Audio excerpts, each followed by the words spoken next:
It's the first Saturday of the meets at Belmont at the Big A. We're here in South Ozone Park getting ready for the Caesars Jockey Club Derby today, where Nation's Pride will look to pick up another one for Godolphin and Charlie Appleby. They have certainly been sharp in picking up graded stakes wins here in the U.S., as is trainer Chad Brown, of course, as McCulloch will also look for another win in this Turf Triple Series. She'll face her foes in the Jockey Club Oaks later on today.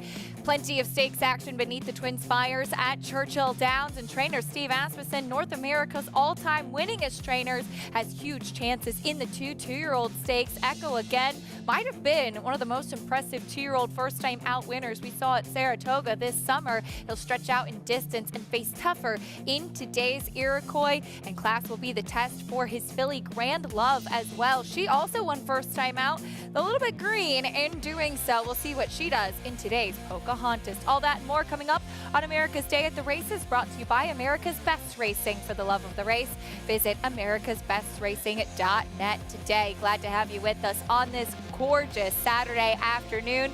South Ozone Park, the site of our live racing today at Aqueduct Racetrack throughout this fall meet, as of course Belmont Park under construction. As we make it better for our fans, we will be conducting the fall championship meet here at Aqueduct Racetrack. I'm your host, Acacia Clement. Glad to have you with us, as of course we look forward to that graded stakes action. Plenty of good two-year-old races on the card today too, but all eyes will be on the final installment of this Turf Triple Series. The Caesars Jockey Club Derby did lure a field of 6. Classic Causeway, winner of the Belmont Derby, Nation's Pride, winner of the Saratoga Derby. Will it be one of them, or will it be a new face in today's Jockey Club Derby, as we'll settle the score here at the Big A? And I'm pleased to welcome in champion jockey Richard Migliori, a man who has ridden many a race here at the Big A, and looking forward to that throwdown today, Richie.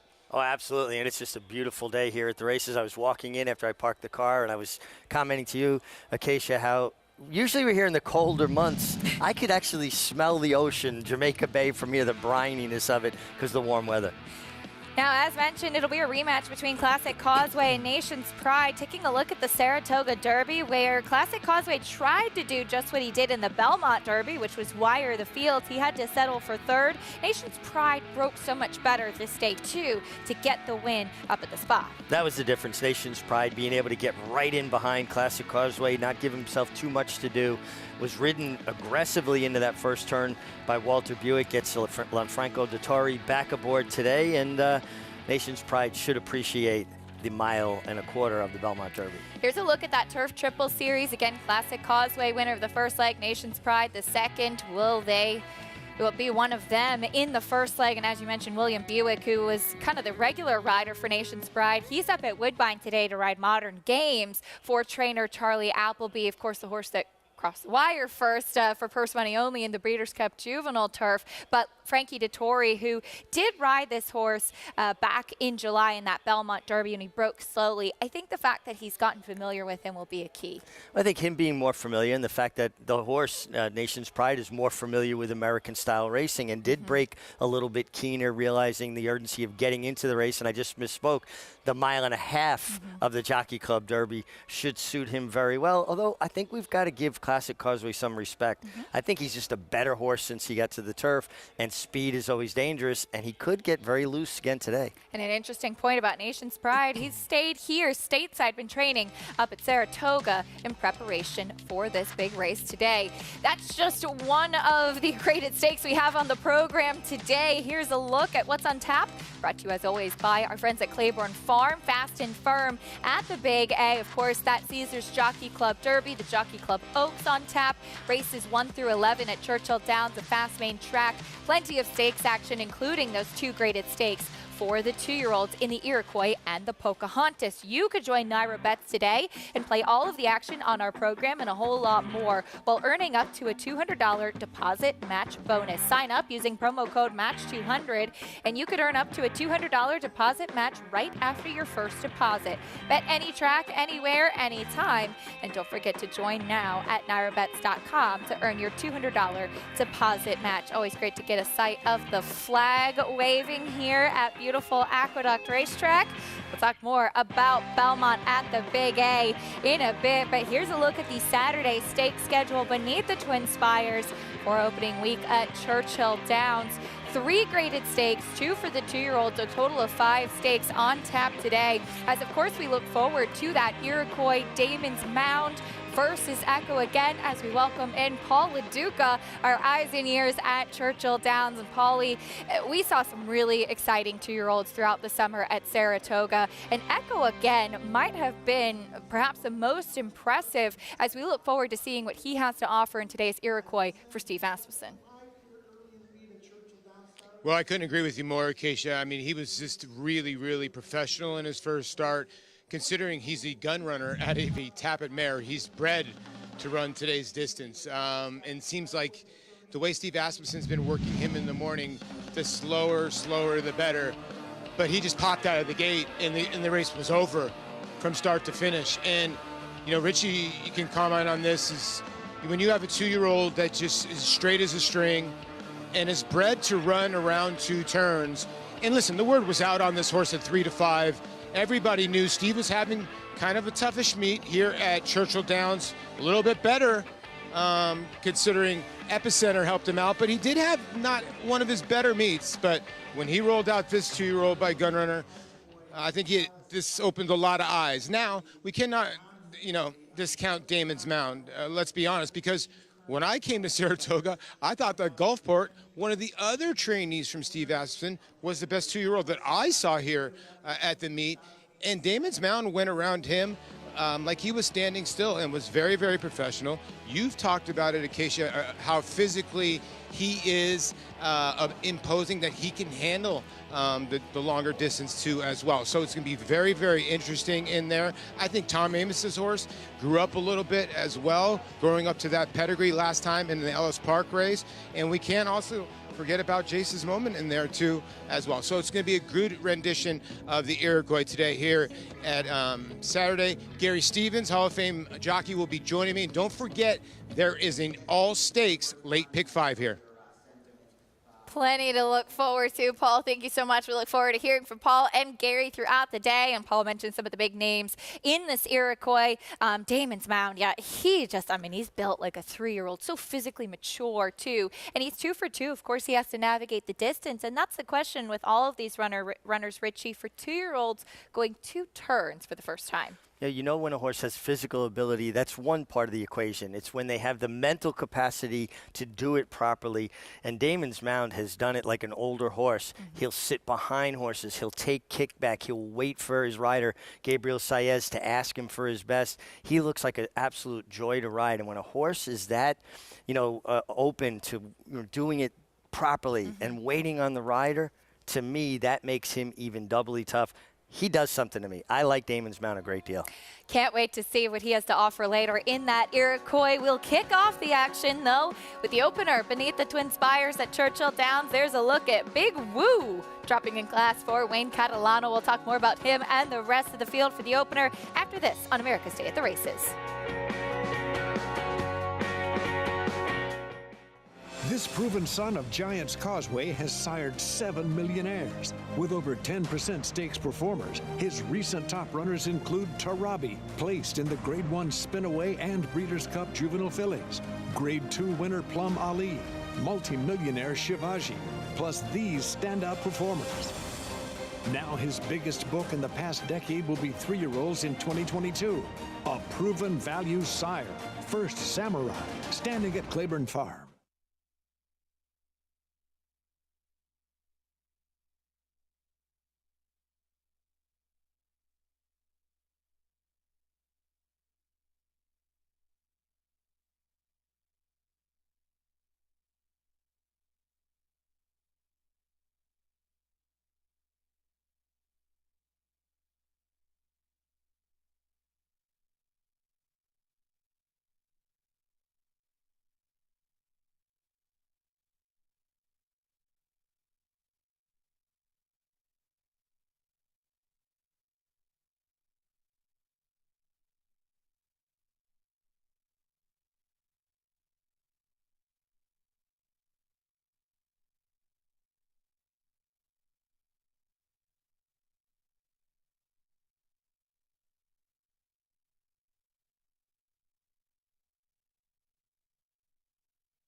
We're back on America's Day at the Races on Fox Sports 2. Our program brought to you in part by Claiborne Farm, 100 years of doing the usual, unusually well. The opener at Churchill Downs is our first order of business. We're going 7 furlongs on the main track. It's 3-year-olds and upward.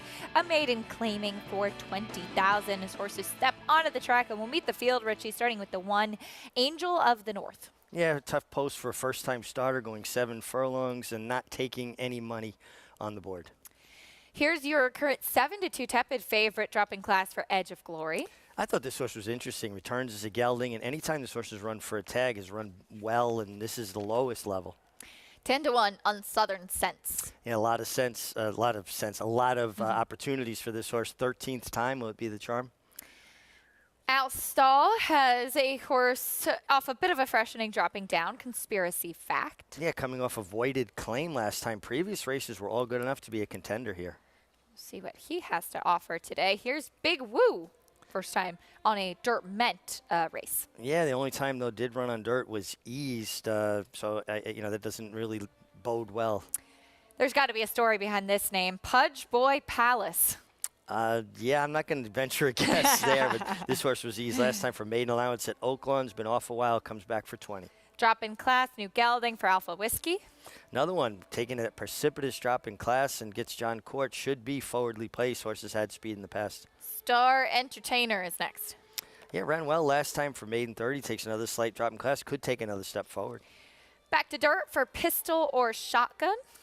Yeah, well, it's one choice or the other. When you have daughters, you can know that equation. But Pistol or Shotgun ran well at Delaware Park on debut. And Loco. That goes right along with that Pistol or Shotgun theme, but another horse that's had a lot of opportunities and has run for maiden 30 without success. Well, that's the field for the opener at Churchill Downs. Edge of Glory, a tepid favorite. Now as we go back to Paul LaDuca. Paul, it seems not too much faith in anybody in this field. I'm just thinking of me and Mig. We are not pistol and shotgun fathers, but we are Italian fathers. Okay, here we go. Oh, my goodness, Mig, I love you. Listen, I thought the 2 Edge of Glory here was going to be tough. If you could just draw a line through his last start here at Ellis Park over the mud. Listen, some horses just don't love it. His other start over the slop at Keeneland, he was 36-1. They put the blinkers on, a lot of experiments. But if you look at the race 2-back and 3-back, that basically wins this race. And that was at maiden 75. Now they take the drop all the way down to maiden 20, now gelded. These Shacklefords are kind of like Daddy. They need to be in front. So if he can get to the front end, I do agree also with Richie in there that Alpha Whiskey on the drop and Johnny Court and Randy Morse. I thought that horse was dangerous because speed might be tough in here. The other horses I was looking at in here were Pistol or Shotgun. And the reason why was this horse did take money first time out at Delaware and ran first time out. Obviously, there was a private purchase that went on there. It did not go well. Bill Mott put this horse in for 40. So, Robertina Diodoro and Flying P Stable are a dangerous combination. They have never dropped this horse this low on the dirt. And I get it. He's a son of Taurus have a tail of cat mare. It's just turf all over the place. But the horse is taking money. And then Big Woo. Again, you know what? When you debut a horse a mile and a 16th, is Joe Sharp trying to tell you, okay, this horse wants to go long? Then Wayne Catalano takes this horse. This horse is showing speed, sprinting on the turf. So I'm thinking, okay, maybe this horse will get a little just wants to go around maybe one turn here at 9-1. But I do think the 2 Edge of Glory on the morning line at 4-1, 5-2, maybe a little bit low. But if that horse can get out of the gate, I think John Ennis and Declan Cannon will be very, very tough in here. All right, Paul, thank you. A little disappointed he didn't say anything about Loco to the outside. Well, Loco is well drawn. I like outside posts, Acacia, in these 1-turn, 7/8, a mile. You've got enough time to let it sort out down the backstretch, see what goes on inside of you. I'm always looking for horses that have had less tries. Now, Edge of Glory has had 8 starts, but getting to this level, maiden 20, and Paul made a very good point. I mean, any of his previous 2 races before the last one would be more than good enough to win here. Muddy track at Ellis, going the mile, cuts back a little bit to the 7 furlongs, not to mention is a new gelding today. The number 9 pistol or shotgun does go back to a dirt sprint. And yeah, it seems that Connections just after this gelding moved to Belmont's barn, we're just really confused as to where he might fit. And it seems they're still searching.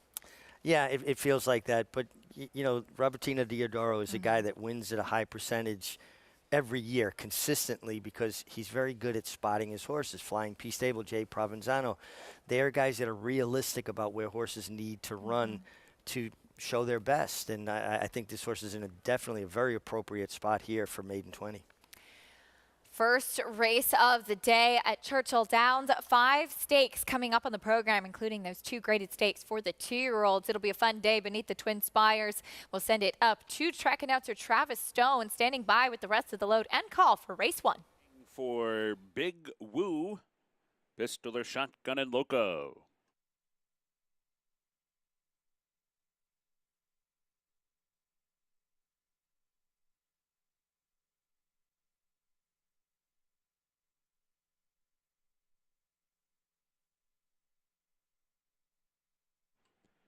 They're in the gate, and they're off.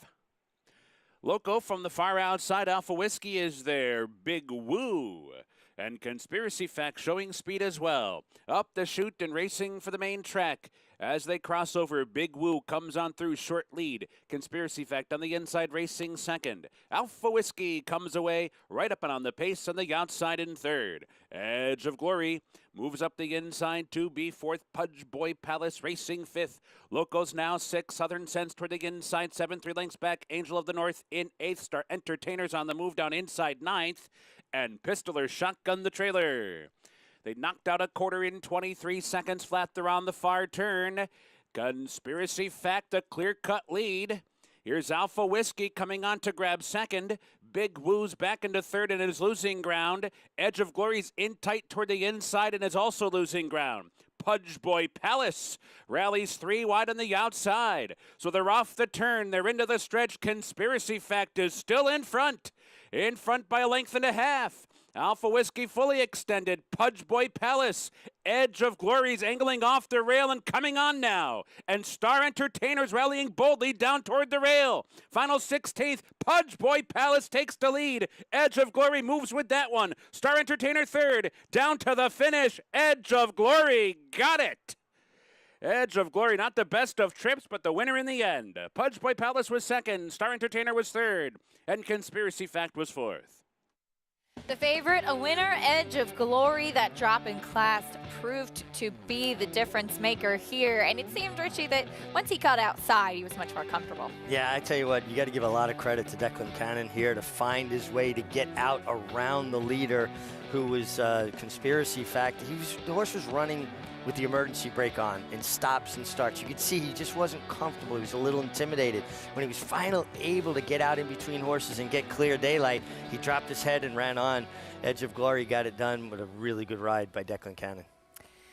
Meanwhile, back here at Belmont at the Big A, we have the 2-year-old filly sprinting on the turf to kick things off. Very short price, 1-5 on Souffle right now. It's the New York bred 2-year-old in this maiden special weight to start the day. We're happy to welcome back Maggie Wolfendale here with us in New York, fresh off of the Real Rider Cup. Maggie, great to see you here, and always a fun way to start things off with the 2-year-olds. Oh, yeah, but we do have that heavy favorite, Acacia, in Souffle, and she looks fine here, but I do think we need to explore some of the first-time starters, and actually up there at a big price right now because of the short one on Souffle. Number 4, Red Butterfly, is a daughter of Munnings, and it's a little bit more dirt. Well, the dam won on the dirt, but the half-sibling also won on the turf, and watching this Horacio de Paz trainee in her workouts, she was actually in her last work with Stonewall Star, who ran a good second first time out on the dirt, and she was wearing blinkers in that workout much as she is today. But although she didn't look quite as comfortable as Stonewall Star, who ran on the dirt, I thought she held her own quite nicely, and she is all turf sprinter. She is stocky, broad, massive turf hoof on her. I like her in this spot. I think she could run well here as we'll move on to the Brad Cox trainee. That's number 5, Midtown Lights. They paid $150,000 for this daughter of Redsdale, who only stands for $2,500. So far, all of his progeny have won on the dirt. He has not had any first-time starting winners, and I'll be honest, she doesn't scream turf to me either. She also looks as though she wants to go a bit further than this, kind of long, lanky type of filly with a lot of leg to her. I'm not sure if this is the right spot necessarily, as we'll also take a look at number 9 in here. That's Fleet-Footed, who ran with Souffle first time out. She stopped, though. I think she is more fit here, but still wish, Acacia, there was just a bit more development behind the saddle. She did show a bit of early speed first time out. We'll see if she does that again today. Maggie, thank you. Post-parade underway. We saw Bank Holiday and Hypnocurrency, 2 firsters go by. Here's the 3 in good trouble, Richie. Yeah, you have to dig a little bit deeper to find more turf pedigree here, although Sharp Azteca has thrown a few nice turf runners. Has done very well as a new stallion so far. Here's the 4 Red Butterfly Maggie mentioned she was intrigued by. Yeah, and it's just okay is not okay, and we saw a nice win yesterday for owner Barry Schwartz in collaboration. Midtown Lights going by for Brad Cox. Here's your favorite, Souffle. Souffle, very short price, ran big first time, just missed. Will we see the price rise on Souffle? I see what you did there. The half-sister, of course, to stakes winner Dairy Nane for the same connections. Here's the 7 Army of Thoughts. Army of Thoughts, 22% turf sprints from Army Mule, small sampling though. Number 8, a Royal Shin by A Shin Forward. Yeah, Shin Forward standing upstate New York for Mrs. Malloy, and this is a first fall here. Interesting turf pedigree. Of course, a Group 1 winner over in Japan. Here's the number 9, Fleet-Footed. Yeah, showed speed like Maggie was talking about. Maybe needed that first run. And the number 10, Red Hot Chick, first time on turf. First time on turf. I didn't really come up with a whole lot of turf pedigree here, Acacia. I didn't know exactly how you saw it, but my digging, I didn't really see it. But would have to improve certainly from a first start. A half-brother, Kufu, still a maiden, but trained by Patrick Biancone, did run better on the turf. We'll see what happens with that one, but there's your favorite, Souffle, the favorite, as we'll talk more about the opener from Belmont at the Big A after this on America's Day at the Races. The sun shines bright on Caraconte. His first crops of racing age are showing brilliance on the racetrack with a high percentage of stakes winners. His versatility is evidenced by winners on all surfaces across the globe. And his offspring are lighting up the sales ring. With his biggest and best quality of books in the pipeline, the sun shines bright on this value sire. Caraconte, standing at Gainesway. Who you betting on? How about an app created specifically for horse racing? Naira Bets. We specialize in thundering hooves, fist pumping, and boosting your bankroll with robust weekly promotions. And offer betting tips from actual horse racing experts. Bet all day and night, nationwide. Get the action and thrill of horse racing with Naira Bets.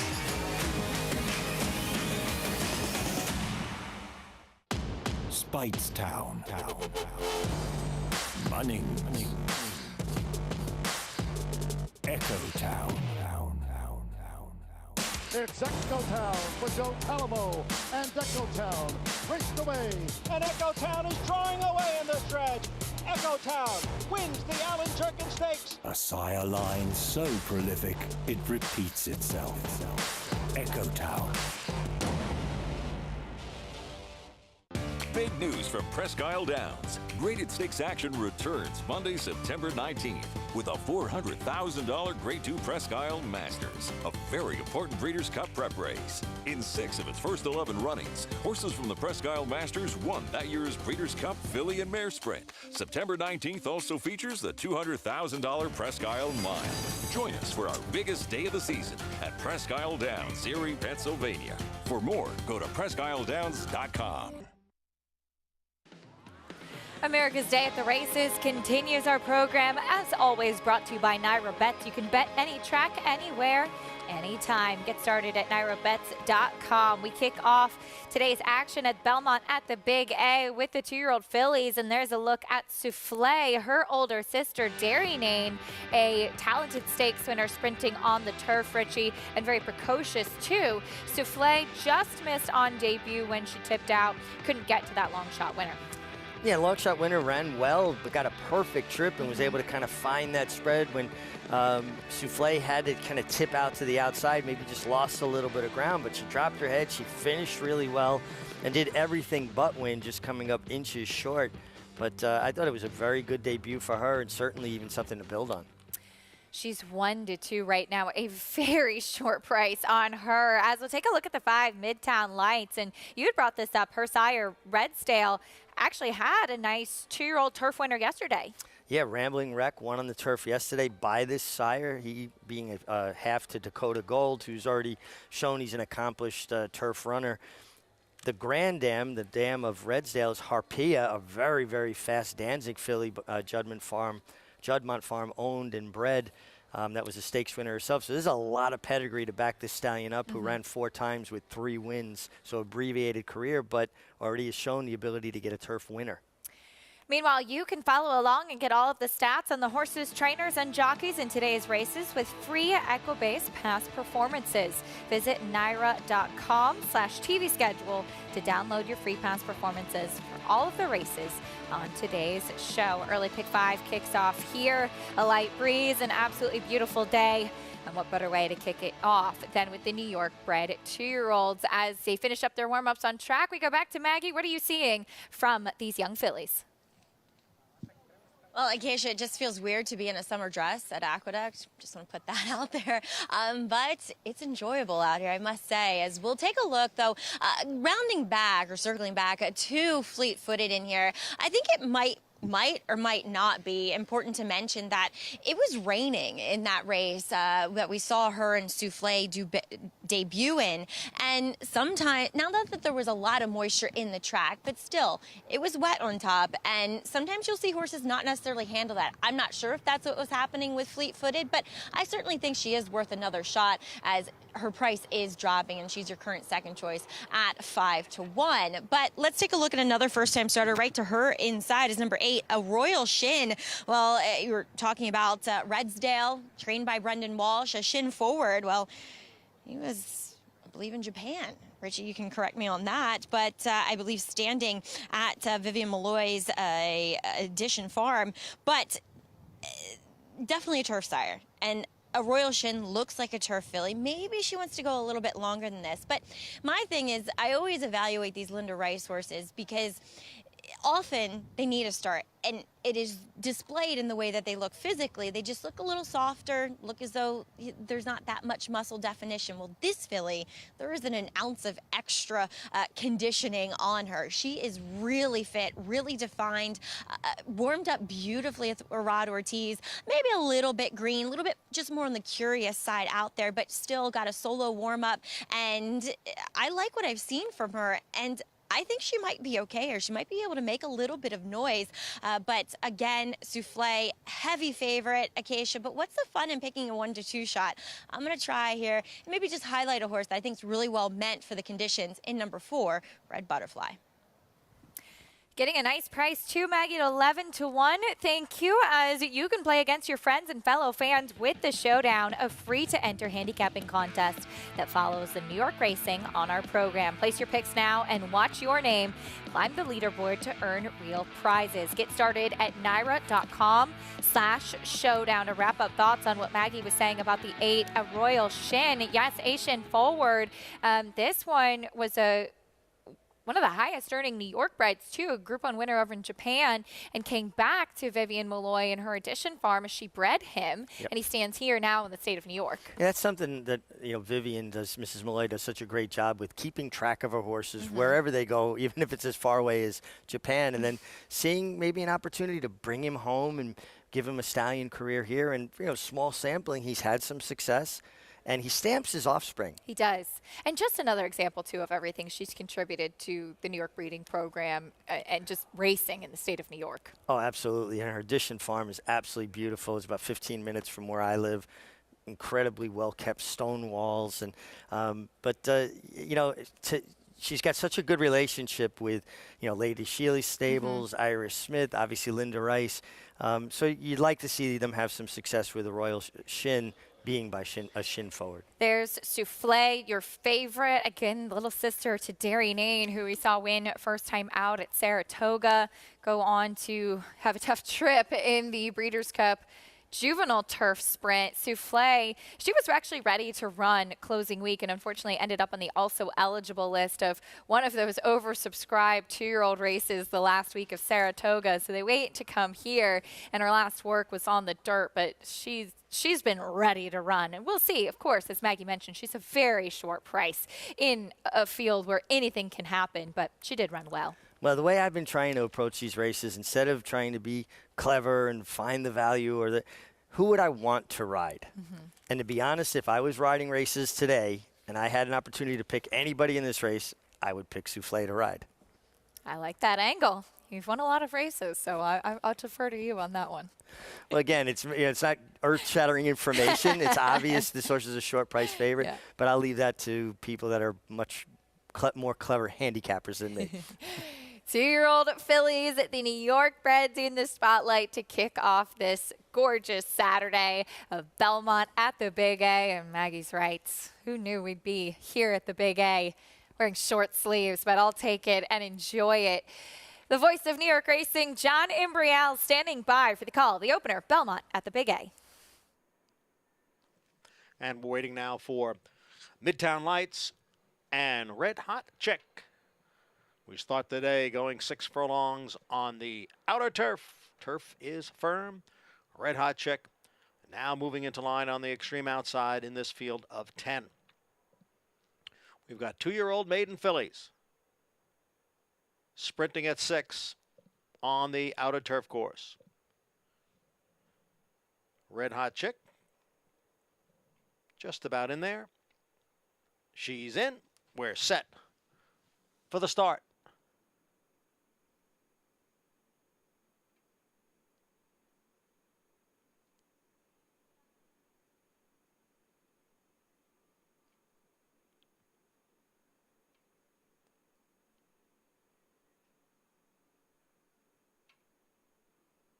And they're off. Oh, a very awkward start for number 1. That was Bank Holiday, who ducked in at the start and is well behind the field. Fleet-footed is out first and out for the early lead, with a Midtown Lights racing in second, and Red Butterfly is next in third. On the outside is the big favorite Souffle, who runs in fourth. Down on the inside, Hypnocurrency is next in fifth. Then comes Armory of Thoughts in sixth. Far outside is a Royal Shin next in seventh. In Good Trouble is in eighth. Alongside is Red Hot Chick, and way out of it is Bank Holiday. The opening quarter went in 22 and 4/5 seconds. Fleet-footed has the lead here by a length and a half, with Midtown Lights now getting closer in second. The odds-on favorite, Souffle, is in third. To her inside is Red Butterfly. They come off the turn and enter the stretch. The half went in 45 and 4/5 seconds. And it is a Fleet-footed who has the lead here by 2. Midtown Lights giving chase in second. And then it is Souffle and Red Butterfly. And there's a 16th to the finish. And it is Fleet-footed who has a 3-length lead. And Fleet-footed has won the opener. Red Butterfly got up for second. Far outside looked like Red Hot Chick came on to complete the trifecta. Fleet-footed, she was just that, as she sent right away and took them every step of the way in the opener, Richie. This is one of the things that Luis Zayas does so well, allowing horses to use their natural speed to take advantage of situations. She burst out of the gate, opened up 3-4 lengths quickly on the backstretch, puts everybody else in chase mode, and she just kept finding a big step forward from her first start. Good call by Maggie with the first-time start of the 4, Red Butterfly, who rallied well on the inside to get up for second, but no match for a loose on the lead runaway winner in Fleet-footed. Luis Zayas with another win, late run outside from Red Hot Chick as well, but no doubt about the winner, Fleet-footed at 9-2. But taking a look at the start, it was the number 1, Bank Holiday. You often talk about this, Richie, running to open space, and that's just what this first-time starter did. Wow, she just made a hard left-hand turn to look at that extreme empty space And you got to give Jose Gomez a lot of credit for being able to keep his balance, keep his seat, and get her straightened out. Looked like she could have made a complete U-turn at that point, but Jose Gomez did a really good job of straightening her out. It was eventually 9-4, 10-6, wire to wire with the number 9 fleet-footed. Luis Zayas has been off to a very strong start throughout the first couple of days here at Belmont at the Big A. Luis is such a good rider because he puts horses in a position to be successful. He doesn't take anything away that comes easy to them, and basically has those principles of riding, gets his position going forward, allows horses to run freely, and we see the results. With another victory, this time a 2-year-old filly, second-time starter for Joe Sharp, a filly by Speitster, who takes them every step of the way. Well, one man that certainly knows how to find the winner's circle in the U.S., in England, around the world, Charlie Appleby looks to get another stateside graded stakes victory today with Nation's Pride. Winner of the Saratoga Derby will look to take the Caesars Jockey Club Derby later today.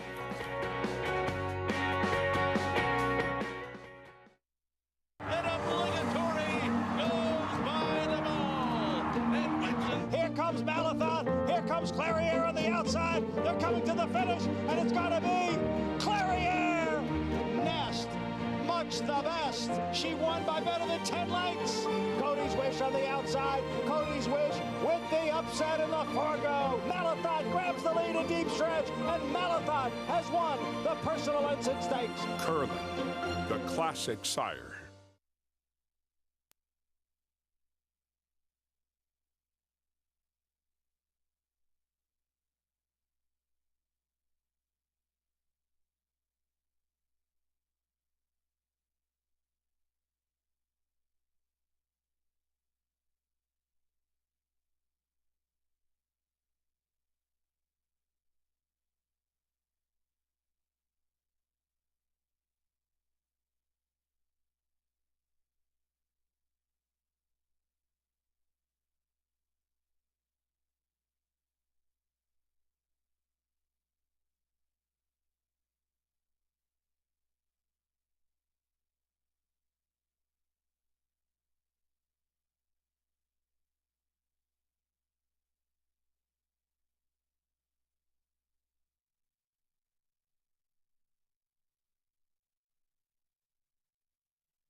We're back on America's Day at the races, brought to you by Run Happy, a sire whose progeny can carry his speed from all distances on all surfaces. Into the winner's circle in the opener at Belmont at the Big A goes a fleet-footed 2-year-old filly by Speitster. Takes them every step of the way. Yeah, just making that clear lead, getting in that beautiful rhythm, and we see how much horses are capable of running fast and continuing when they're getting that good frame, that good rhythm. It's not how fast you're going, it's how you're going fast, and fleet-footed certainly lived up to her name. And nice run from the first-time starter, Red Butterfly, to rally up for second, and big long shot on the outside in Red Hot Chick with Fabian Pratt. $11.40 winner, pulling the upset there in the opener at Belmont at the Big A. We stick with the theme of the 2-year-olds as we go back over to Churchill Downs. This one, 2-year-old filly's going a mile on the dirt, though a big field, just one scratch, and that was an also eligible runner. You've got 5-2 on a couple horses. That does include the number 5 Tiny Temper, first-time starter for Dallas Stewart, as well as the 1 Comparative, first-time starter for Brad Cox, who will kick off the post break. Yeah, she's a full to Shared Sense, an earner of over $570,000. Nice family. Here's the 2 Dagmar stretching out. Stretching out after really showing nothing up in Saratoga sprinting. Maybe she can get more comfortable.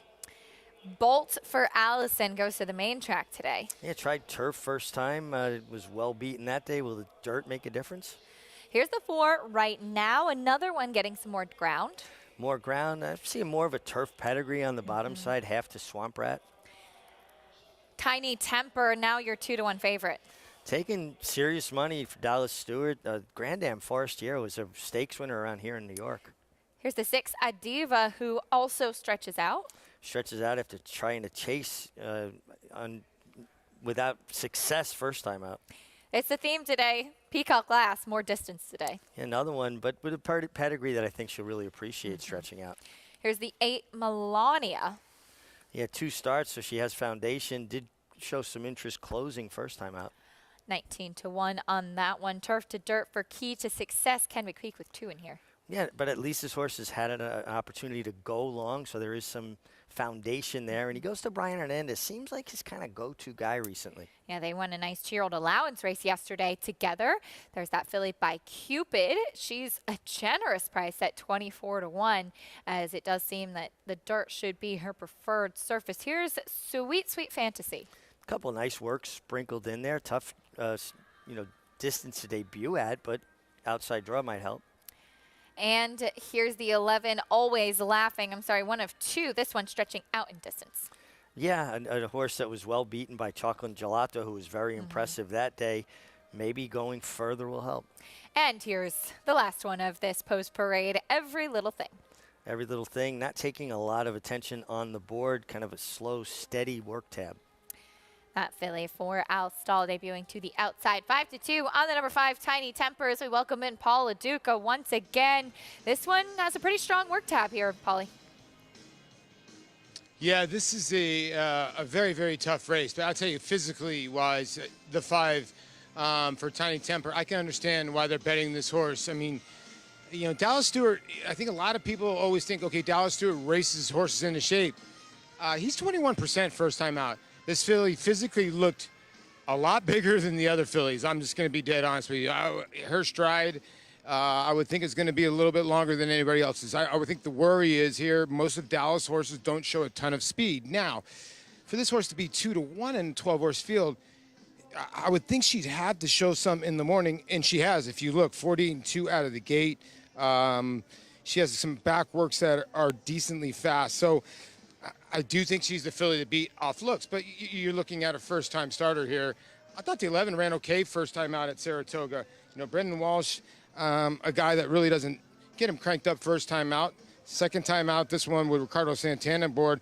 It's a daughter by Mastery. And that Chocolate Gelato race wasn't that bad. And I thought the 11 looked well, too. When you get to the entry comparative, the Godolphin, you scratch the 1A, so you only got the 1 here. A filly by Street Sense out of Bernardini Mare, and basically gets the 2-hole in here because the 2 will start from the rail. And a tough read. Brad's horses yesterday did not get bet. He had a horse that was 7-2 on the morning line, 5-2 on the morning line. They went off at 6-1, 7-1, and jogged. And now this horse right here at 5-2, I thought was very live, and you just really don't know here at 7-2. So, I thought Tiny Temper, I get it. It's I'd hate to take 2-1, but just on looks, she physically looked unreal. That's a big part of it, too. Paul, thank you. Filly by the late Arrogate out of Don't Blame Me. She did win at 2 as well. She was precocious. The Dam, Tyler Gaffleone, winner of the spring meet at Churchill Downs, will be aboard. Joel Rosario, meanwhile, you might have noticed he's not riding here in New York, and that's because he is riding at Churchill Downs for the day. Of course, going to be aboard some runners for Steve Asmussen, but picking up some other mounts throughout the day. He'll be aboard Peacock Lass for Rodolphe Berset, who is stretching out in distance in just her second start, as Joel Rosario, again, plenty of action coming up today, and that's why he's going to be at Churchill Downs, if you're wondering where Joel will be. Joel has a lot of frequent flyer miles. Yep. He was going to Kentucky Downs. He was bouncing all around, but he's very good at it. I think part of it is his demeanor. He's a very laid-back individual. He doesn't seem to be like, if I was at an airport and they say the plane delayed, would work on me. I think Joey, okay, we'll wait for the plane. That's just kind of how he is. Of course, has a date with Echo again later on in the Iroquois, and he's on a 5-1 winner. There's his mounts for the day. One scratch in the 5th, but Echo again, Grand Love again. Those 2 for Steve Asmussen. Also Isolate, who's a nice stakes winner last time out for Tom Amos. So big day for Joel at Churchill Downs. His agent Ron Anderson. They follow the horse wherever that means he has to go. And nobody better than Ron Anderson at getting him live mounts, whether it's in Kentucky, New York, California, wherever it may be. When I have an option to go with a first-time starter or a horse that's run, if I feel like they're close, going a mile, I'll go with the horse that has some foundation. I like the 11 Always Laughing a little bit because she has a run under her belt and comes out of a very tough race. It was an impressive win from Chocolate Gelato, one of the most impressive fillies for 2-year-olds we saw this summer at Saratoga that day, and that was in her second start, Always Laughing. This filly will stretch out in distance for Brendan Walsh. As far as Peacock Last, Joel Rosario's mount, real quick, just wanted to mention this filly is a half to doubly blessed, who we know well on the New York circuit, a horse that was proficient going longer, so pedigree is there to suggest that she'll like to stretch out too. And again, having some experience, I think key, going a mile's tough distance. Race 2, the 2-year-old fillies at Churchill Downs. Travis Stone standing by. They're in the gate.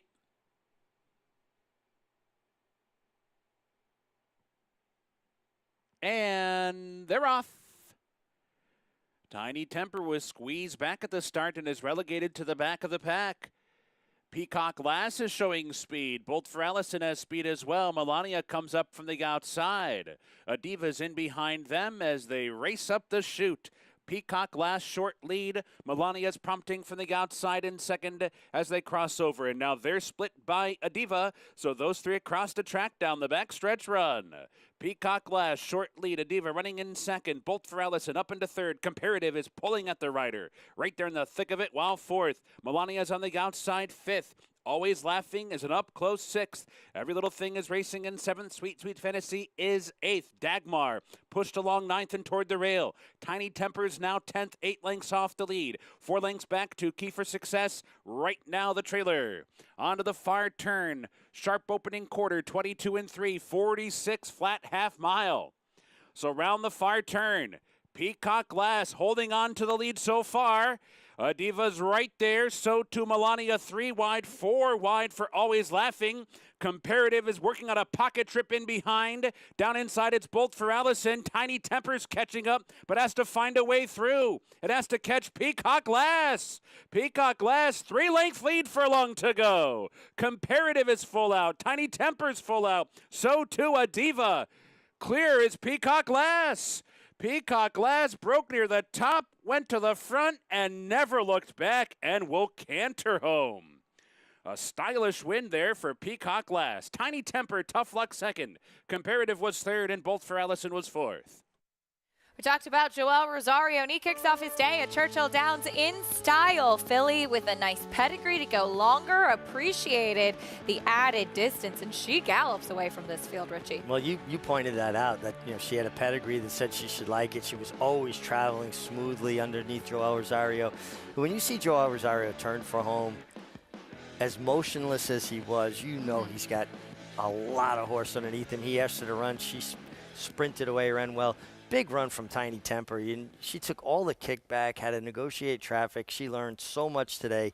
That race will really set her up for a career going forward. Tiny Temper, a horse to keep an eye on out of here, but Peacock Glass was pretty good. And Tiny Temper had a bad start as well, but wire to wire with Peacock Glass. But who's that guy? He looks familiar. World-class jockey Frankie Dettori here to ride at the Big A for the first time since 1990. In the Jockey Club Oaks, he'll be aboard Toscana Belle. She'll have to deal with McCulloch, winner of the Belmont Oaks, second in the Saratoga Oaks. We'll talk more about that Jockey Club Oaks coming up a little bit later on today at Belmont at the Big A. Eclipse champion Run Happy, the #1 second crop dirt sire of last year, is back and showing a new dimension with winners on turf, dirt, in all weathers. Taberlina has really shouldered all the responsibility. What a deserved victory. Most impressive. Taberlina by 3 1/4. Somebody's Problem is on her way to winning the Prairie Meadows Debutante. Somebody's Problem by 2.5 threes.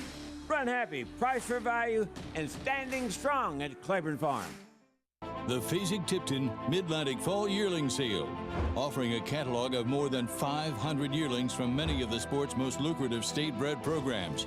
Among America's top yearling sales by percentage of 2-year-old winners, with recent stars like Leave No Trace, winner of the Grade 1 Spinaway Stakes, plus over 85 stakes wins or placings this year. Mid-Atlantic Fall Yearlings, Monday and Tuesday, October 3rd and 4th in Timonium, Maryland. Where will you be? Code of Honor, multiple Grade 1 winner and 6-time graded stakes winner, including the Grade 1 Travers, the Grade 1 Jockey Club Gold Cup, the Grade 2 Fountain of Youth. He was a debut winner at 2 in Saratoga, following up with a gutsy performance, running second in the Grade 1 Champagne Stakes. Son of a champion out of a graded stakes winner, with an outstanding physical to match. Code of Honor, standing at Lane's End. Racetrack Television Network brings you every race, from every track, on every screen, every day. With monthly packages starting as low as $5, RTN gives you great value and access to more live HD streaming and race replays than anyone. Visit RTN.tv today to sign up and watch on almost any device, including Roku and Amazon Fire. RTN has packages that start at $5 per month.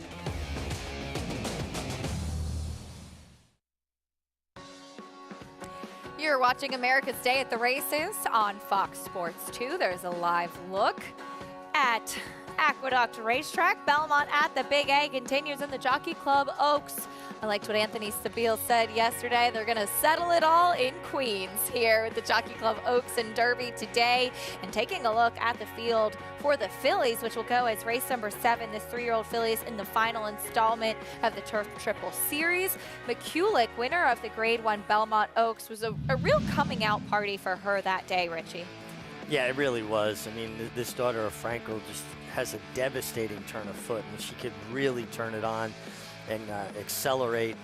And she's very good. She got beat last time on the square by With the Moonlight, who worked out a very good trip that day under William Buick. No With the Moonlight here this day because they had questions about her getting the mile and 3/8. I don't think there's any question that McCulloch will stay a mile and 3/8. No, that's for sure. She really loved going the 1 1/4. She was forced to kind of play With the Moonlight's game last time out in the Saratoga Oaks, as we did see Contemporary Art set the pace that day, and With the Moonlight was just in that perfect stalking spot. We did see With the Moonlight for Charlie Appleby come back in a 13-day turnaround to try another stake at Saratoga to no avail. McCulloch has been freshened. She comes back here for this final leg and looks to be tough from the inside. Yeah, and she gets to save ground. I mean, it's a 3-turn race going a mile and 3 furlongs here at Aqueduct. She's on the rail. She doesn't have to maneuver. She can just stay on the inside, save ground at least 2 of the 3 turns before having to worry about finding a running path. Now, she was the winner of the Belmont Oaks, as mentioned, With the Moonlight not here today, that Saratoga Oaks winner. So Jockey Club Oaks, it's up for grabs. It's an intriguing field. You do have a European invader with Toscana Bell coming in off a Group 1 win in Germany. Back to present time, though, we get ready for race number 2 at Belmont at the Big A. It's 6 furlongs on a main track, $25,000 claiming race, and 1 to 2 to the outside on Al Cools, a horse who was in terrific form, and we'll see if he can get back to the winner's circle. Mexican Wonder Boy ran a huge race last time. Well, he did. He basically ran them off their feet, set fast fractions, and just continued to run. He is second off the claim for Jeremiah Engelhart. We'll meet the rest of the field, though, starting down to the inside with long-term thinking. Yeah, he's going to have to get a trip from the inside. Just feels like he's going to have to get a little faster, too. Here's the 2, Bronx Bomber, first off the claim for George Weaver. Feels like Bronx Bomber is going to get the trip he wants, and that's to lead. He's a horse that when he makes the lead can be very tough. I think he makes the lead the right way today. Big price on Musical America. Guess he has kind of a say in how this race can run, because 2 back he did show high speed, a little bit out of character for him. Rudy Rodriguez just claimed Gemography. Yeah, first time off the Rudy claim. Rudy's had a tough summer. Maybe things will start turning around here, but this horse is capable with his best race. First time on the dirt for Rue. Yeah, and I didn't see a tremendous amount of dirt pedigree, but he's been racing on the turf without much success, so the Cantermasis try something different. Did win on the all-weather over in France. And here's your favorite, Alcools. Alcools has just been in very good form. Decided to just throw his head a little bit there. Alcools, Flavian Pratt fits this horse really well, and this horse seems to respond well to him because he is what I refer to as a bicycle horse. You need to pedal, keep his attention, keep him going forward. You can get ready for fall racing with today's Bankroll Builder. Earn a $20 bonus for when you bet $50 to win on one horse in the Woodbine Mile and score a $20 bonus, win or lose. Play the Fall Racing Bankroll Builder every Saturday in September. Visit NYRABets.com to opt in and get the full Bankroll Builder schedule. Always all kinds of great promotions going on over at Naira Bets. Here is a look at the number 2 Bronx Bomber. We saw George Weaver with a strong meet at Saratoga and claiming quite a few too. Bronx Bomber tried to take them every step of the way last time out on September 1st. Was dueling early, took the lead on his own, and then got run down to finish second. He got caught late, but that was a contested pace, and he had to fight for it. I think today he might get very comfortable on the lead. I'm just not seeing his kind of speed signed on here, and I think he's most effective when he's loose. You can go back, I mean, it's several starts now, but when he opened up 2 lengths quickly with Jose Gomez, the apprentice, he just kept on going, and they couldn't catch him. I'd like to see him have a little cushion. I'd like to see him a couple lengths in front, and with Javier Castellano aboard, that's the trip he may get. Early pick 4 kicking off here too. Heavy favorite to the outside, but Bronx Bomber is intriguing. As you go back trackside, check in with Maggie Wolfendale. And as Meg has pointed out, we saw Bronx Bomber kind of have to fight for the lead last time. And I didn't necessarily love him coming into this race because of the fact that the horse that pressured him early came back to eventually run him down in Ragtime Blues last time out at Saratoga. But we do see him at least projected to get a bit more of an easier lead today. First off, the claim for George Weaver, who has him looking phenomenal. Honestly, sometimes a horse that always carries his weight and his coat looks fabulous, but sometimes will get a little sticky behind. And I like the way that he's moving today. I like the way he's traveling and pushing off from behind the saddle. So I'm going to take a shot here with Bronx Bomber as we'll also take a look at a reclaim for Rudy Rodriguez in number 4, Gemography. Well, the one time that Rudy got to run this horse, he ran him in an extension blinker. And I remember that day going into the race, I was so excited. I thought, you know, it was the right kind of claim for Rudy, the right race for him to win. He looked phenomenal overall, and then Rudy slapped an extension blinker on him, and I just am not the biggest fan of that. There's a few horses it works with, and some it doesn't. Well, since then, other connections have put just kind of regular blinkers on, and Rudy shows up with just a shortcut cheater blinker on. We saw Luis Zayas give him a big warm-up today, too. So hoping, I would think, you know, you go back to his best race 3 back just to keep him forward. And I think that's the right kind of mindset to have. And a horse that does like it here at Saratoga, as he was beaten by a horse who certainly loves Saratoga.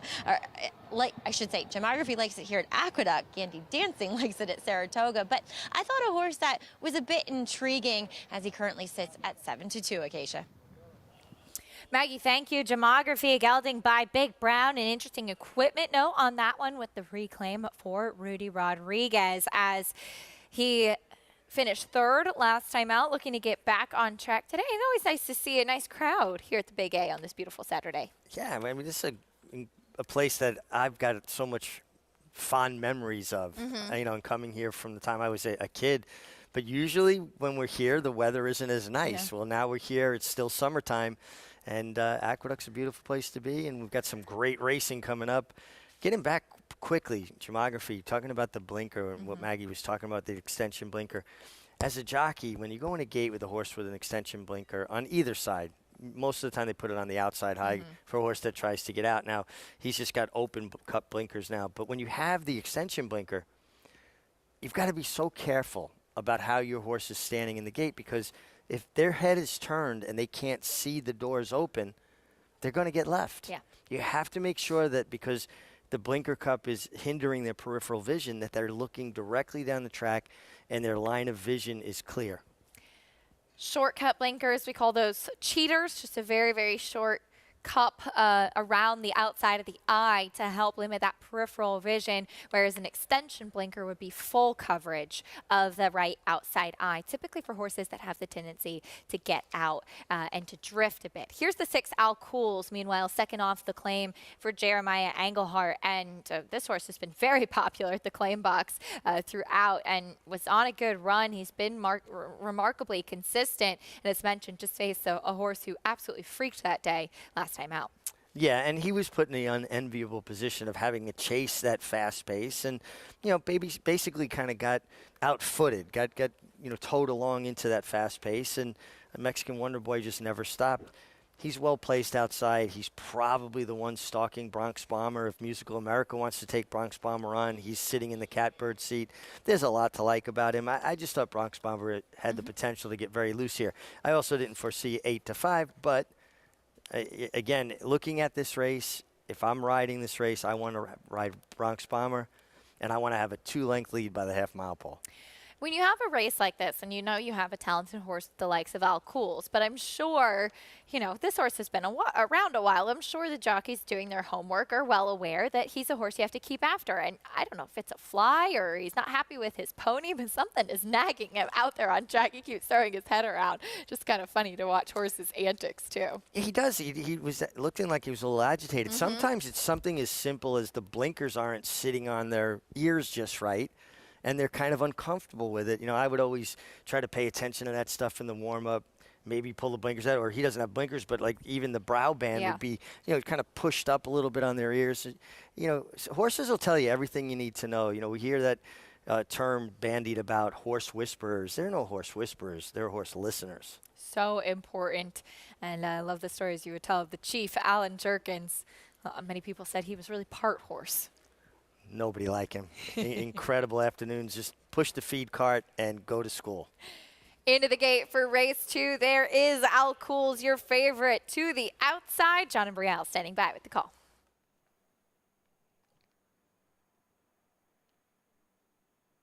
Set for the start.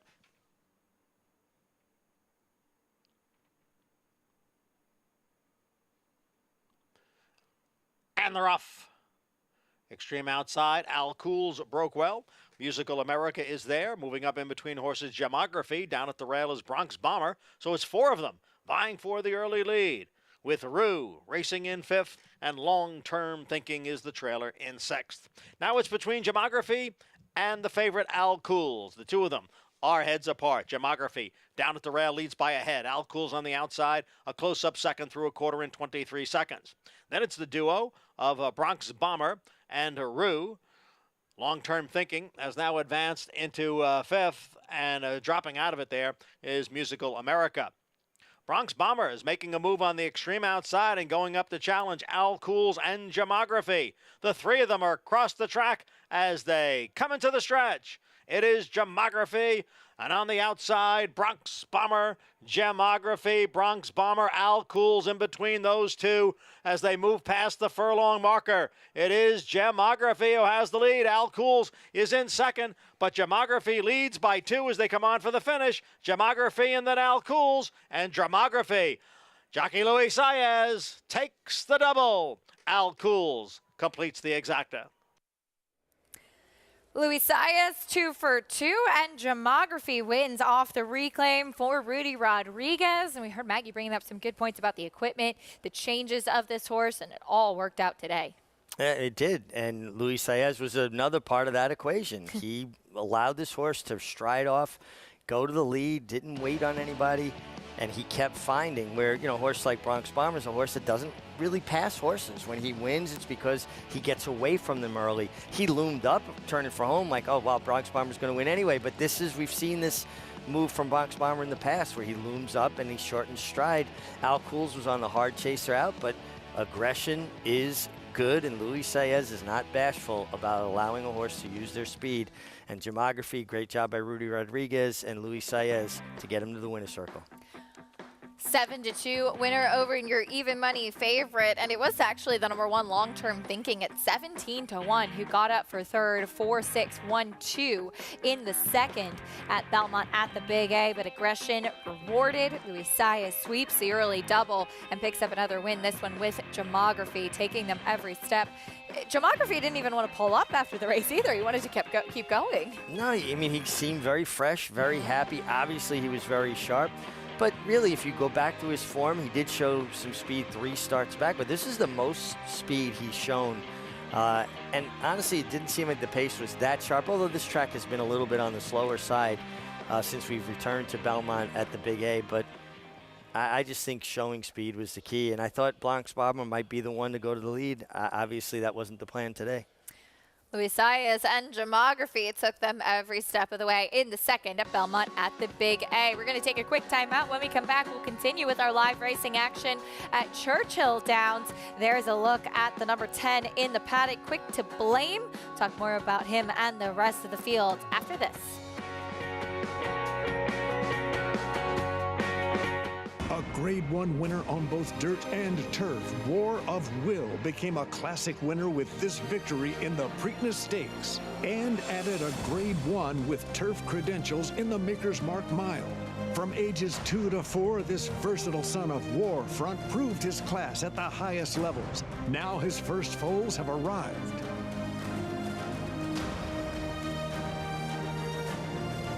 War of Will, standing at Claiborne Farm.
America's Day at the Races continues. Our program brought to you by America's Best Racing. For the love of the race, visit americasbestracing.net today.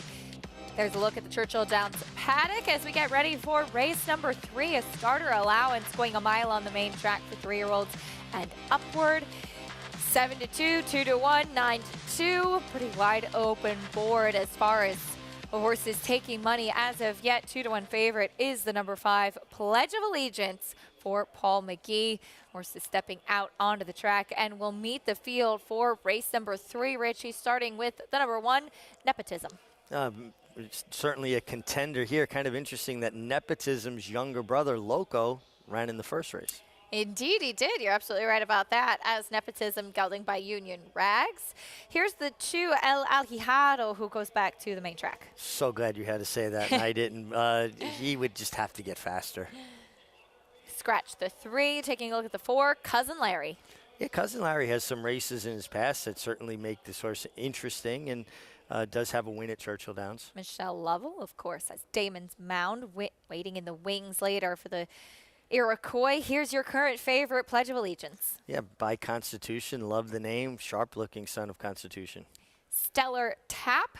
This was one who we saw winning first out at Saratoga, was actually the horse that brought Steve Asmussen his record number of wins. Yeah, things haven't really quite panned out for that horse since, but. Winterwood, turf to dirt. And even his dirt races, that some of them are decent, would have to improve to handle some of these. Here's Mia Comet. I thought this horse was a little bit interesting. Lightly raced, only 5 starts. Maybe there's some more upside. Makes first start for Ron Marquette. Endless Sunset is next. Yeah, another horse that has had success at Churchill Downs, and one of his better races would at least make this horse in the frame.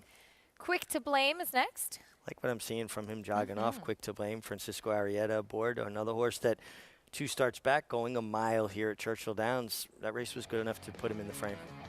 And that's the 3rd race at Churchill Downs. Back at Belmont at the Big A, Gemography.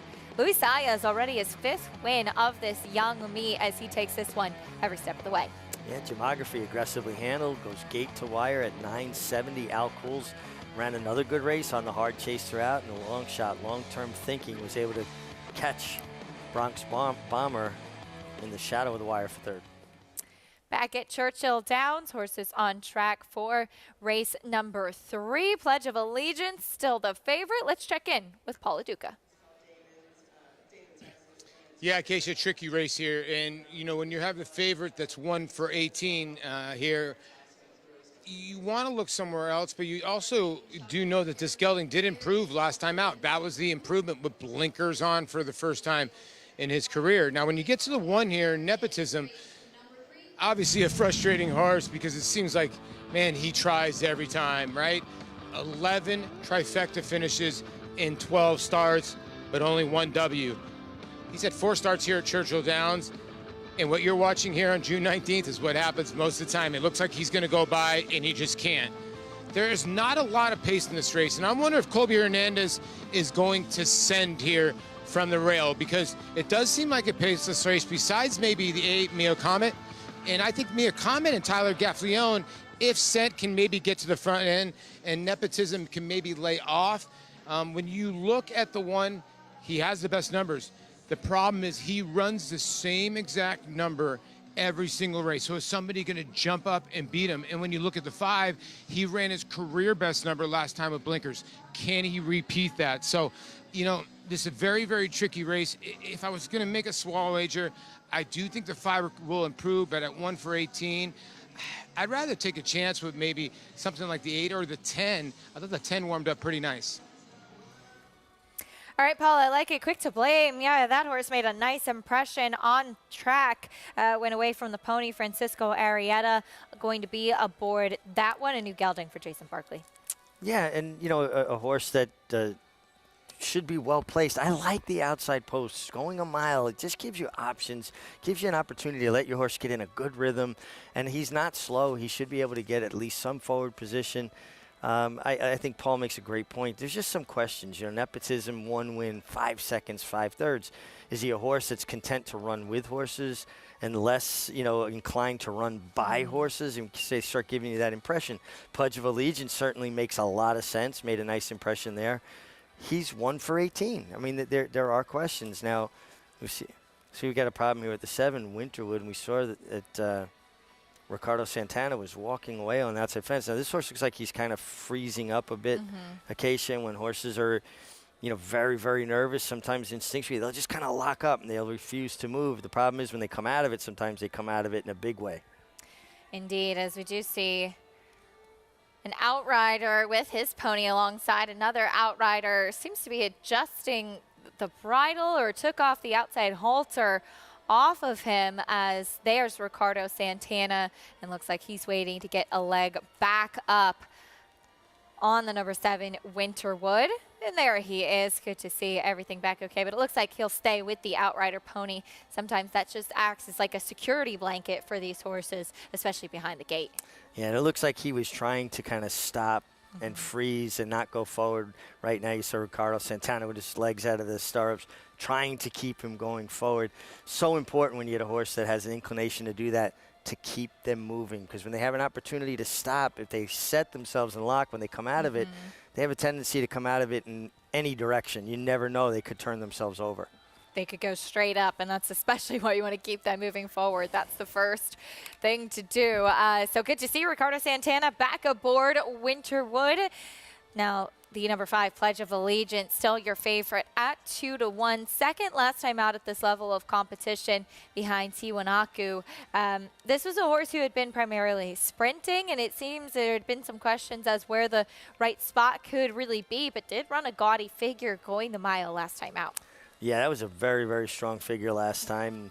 I like Brian Hernandez sticks, and, you know, Paul McGee does a terrific job. JMS Stables, they're easy to root for. I got to ride a lot of winners for them over the years as well. Into the gate for the third race at Churchill Downs in the starter allowance. We send it up to Travis Stone.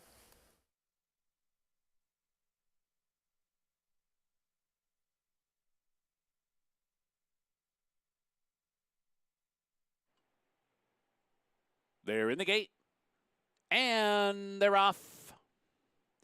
Elahi Hados hustled hard right off the mark. Mia Comet flashing some early speed too.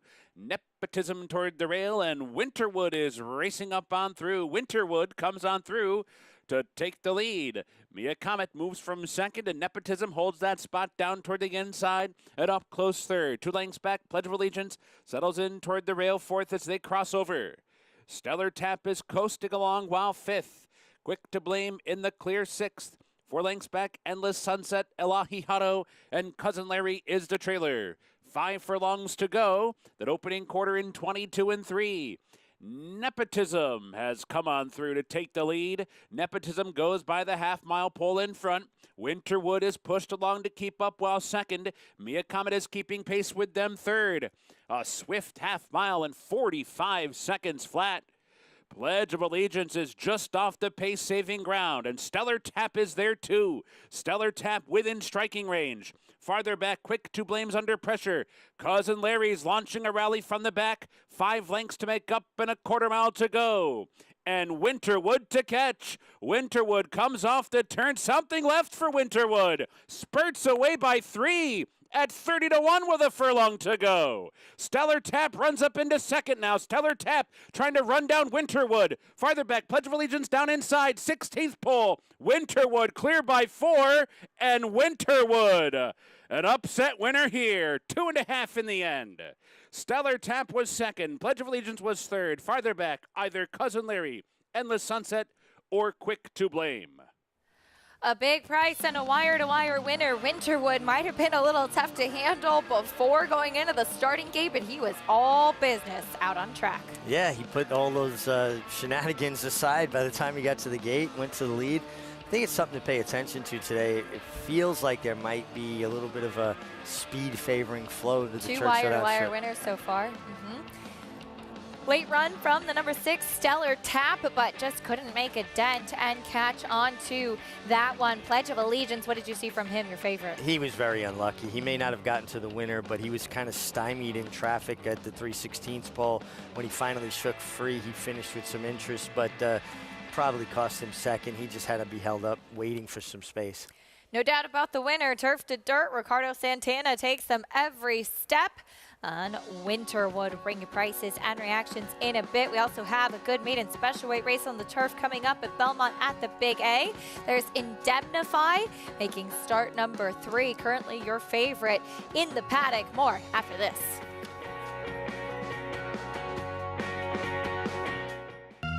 Nobody taught me how to be fast.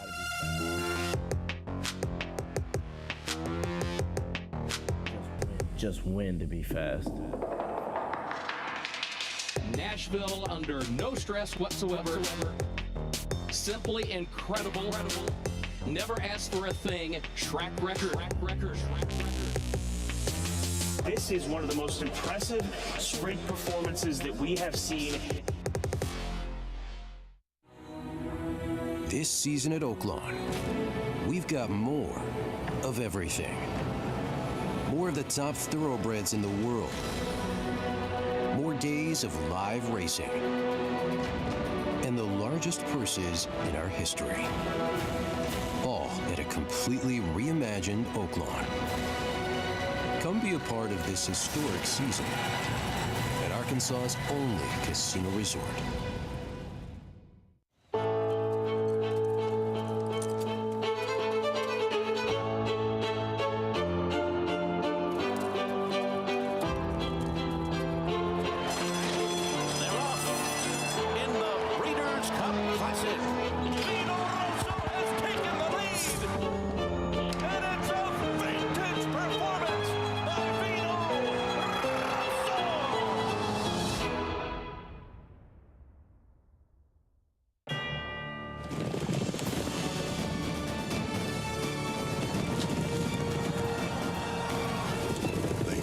together from every corner of the globe.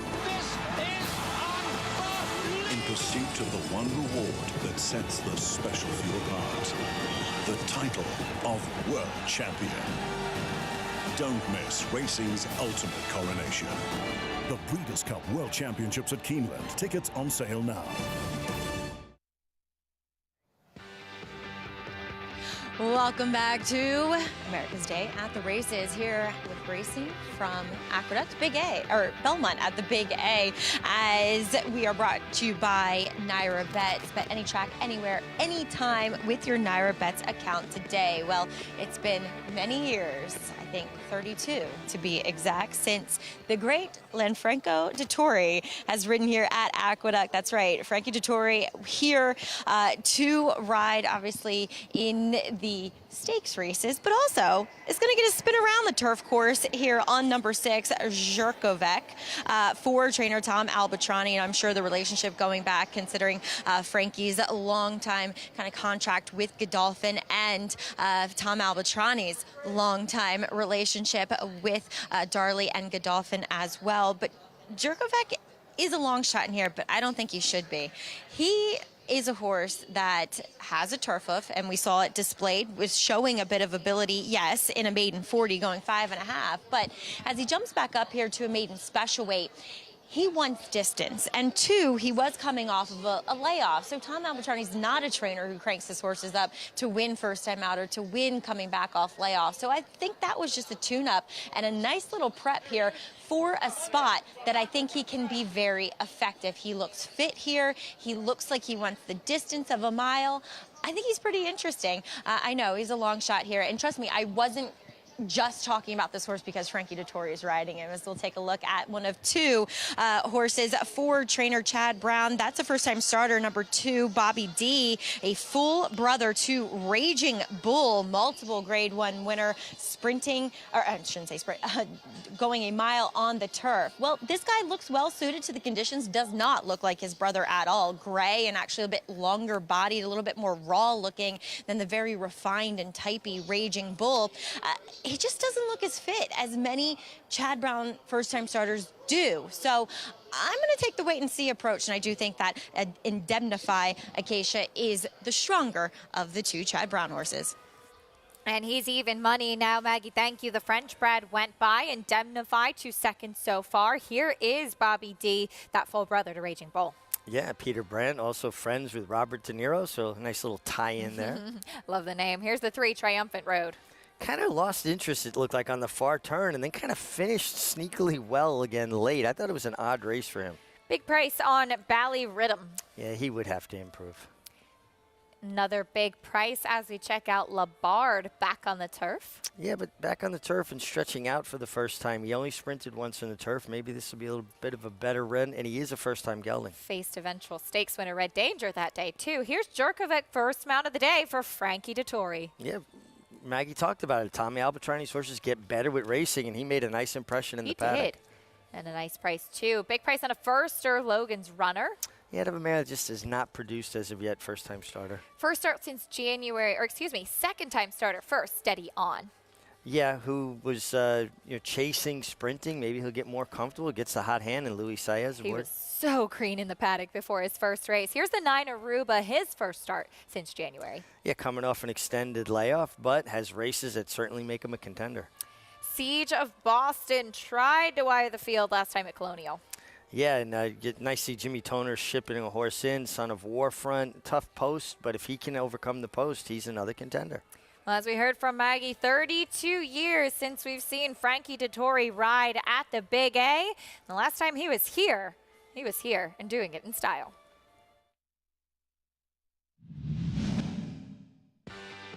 Fire the Groom is set down for the drive. Here comes Sally Roos and Christy Cat flying on the outside. Summer Secretary at the rail. Hosbuzz giving it up. Here comes Summer Secretary slipping through on the inside. Fire the Groom and Sally Roos. Christy Cat fourth. Feel the beat. It's Fire the Groom with a short lead. Sally Roos on the outside, running out of ground. Fire the Groom. Frankie Dettori does it. 3/4 of a length. Frankie Dettori November 3rd, 1990 in the Budweiser Breeders' Cup Handicap.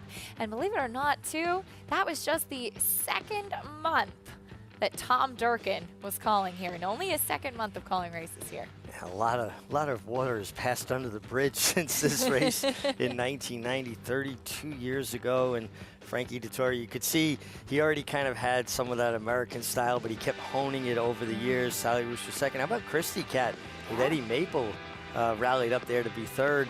Well, that brought back a lot of memories. It was the week after the Breeders' Cup, which was held in New York that year.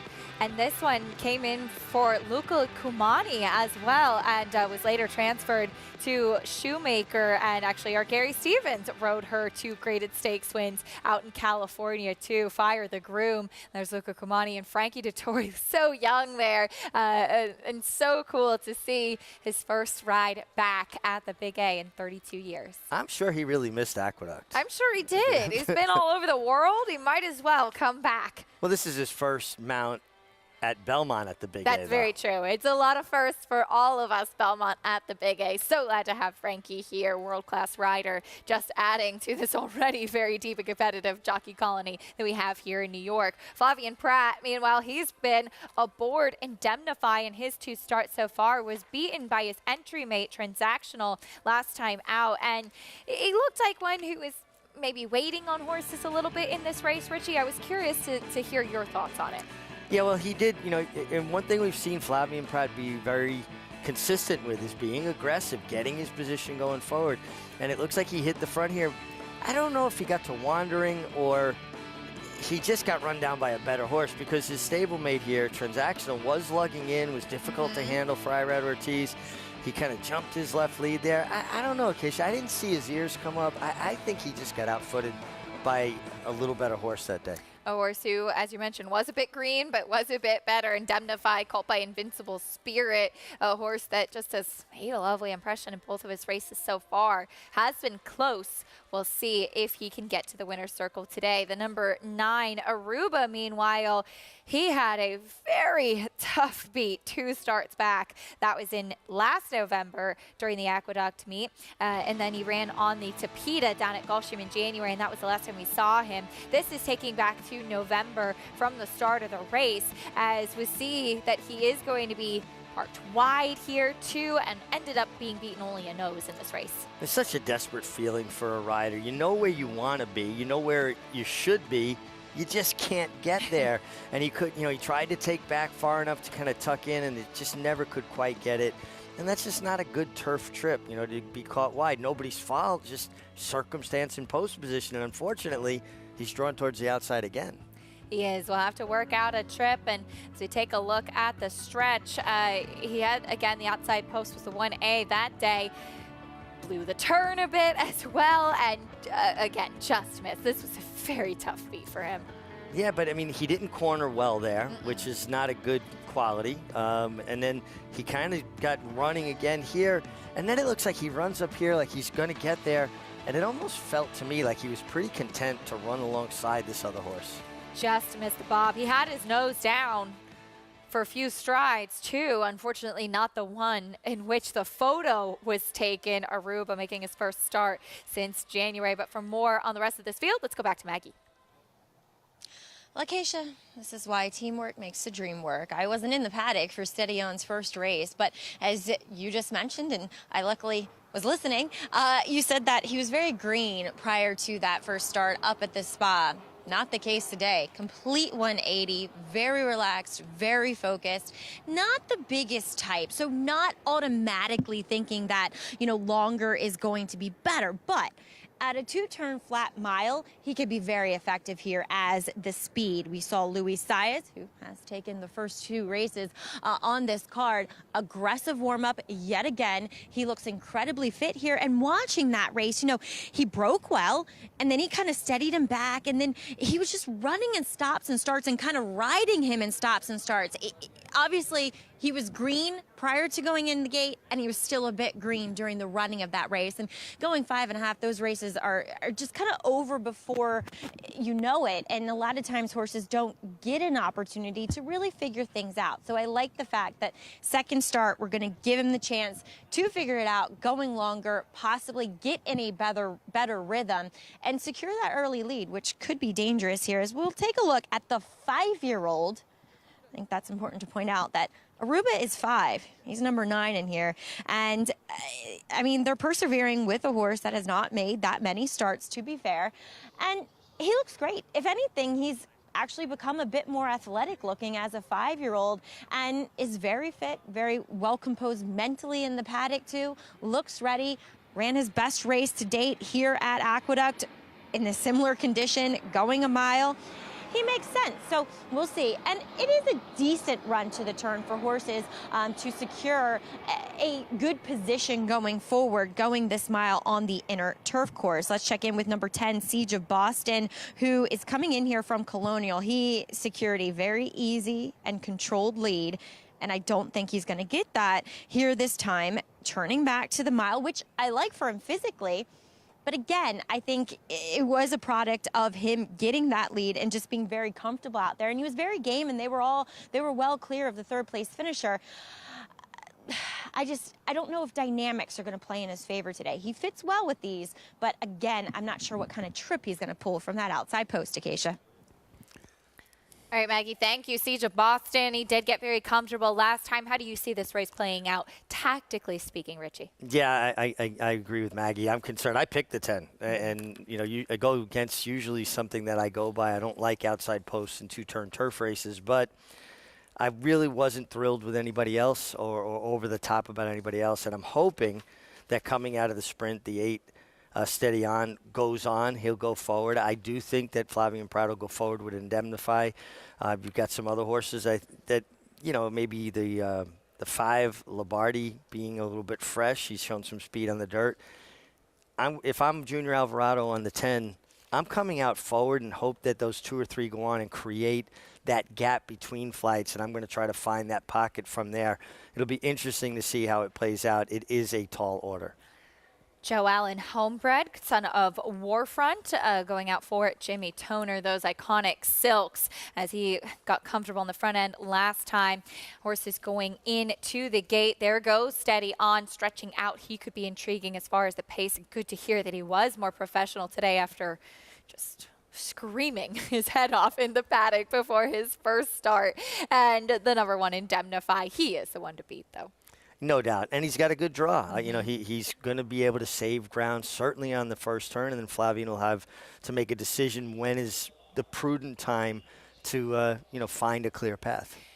Race number 3, Belmont at the Big A. First ride at Aqueduct in 32 years for Frankie Dettori. We send it up to John and Brielle for the call. Siege of Boston moves in.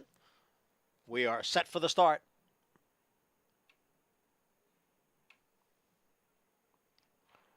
And they're off, and it was a quick start for Indemnify from that inside post. Now moving up on the outside and going for the lead is Steady On. Steady On is in front with Aruba racing in second, and Indemnify is down on the inside and in third. And then comes Jerkovic next in fourth as the maidens go into the clubhouse turn. And it is Steady On who has the lead with Aruba running in second, Jerkovic on the outside in third, Indemnify the favorite down at the rail running in fourth. And then it is Labard who runs in mid-pack in fifth. To his inside is Bobby D in sixth. And farther back is Siege of Boston in seventh, followed by Bally Rhythm in eighth. And then comes Triumphant Road in a ninth, and farther back is Logan's Runner, who trails the field. The quarter in 24 seconds. They continue up the backstretch here with Steady On leading by a length. And Aruba running in second. The odds-on choice, Indemnify, down at the rail in third. Siege of Boston now making a move on the extreme outside. Jerkovic is in between horses. The half one in 48 and 3. Then we come back to Bobby D, who is alongside of Labard, followed by Bally Rhythm. All still chasing Steady On, who leads by a half length. Aruba in second, and on the outside is Siege of Boston in third. Indemnify sitting in fourth as they come into the stretch, and now Indemnify will swing to the outside as they come down for the 8th pole, and Indemnify is coming on now, and so too is Siege of Boston. But Steady On is still there. Steady On, Siege of Boston, Indemnify on the far outside. They're coming down for the finish, and it is going to be Steady On who pulls off the upset. And we've run 3 here at Aqueduct, and Luis Zayas has won all 3. Luis Zayas sweeping the card. Steady On, second-time starter, stretching out in distance and able to handle that mile, no problem. Yeah, and made the lead, got very comfortable. His ears went up. He was always traveling well.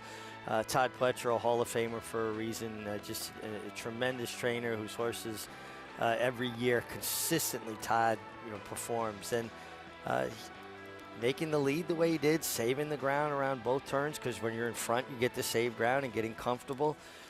Siege of Boston, no fault of Junior Alvarado's tough post, got caught wide, but I think he was very game and may have held off the one. Indemnify, who was in behind horses, had to wait for room, swung out, but really didn't kick on the way you would expect a short price favorite to kick on. He now has had 3 starts and 3 in the money finishes. Meanwhile, it was the second-time starter, Steady On. Siege of Boston did hold on for second. Steady On was 12-1, a generous price on this one. Seems all you have to do today is bet Luis Zayas. I mean, and what's the pattern here? Luis Zayas is aggressive. He gets his position going forward. He made the lead. The horse got comfortable, and he kept finding Luis Zayas, just terrific rider, and his agent, Kieran McLaughlin, doing a great job getting him a steady supply of live mounts. 3 for 3 at Belmont at the Big A today. The final leg of the Caesars Turf Triple still to come, though. Nation's Pride. Can he find the winner's circle once again, or will it be Classic Causeway? They each have a win in the first 2 legs. Who will take third later on?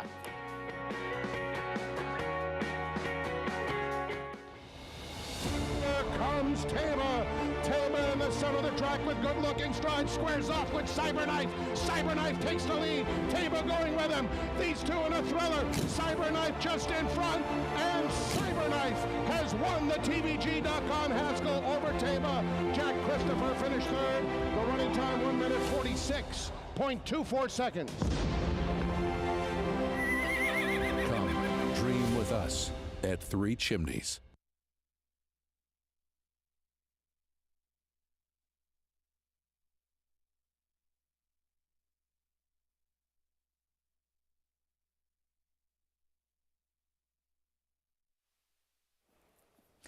Jimmy George, how are you, my friend? I'm good, Acacia. How are you? I'm doing great. Good. How's the team? Everybody is doing well, doing well. Is Monty with you today? He's somewhere in the background. I'm a little bit worried. If I shut the door, he'll start shouting. Then he'll start. Then that's it. Thank you.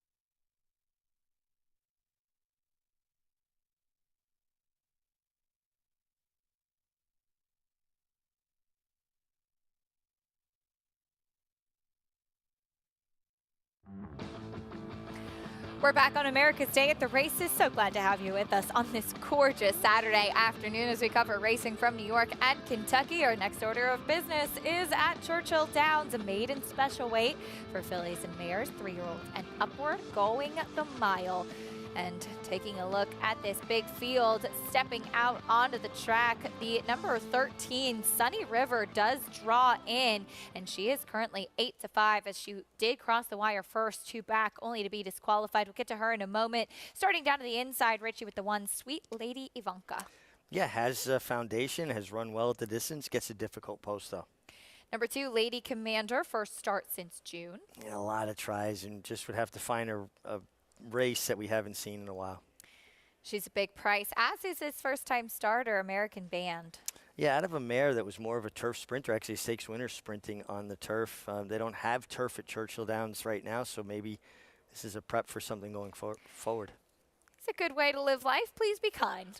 It should be a way everybody should live. Just be kind, and a horse that certainly has races that would be good enough to put her in the frame has run well at Churchill. Jag Warrior is next. Yeah, another one that has some races that would make her put her in the frame, but is going to have to work out some kind of a trip, not taking any money. I thought this filly was interesting, Beyond Perfection. And you get Joel Rosario, who we see gets horses to run into his hands, and they finish well. I think she's interesting as well. Definitely seems like more of a dirt horse as well. Here's Tyrona. Been showing speed sprinting at Gulfstream Park. Will that translate to the mile here? That's a big question as she moves into the barn of Gustavo Delgado. Here's Isabel Declare. Yeah, again, another one that just doesn't have the option at turf with more of a turf pedigree. Love Dragon. Good race from this filly last time out. Really good race from this filly last time out, and certainly could take a step forward. A daughter of Gunrunner. Here is a filly, first-time starter for Todd Pletcher, Scene Filter. Yeah, half to Chewing Gum, who has been very good turf sprinting, but the horse that's, gets Todd Pletcher and Tyler Gaffleone pretty good connections. Another filly by Gunrunner. Here's Gun Mall. Yeah, it's run okay in both their starts. A little better on the turf second time. And coming in off the also eligible list, even money favorite right now on Sunny River. Yeah, listen, plenty of experience. She's got 2 good runs at the mile distance, and she should be forward. And we saw horses with forward position having the best of it at Churchill Downs so far. Even money right now on that one. Florent Giroux aboard. For more, let's check in with Paula Duca. Thanks, Keisha. And when you look at this race, listen, the Chad Brown runner in here, she looks tough in here, Sunny River. I'm getting the outside draw. Mig always talks about, getting the outside draw, especially in these elongated sort of like sprints or these one-turn miles. Just think at 4-5, it's just way too short of a price. There's so many horses here. What upside?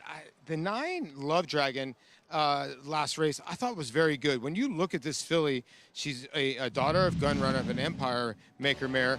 Her first race was in April over a wet fast racetrack in a 12-horse field. She did not disgrace herself in that race. 4 next out winners.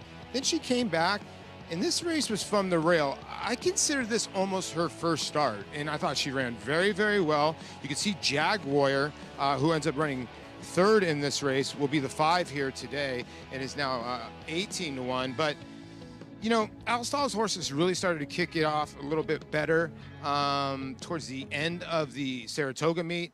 Rolling sort of into Kentucky Downs. He had a couple winners there. Now into here. I think the 9 is live here. I just don't think the 13 should be 3-5. She does not lay over on numbers. I'm going to give you 2 bombs in here. I'll tell you right now, the 2 and the 4. The 2 should not be 35-1. That's ridiculous. Or the 4. Please be kind. You look at the 4, it's the same concept we had yesterday with another horse for Kenny McPeak and earlier today. Just draw a line through that last start. What's the matter with those 2 other efforts at 7 furlongs when the horse got dead left? Now you get an Edgar Morales aboard. I thought the 4 at 14-1 was too strong of a price and big of a price. And Lady Commander on the cutback. I get it, 0 for 11. But on the cutback, this horse has got numbers that maybe run in the number. I'm not saying the 2 and 4 can win this race, but they're definitely horses I'd want to throw underneath. Generous prices for sure, Paul. 36-1 and 20-1. Thank you as 3-5 right now on your favorite. Just quickly wanted to circle back to the 6 Beyond for Perfection. This filly is a half to Kentucky Derby winner, always dreaming. So that's my point of a filly that should appreciate getting back on the main track. I think it's a pretty important fact to point out. She's a sister to a Derby winner. Yeah. And Linker's going on, too. She had a big warm-up under Joelle Rosario, who looks for another win today. 3-5, though, on Sunny River. She does have speed. How does she have to navigate a trip from the outside going this one-turn mile? Well, again, that's the beauty of having about a half a mile until the far turn. You can kind of look over and assess what's going on. I still think you have to be somewhat aggressive, but Florent Drew is a rider that likes to get his position going forward. So I know one thing for sure. He won't take anything away that comes easy to her. Paul brought up some good points about the 9 Love Dragon. A big effort from this filly last time out. Yeah, I thought she ran extremely well, and that was a step forward, and she can certainly take another step forward, daughter of Gun Runner. Maiden special weight. Everyone looking for the first win of their career. It's all about the fillies. Here's Travis Stone with race 4 at Churchill. River.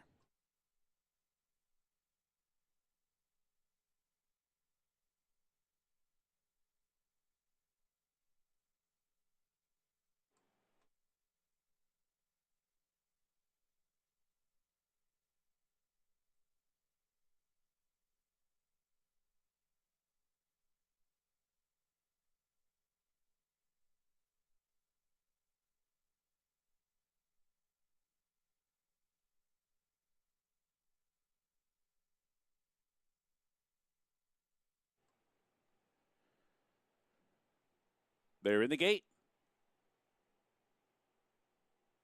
And they're off. Good beginning for Sunny River. Lady Commander's away well. Please Be Kind is there. Jag Warrior's up close as well. Up the chute they go, and Please Be Kind in between short lead. Jag Warrior keeping pace. Lady Commander down toward the rail. And big favorite Sunny River's not far behind them on the outside, racing in 4th. Infiltrate comes on to be 5th. Gunwale on the far outside is now 6th. Love Dragon on the move from 7th. Tyrona's 8th, and up close 8th. Those first 8 just about 3 lengths amongst them. A break of 4 from there back to American Band and Sweet Lady Ivanka moving up at the inside of Isabel Declare, the trailer on the outside. So the field heads down the backstretch run. Please Be Kind splits rivals once again, takes the field onto the far turn. Jag Warrior moves with her. The opening quarter, 22-4. The opening half, 45-3. Pace is honest. Lady Commander's back into 3rd, now 4th, as Sunny River's revving up 3 wide. And here comes Sunny River now, set down already, though. Sunny River's in a full-out drive 3rd at the quarter pole. Heading for home now. Please Be Kind. Jag Warrior. Sunny River still 3rd off the turn. Love Dragon trying to rally from 4th. Heading for the 8th pole. Jag Warrior digs in. Still in front. Sunny River is fully extended, trying to get by with 1 furlong to do it. But Jag Warrior keeps on going. Jag Warrior is determined. Sunny River desperately trying to get by. Jag Warrior digs down. Sunny River surges. Jag Warrior held on at a big price over the big favorite, Sunny River. Farther back, either Sweet Lady Ivanka or Love Dragon. Jag Warrior finally breaks her maiden. The little sister to Grade 1 winner, promises fulfilled. Holds off your heavy favorite. And I think it's fair to say that having speed is an advantage at Churchill Downs today. Yep. Jag Warrior was involved every step of the way, and she just kept finding. Sunny River loomed up on the outside, but you got to be honest with you, watching Sunny River, she seems very content to run alongside horses and not run by horses. It never looked like she was ever going to get to her. No, it was the number 5 over the 13. Number 5, Jag Warrior gets the win for trainer Dale Romans, affiliated by Shackelford. Take a quick time out. When we come back, we'll have a special guest on the show. Jimmy George from Tattersall will join me, and we'll hear a little bit more about one of the most iconic sales in the world and the impact that it's had on American racing. Every hair, every muscle, every contour, every pulse. In the juvenile, Essential Quality has won. in the Belmont, Essential Quality has won the Belmont Stakes.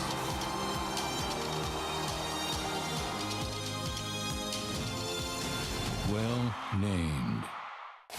Who are you betting on? How about an app created specifically for horse racing? Naira Bets. We specialize in thundering hooves, fist pumping, and boosting your bankroll with robust weekly promotions. And offer betting tips from actual horse racing experts. Bet all day and night, nationwide. Get the action and thrill of horse racing with Naira Bets.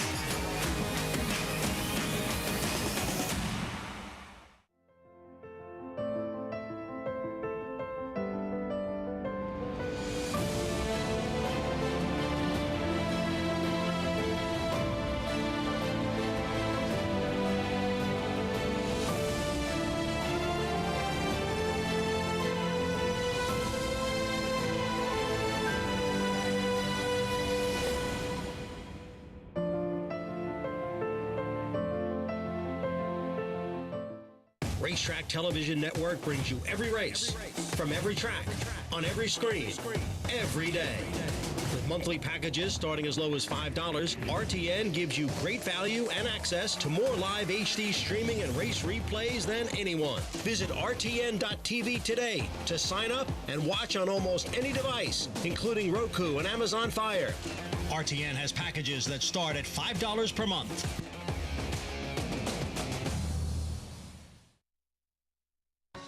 America's Day at the Races on Fox Sports 2. So glad to have you with us, of course, today at Belmont at the Big A. We're looking forward to the Caesars Jockey Club Derby and the Jockey Club Oaks. And in the Oaks, we'll see if McCulloch can get back to the winner's circle, a filly by Frankel who was purchased at a Tattersall's sale. And I'm so pleased to welcome in Jimmy George, the marketing director of Tattersall's Limited. Jimmy, so happy to see you. How are you doing, my friend?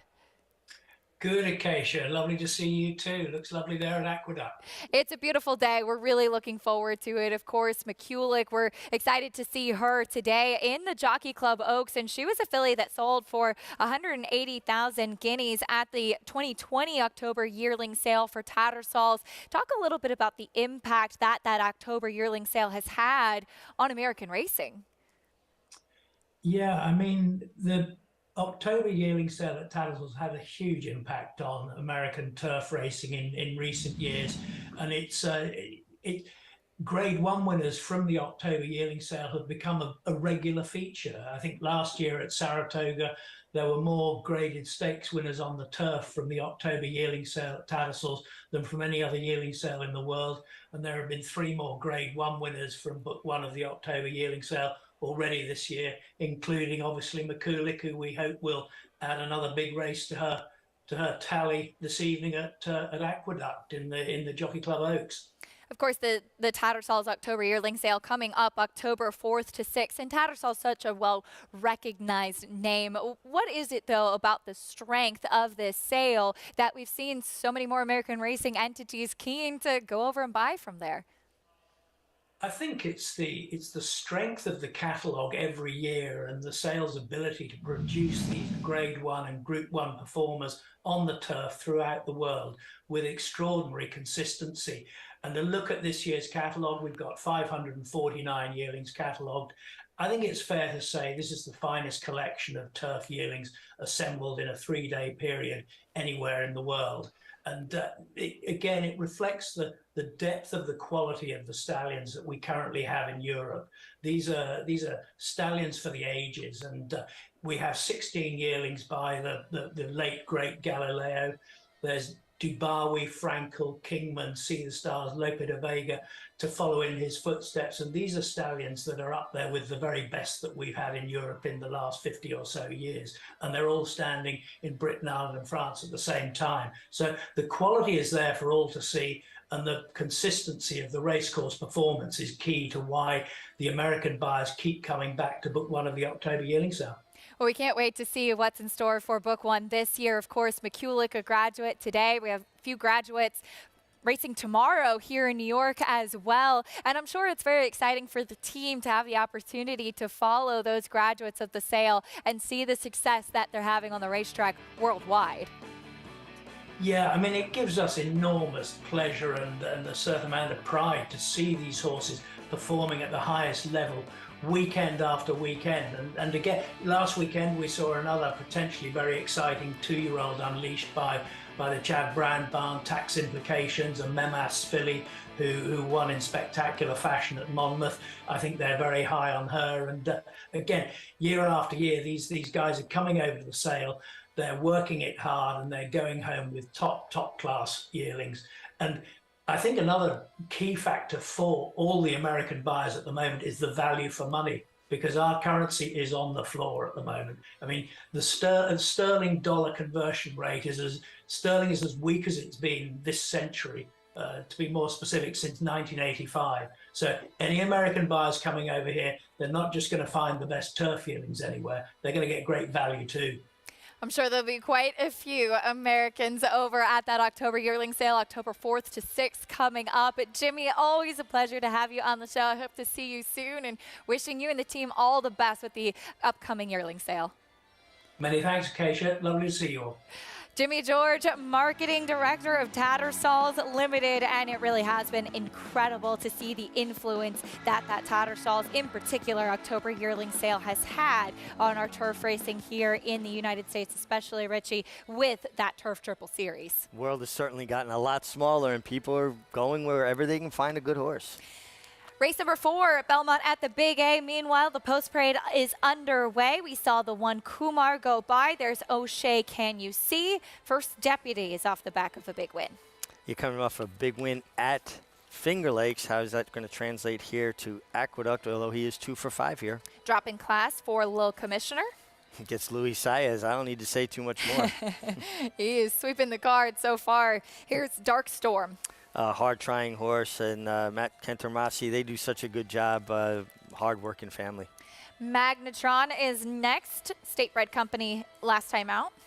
Yeah, and a horse that at times can lay up close, but they all have a problem with the horse on your screen right now, and that's the 8. It's All Relevant, 16-time winner, earner of over $550,000, and he looks to me like controlling speed, and that's his game. That's how he likes to run. He is just as consistent as they come, too. You could join Naira Bets today and play all of the action on our program and a whole lot more while earning up to a $200 deposit match bonus. Sign up with promo code MATCH200 and earn up to a $200 deposit match right after your first deposit. Bet any track, anywhere, anytime. And join now at NairaBets.com for your $200 deposit match. 4 to 5 on It's All Relevant. He has that always dangerous early speed, Richie. Turf, dirt, that is a dangerous commodity to have. Yeah, and he's capable of running fast early, and he continues now. You know, this day back in June, he was running fast. So horse kind of went after him early. He went 22-1, 45-4, going a mile and a 16th. Of course, he had to get somewhat leg weary, which he did. O'Shea, Can You See, is going to rally to be 3rd, but he's a horse that is dogged. He just stays on. He keeps at it. Even though he's tired, he doesn't quit. And It's All Relevant is to me, the kind of horse that's the heart and soul of our game, who just shows up, honest, hardworking, brings it every single time. Now he turns back to 7/8 off the layoff, and looks less pace signed on here than it was the mile and a 16th last time. And he had a disappointing effort 2 starts back. That was against significantly tougher company, too, for 40,000 at this level. He's so dangerous and so consistent as well. Not to mention a 9-time winner over this surface. It's a great crowd. It is on track.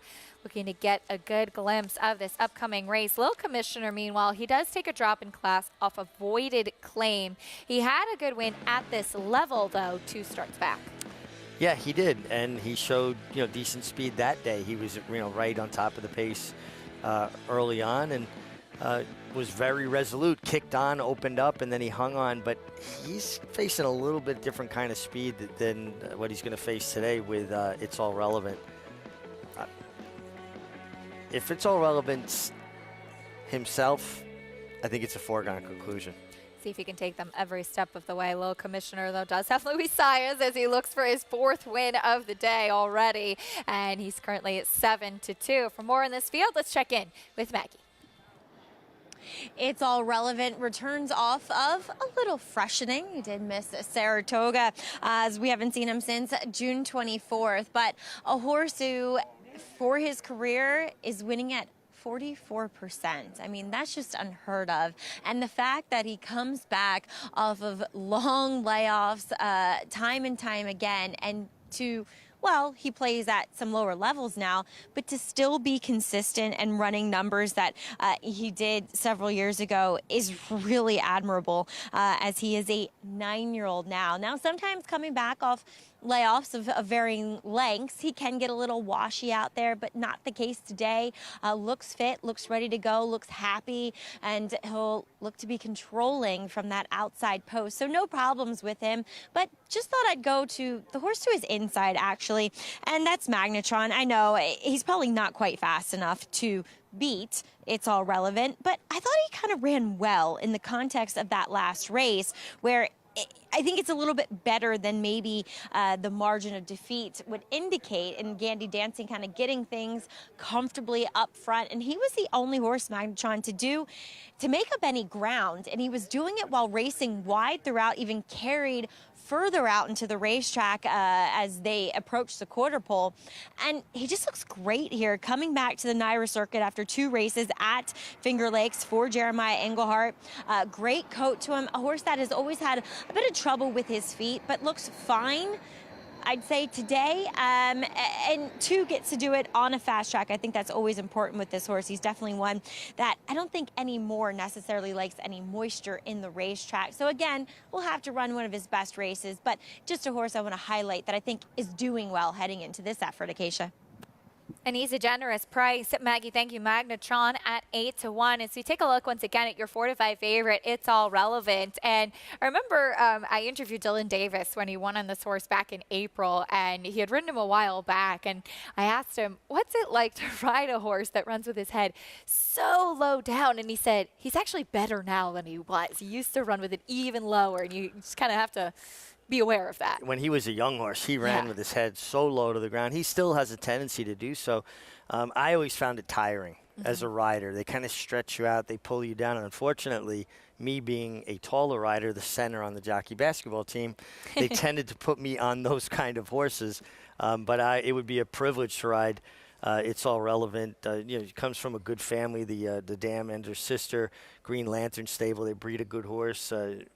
He's a half to AP Indian, stakes winner himself, and another prolific winner, a horse that went 11 for 20 lifetime. So comes from a producing family. And again, I admire these horses that can string together wins. They're throwback kind of horses to like Creme de la Fête and that ilk of a different era. And it'll be easy to see with him as he's a pace setter as he goes out to the front and running with his head low down. And he's out of a mare who's by the great AP Indian. It seems the horses from his line have that trait as he kind of had his head out and down as well. And he's passed that on to a lot of his progeny, which I always find very, very interesting. I do too. I love that whole side of it, the DNA and what gets passed on generation to generation. And you'll see it a few generations removed, that similar stride, similar head carriage. And AP Indy was a horse that ran with his head out and down. Eddie Delahouze was his rider, was the perfect rider for him because he would keep a horse balanced. Much like Joel Rosario talked about keeping horses balanced, he would get horses to run up into his hands. Meanwhile, Luis Zayas has been sweeping the card so far. He's won the first 3. He'll be riding Lil Commissioner here, who takes this drop in class. He's on a 9-2 shot, now 7-2 shot here. And he's got plenty of action throughout the rest of the day, including in our 2 stakes. Nostalgic, first time back on the turf in a while, and the Gray Wizard, who looks to get his first U.S. victory. Those are in the Jockey Club Oaks and Derby later, but Luis Zayas, he could win a few more on the card. Well, anytime you start a day with this kind of hot hand, it's almost like you've just got to stay very centered, very focused. Don't look past the race right in front of you and get caught up in, hey, I could win 6 today, I could win 5 today, I could win 7 today. Just stay in the moment. It's not easy to do, though. Your mind tends to want to take you to what could be. He can get on these rolls, though. Remember, actually, throughout the winter at Gulfstream, this was a couple of years ago, the record for most wins in a day is 7 wins in a day. And he actually did that twice in one meet, which 7 wins in a day, twice in a meet, is crazy. That's incredible. Yeah. I mean, that really is incredible. But, again, staying in the moment, staying in that place where you're not getting ahead of yourself. 4-5 on Lil Commissioner. His lead pony seems more excited about going back to the gate than he is. This is old news for him. Lead pony might be younger than It's All Relevant. I think it's very possible. 4-5 as It's All Relevant. The 9-year-old looks for win number 17. Such a cool horse. Here's track announcer John Imbrial standing by with the call. They are all in line.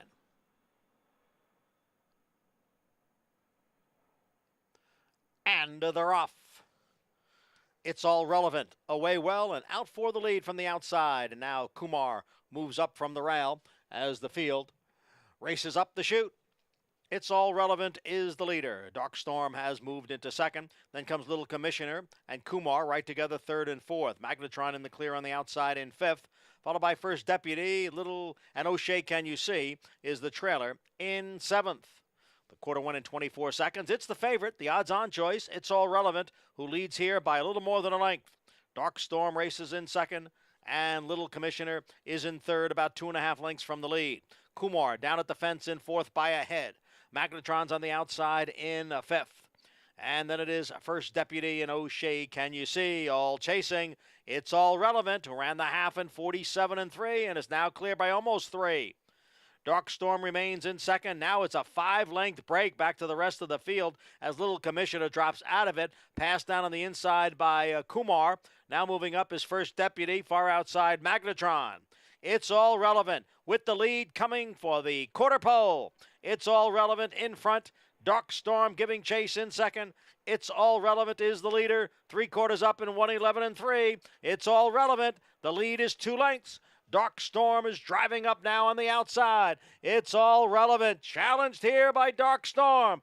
Now a 16th to the finish. It's All Relevant and Dark Storm. The two of them are together as they come on for the finish, and it will be Dark Storm who wears down It's All Relevant through the stretch to get the victory. Farther back, O'Shea Can You See came on to get third. It was an upset in race number 4. The younger Dark Storm, the 6-year-old, able to wear down the 9-year-old It's All Relevant, who set the pace. Junior Alvarado aboard the winner.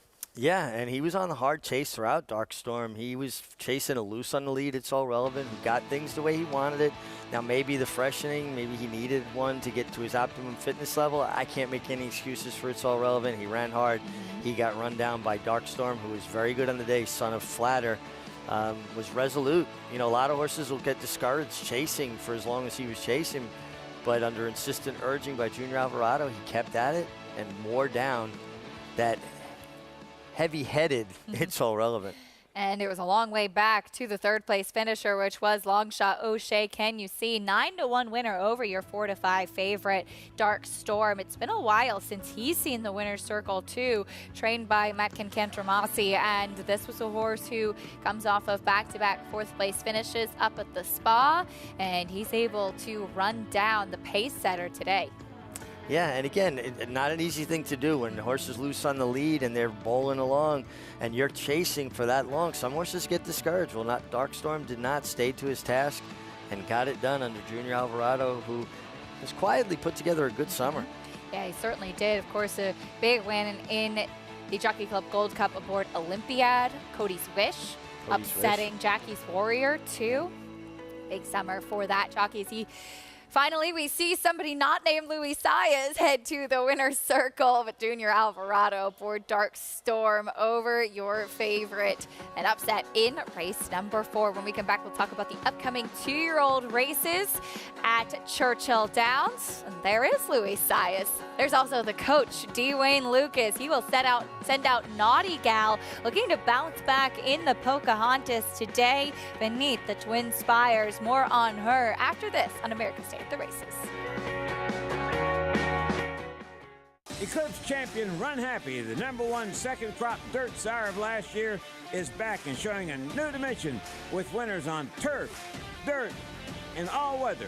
Tabalina's really shouldered all the responsibility. What a deserved victory. Most impressive. Tabalina by 3 1/4. Somebody's Problem is on her way to winning the Prairie Meadows Debutante. Somebody's Problem by 2.5 3. Run Happy, price for value, and standing strong at Claiborne Farm.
You're watching America's Day at the Races, brought to you as always by America's Best Racing. For the love of the race, visit americasbestracing.net today. Race 5 at Churchill Downs coming up next. It's another 2-year-old race, this one a maiden special weight, going 6.5 furlongs on the main track. We've got a good-sized field to talk about here, too. A lot of first-time starters.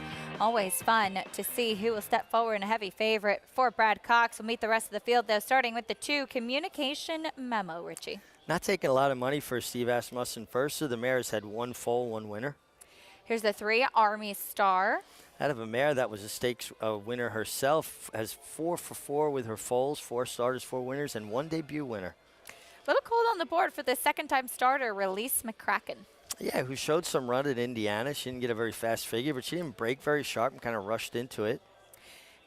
Next will be your heavy favorite, called by Ghost Sapper for Brad Cox, is Loggins. When the money shows on a Brad Cox firster, it's usually well-meant money. Mare is a stakes winner on the turf. This is her first fall. 7-1 on the number 6 Cup. Yeah, horse with a nice steady work tab. I like the spacing between the works. A couple of sprinkled in, quicker works. Another firster, this one by Violence. Here's Ray's Cane. Yeah, not taking as much money. We look to the board to help guide us a little bit with firsters. Number 8, another big price. This one for the coach, Wayne Lucas, Texas Pride. Yeah, obviously didn't take to the turf, going 5.5 first time. Maybe a bit more of a dirt pedigree, though. Here's Daryl's Bolt. Bolt d'Oro has been off to a big start. Yeah, Bolt d'Oro's gotten off to a really good start at stud. This one's not garnering a lot of attention at the windows. Easy Action debuts for Norm Cassie, caught by Speightstown. Yeah, out of a stakes-placed mare on the dirt, and gets Ricardo Santana, who just went on a 30-1 shot. Speed Institute is next for Doug O'Neill. Yeah, well-bred son of Frosted. Calumet Farm, slow but steady works. Gate works are better than the works off the pole. That's kind of interesting to me. And called by Into Mischief for Brendan Walsh, Create Trouble. Yeah, Into Mischief needs no introduction. Gets an outside drawer. You attract Tyler Gaffleone, who's been your leading rider at the last several Churchill Downs meeting. Brendan Walsh certainly capable of the firster. Loggins is currently 6-5 as we head out to Churchill Downs. We have Paul LaDuca and Gary Stevens with him here now, too. Gary, welcome to the show. Guys, this is a tough race. A lot of first-time starters, but public zeroing in on just one. Yeah, Casey, glad to be welcomed by Hall of Fame rider Gary. Good to see you again. G, as usual. Really tough and a nice little race here of nice little Colson Geldings. And we'll get to the 4 here. Release McCracken. First start at the debut at Indiana, sort of broke a little bit flat-footed, but ran okay first time out. Yeah, he did. It wasn't a fast race or anything, but he came running, finished second, got beat 3 lengths, and he came back. What I like about this is Brett Calhoun has brought him back, worked him out of the gate since that race here at Churchill Downs, and it wasn't a flashy work, but it was a solid work. Went in 101, so he's got the experience. We all know how important it is for one to have their experience come back their second race. But I'm looking at Loggins right now. No, listen, Loggins, a first-time starter for Ghost Sapper and Brad Cox, right now at even money, reportedly been working well in the morning. When you see bullet drills here at Churchill Downs, I think some people get scared away from these horses because this horse wasn't at Churchill Downs, but obviously primed maybe for today. Yeah, I mean, it's Brad Cox, Florent Giroux's go-to guy here. The horse looked great when he came onto the racetrack, very focused, looked dead fit, looked like he'd already had a race in him. So, and look, Brad's horses, they improve with an out in him, but this colt looks like he's ready to step over and fire today. And then Cup, I would think named after Cooper Cup, Acacia, for the Super Bowl champions of last year for the LA Rams. This son has more spirit, not taking much money at 9-1 on the board. I thought this horse would take with that bullet drill at 117 last time out. Yeah, and for Ron Moquette, this horse is a player. Coming out, had that black letter work last time out here at Churchill Downs on September 9th, and he's obviously showed that he's got some ability. Not like Ron to throw bullets out there, but impressed with that last workout he had. I will throw the 3 Army Star in there. By the way, the 3, the 7, and the 8 carry over this pick 5. The lowest you can do is almost 250,000. But Gary and I are looking for Loggins. We don't know if we want to do the Gopher and Caddyshack or a little, I guess, a little Kevin Bacon and Footloose, Acacia. I love that. I vote Footloose Personally, I'd like to see Gary and Paul do a little footloose. Do a little footloose at Churchill today. You know what? That's got my vote too. I think so. I think it'll be a lot of fun. Well, it'll be a fun day with those two throughout the rest of the afternoon. As Paul mentioned, Loggins got some good notes from Gary as far as how fit he looked and ready to go. And certainly the board is reflecting that with those quick workouts over the main track at Churchill. Yeah, you like to see proper spacing of works, and then if you've got some fast work sprinkled in there, it's just an indication that a horse is showing ability. They're not trying to get the fastest they can go in the morning, but it's nice when they give it to you once in a while and you go, okay, I have the goods here. Colt by Go Zapper is the favorite. 2-year-olds, a lot of first-time starters. Graduation day for one of them. Here's Travis Stone with race 5 at Churchill.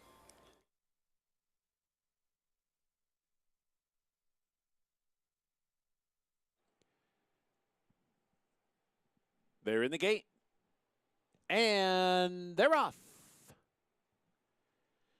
Pretty even beginning toward the outside. Easy Action hits the ground running and quickly establishes the front. Release McCracken comes through toward the rail. Texas Pride is there. Speed Institute didn't create trouble on the outside. Race up as well. Scramble on early. Easy Action, short lead, but plenty of pressure. Release McCracken down toward the inside. Texas Pride is there. Speed Institute far outside up into 4th. Loggins is there too. Communication Memo down toward the rail. Create Trouble's going to get stuck 5 wide to the far turn. Racing in 7th. Cup comes away 8th. Raise K 9th by 4. Then it's Army Star 3 lengths back to Daryl's Bolt the trailer. Contested opening quarter 22 and 4. Release McCracken through to the inside of Easy Action, but Loggins looms on the outside and willingly and easily has come on to take the lead and puts 2 lengths on the field just like that. Loggins in front, heading for the 8th pole. Easy Action fights on from 2nd. Release McCracken is 3rd. Communication Memo is 4th. There's 1 furlong to go, and Loggins is looking good. Loggins rips away from the pack in a stylish performance. Streaks under the wire, 7 lengths to the good.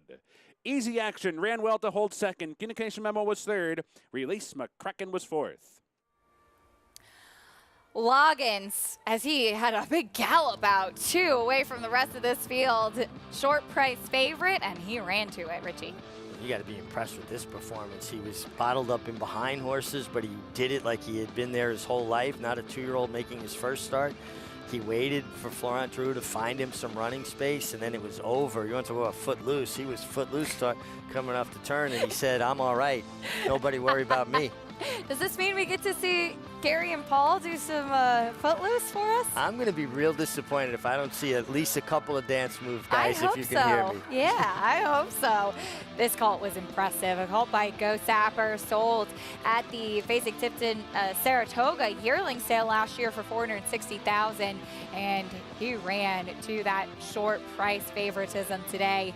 Now, I know we often talk about the gallop out, and it's not everything, but the way that he kicked on past the wire away from the rest of this field, I think Florent Giroux taught him a little something today too. I believe in gallop outs, and I think it's an indication of if a horse wants to go on, and the way he galloped out, being a son of Go Sapper, I do think he'll go on. I think anybody who dismisses gallop outs out of hand is just being short-sighted.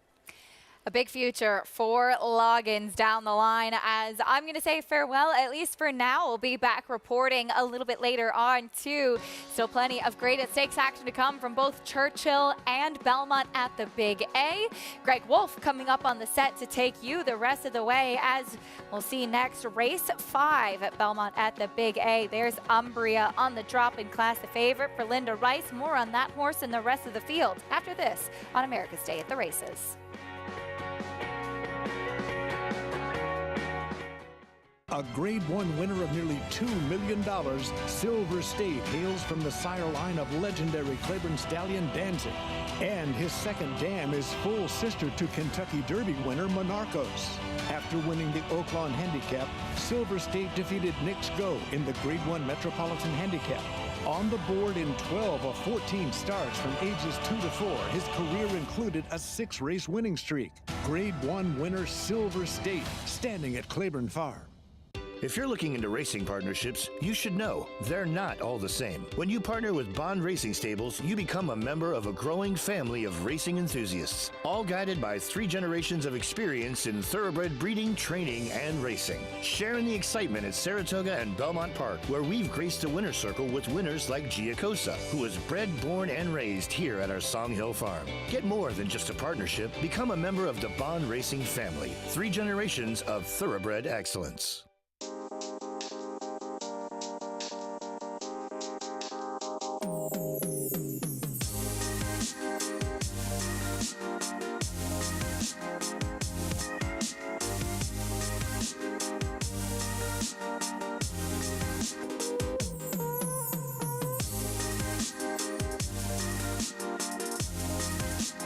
Stay fabulous. Resorts World. Now more than ever, it's time to get with the program. When shopping for your next race prospect, consider that New York breds start with an advantage. Our New York breds run for serious green. At Saratoga Race Meet, New York bred maidens run for up to $88,000. New York bred allowance horses run for up to $100,000. And New York bred owners can collect awards of up to $20,000 per horse per race. So get back with the program. Seriously. Welcome back. You're watching America's Day at the Races, as we are proudly brought to you by Naira Bets. Bet any track, anywhere, anytime. As standing in here in the beautiful Aqueduct paddock, well, I wasn't here the last few days because I was down participating in the Real Rider Cup at Fair Hill. Things didn't go necessarily as planned, but the Real Rider Cup is the product of the brainchild of Anita Motion and Maggie Kimmett, and in 5 years of this event taking place, they have raised over $500,000, and this year over $170,000 raised between 2 events, between Lexington and Fair Hill. And I kind of got interrupted by a dog, as you'll hear it here in a second. There it is. And there I go. But good to know that still I can land on my feet. It's been 6 years since I've hit the ground or had an unplanned dismount. And I did it while everybody was watching. It's kind of how I do things. But anyway, I had such a blast. So many great people participating. Penelope Miller on my team, formerly with America's Best Racing, and got to catch up with so many great friends. But most importantly, we raised a lot of money yet again. So I want to thank everyone who has reached into their pockets and donated. You can still donate. Just check out therealridercup.com. And it was such a blast. And I can't wait to do it next year on my own horse. This year, it was Talk Show Man, who subsequently today in the All Thoroughbred show got champion with his owner, Lindy Gutman. So he was a great partner, just doesn't like dogs, as we need to welcome in a new member of the team, Greg Wolf. He joins Richard Migliori up on the set. Hey, Greg. Hi, Maggie. That was fun to watch that. And year in, year out, Maggie's part of that. Always a good time. We have a great show coming up, and obviously you've been on for a little while, but first points qualifying for next year's Kentucky Derby, Kentucky Oaks. We also have the conclusion of this Turf Triple Series, where in both legs, horses with a chance to take 2/3 of the sequence. Yeah, I mean, just terrific racing all the way through, and it seems like we've already gotten through the appetizers or the first course or two, and now the main courses are coming up. And, I think getting back to Maggie in that unfortunate fall she took, she did an amazing job getting her feet under her and hanging on to the horse. You know how hard that is to do? That was a really incredible performance in itself. She's an exceptional horsewoman as well. She does it all. The only one on us for horseback. Yeah, my days are over. You're retired. Here's what we have coming up for you. Belmont at the Big A. Still ahead. Caesars Jockey Club Derby. Jockey Club Oaks. In that Jockey Club Derby, 2 runners trying to take 2/3 of that Turf Triple Series. Classic Causeway. We just had one of the part owners come over, say hello. It's our ABR race of the week. Clark Cooper, Kentucky West Racing, of course, on Classic Causeway. took that first leg of the sequence, the Belmont Derby. Nation's Pride took the Saratoga Derby Invitational, got a little revenge. So the rubber match is coming up this afternoon. Let's go back to that Belmont Derby, and Classic Causeway was a shocker in here at 26-1. Yeah, he was, but it was his first try on turf, and he got very comfortable, set a nice pace. I won't even say a slow pace for a mile and a quarter, 48. That's laying down 12-second furlongs. Now, Nation's Pride didn't break well, certainly put himself up against it. He broke a lot better in the Saratoga Derby, and you would expect him to be closer, just getting familiar with North American racing and having to be quicker away from the barrier. But Classic Causeway showed that his Belmont Derby was no fluke with another good run in the Saratoga Derby. And you can make the argument, too. I know Classic Causeway won this race, but you can make the argument Nation's Pride in both legs. This race as well, he ran the best race of anyone. Oh, absolutely. After the way he broke in the Belmont Derby, and then he was far back, and he was the one finishing best of all, had to come wide. He definitely had a compromising trip. In the Saratoga Derby, William Buick rode him into the race, rode him into the first turn. Going a mile and a half with his third start in North America, you would expect him to put himself in the game. But Classic Causeway was good in both races, and he showed again that his Belmont Derby was no fluke, showed good speed again. And again, one of his part owners, he's just offset here. Thumbs up today for Classic Causeway. We got the thumbs up sign from Clark Cooper. Absolutely. Well, listen, Classic Causeway could get loose again on the lead today, and Nation's Pride, I think, will be closer to him. Annapolis came back and won, kind of showing maybe he's more of a miler type, and he only beat Classic Causeway ahead. It feels like the race goes through these two again. Nation's Pride, certainly a deserving favorite and will be very tough to beat, but Classic Causeway has speed, and speed is always dangerous. Much better post, too, for Nation's Pride when he had that tough trip and was drawn all the way outside today. He'll be in post 3 for the rubber match between these two.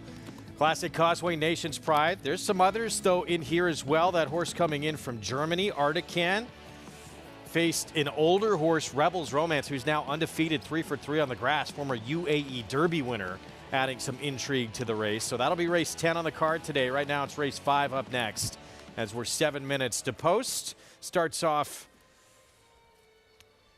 with A-Light here. Non-winners at 2 life, going a 1-turn mile, 25-1 inside. Took A-Light 35 tries to break his maiden. He gets the check mark for determination. Scotto, big price next door as well. Another big price here. A horse that's 1 for 15. It's not in very good form. Umbria, 6-5 favorite. That makes a lot of sense. Proper drop in class. Half to Admonson, Winner's Laugh, both proficient on dirt. Jalon Samuel and Lucky Brody. Lucky Brody has races that actually could put this horse in the frame. Certainly a player here.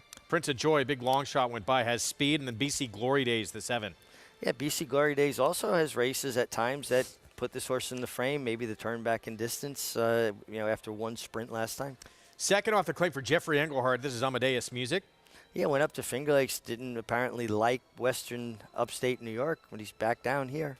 And flipping fun outside, Mike Luzzy, big price, 19-1, is 0 for 4 in the money at Aqueduct. Yeah, another one that would just have to find a better race than I've seen recently. So that is your field. 5th here, Belmont at the Big A, our opening Saturday of this shifted meet from Elmont here to South Ozone Park as we look at Prince of Joy.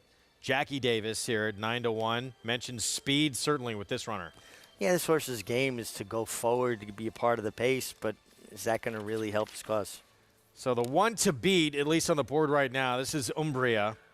Turf last time out, back on April 7th. It was at Aqueduct. It was a race that was meant for the grass. It was taken off. So in the slop, 2-length lead in the stretch. So how do you view this race? Does not finish the deal.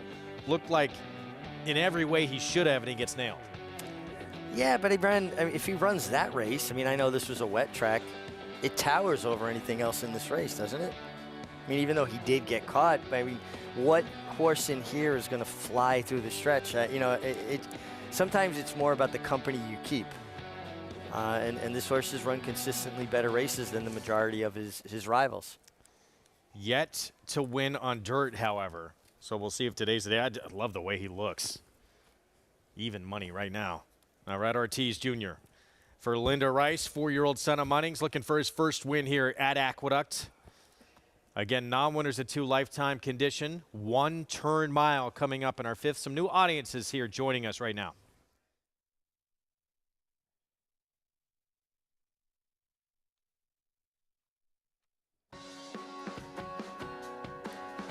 Welcome to those who've just joined us on Valley Sports Southern California and San Diego. Those already with us on FS2. Great to have you here on America's Day at the Races for the opening Saturday of this Belmont at the Big A meet. Greg Wolf alongside the winningest jockey in the history of this racetrack, Richard Migliori. And Mig, big day as talked about with our previous audience. First points races to earn your way into that starting gate for the Kentucky Oaks and the Derby later today at Churchill Downs. And that Turf Triple Series concludes today here in New York. Yeah, never too early to start Derby dreaming or Oaks dreaming, if you will. And when you've got a good 2-year-old, that's what you're starting to think about. How are they going to develop? How are they going to, go from 2 to 3? And what's the best path to get us to the Kentucky Derby and or the Kentucky Oaks? We'll see Damon's Mound back in action. So impressive when we saw him at Saratoga, winning that Saratoga Special over at Gulfport. Can he stretch out and handle 2 turns? That's the question for just about everyone in that Iroquois later today. Right now it's the 5th here at the Belmont at the Big A. For those who just joined us, a $16,000 claiming race. It is for non-winners of 2 lifetimes, so only the maiden win to their credit, going a 1-turn mile coming up.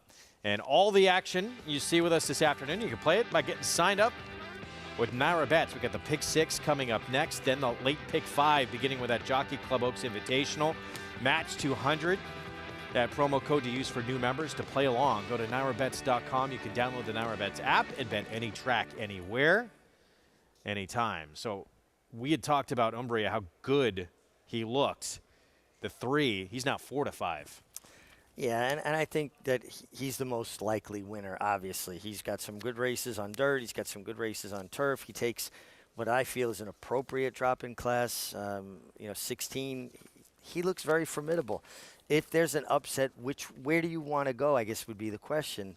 Is the 8, Amadeus Music, a viable alternative? You get Jose Gomez, an apprentice that's been riding extremely well, over $5.4 million in purse earnings this year, over 116 wins at this point. I mean, he's your odds-on favorite to win the Eclipse Award.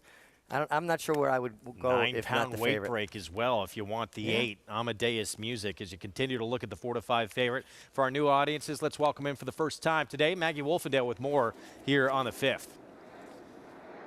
Thanks, Greg. And we'll talk about your favorite, Umbria. Honestly, from the physical side of things, he's just a standout amongst this group for Linda Rice. Now, his last 3 races are dreadful, and 2 of the 3 arguably were on his slightly preferred surface, but this is the bottom, and he'll be A-okay here on the dirt as far as I can work out and watching him warm up.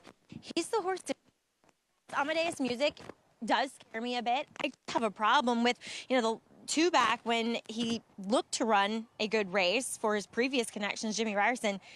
It was a pretty hungry field that day. So, but again, like I said, he looked fine. You know the horse who got a really big and kind of eye-catching warm-up, and these are for very low-profile connections, and this horse has been beaten, I mean, my math's terrible, but 75 lengths in his last 4 races combined, but Scotto. So I think he's actually getting back to the right distance, going this 1-turn mile, and he is moving really well out there. And I'm wondering, with the stretch back out, with the big warm-up, are they gonna, and he's a horse that doesn't have much early speed, but at least just get him a little bit closer in the mix. He's a huge price, but one that, as I was standing up here watching him go by, he was kind of the one that stood out, at least by watching warm-ups, Greg.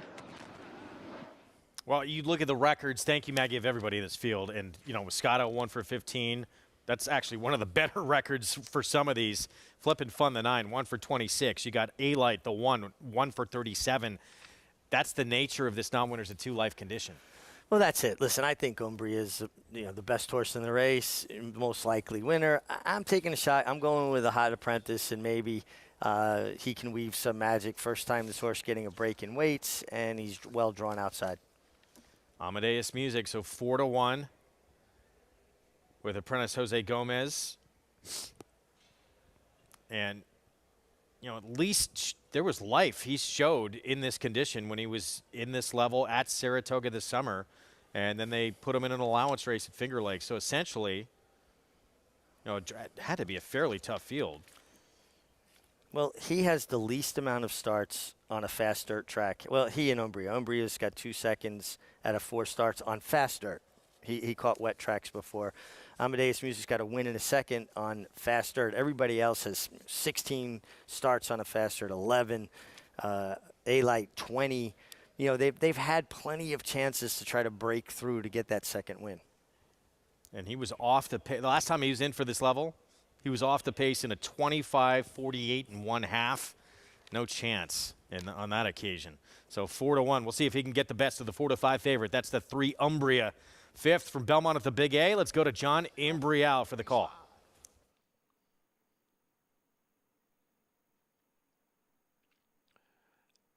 And they're off.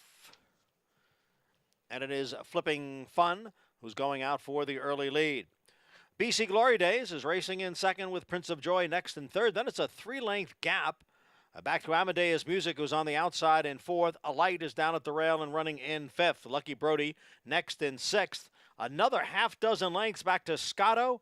And the favorite Umbria trails the field in 8th. The quarter went in 23-3, and they're heading up the backstretch. Flipping Fun, big long shot, leads here by a length with BC Glory Days. Now joined on the outside there by Amadeus Music. And in between horses is Prince of Joy.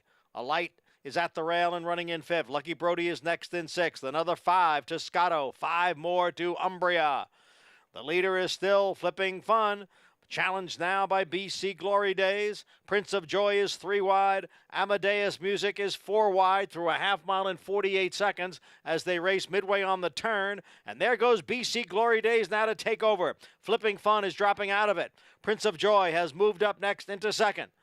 As they come for the top of the stretch, BC Glory Days with a 3-length lead.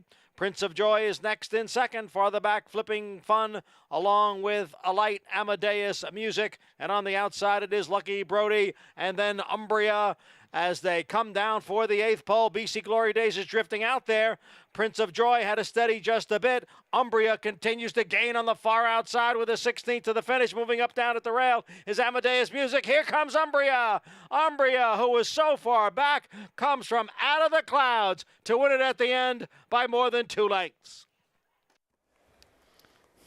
It looked for a long time in this race like Umbria just did not show up in here and had no chance. Lost contact with his field in the end. Wins pretty easily. I'm not really sure what was going on out of the chute. He broke well enough, and then it looked like at one point maybe even that Irad Ortiz Jr. was going to pull him up. He kind of really took a big hold of him, dropped him all the way back out. This was some performance by Umbria and the way he finished. I mean, he really...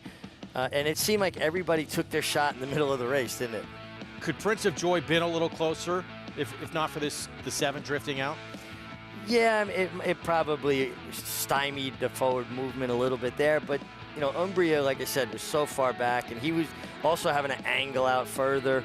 I think that, just watching this, I think she would have been second regardless. Jackie Davis on the 6 Prince of Joy. 4-5. Umbria so far back early. We're going to go back to the beginning of the race and show you out of the gate what happened.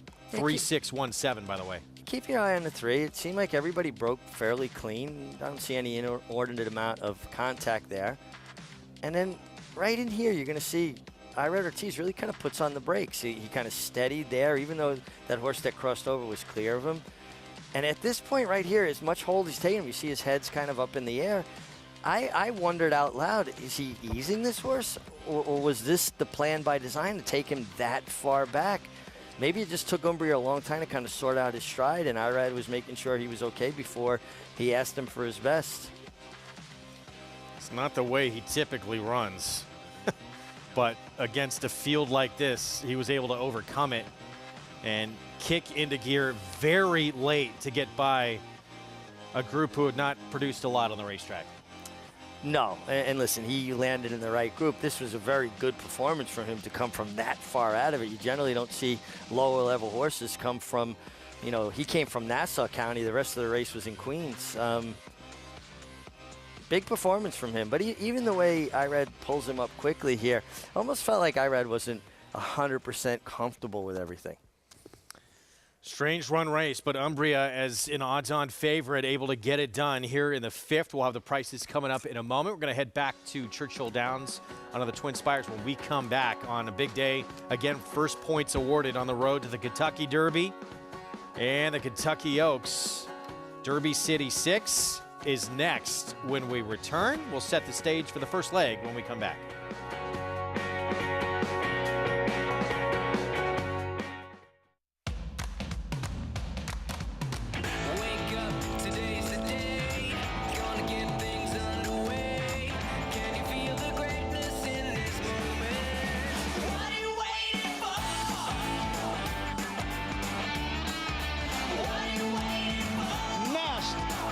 The best.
We are back on America's Day at the Races on FS2, regional networks out in Southern California. Good to be with you on a big Saturday of action all across the country, which we're bringing on the program from Churchill Downs.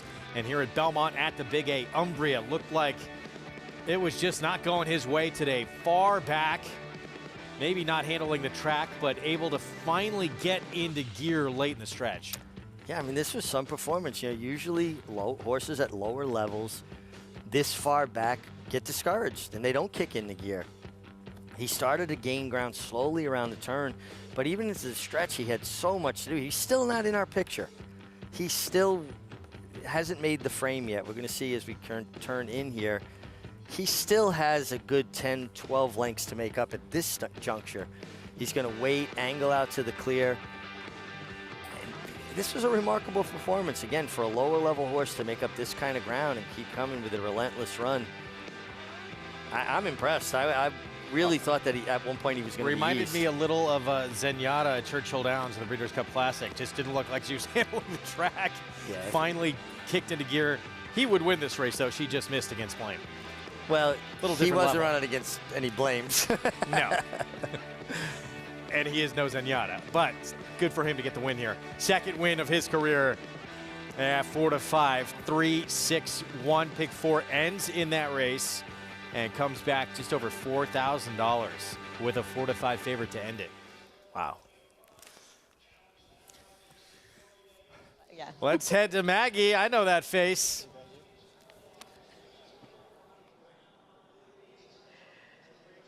Here with Frankie Dettori, and he is the ageless wonder. As earlier on, Frankie, we showed the last time you rode here at Aqueduct 32 years ago in the Budweiser Breeders' Cup, and aboard Fire the Groom, as you just watched the race, did it bring back any memories? Should I be honest? No.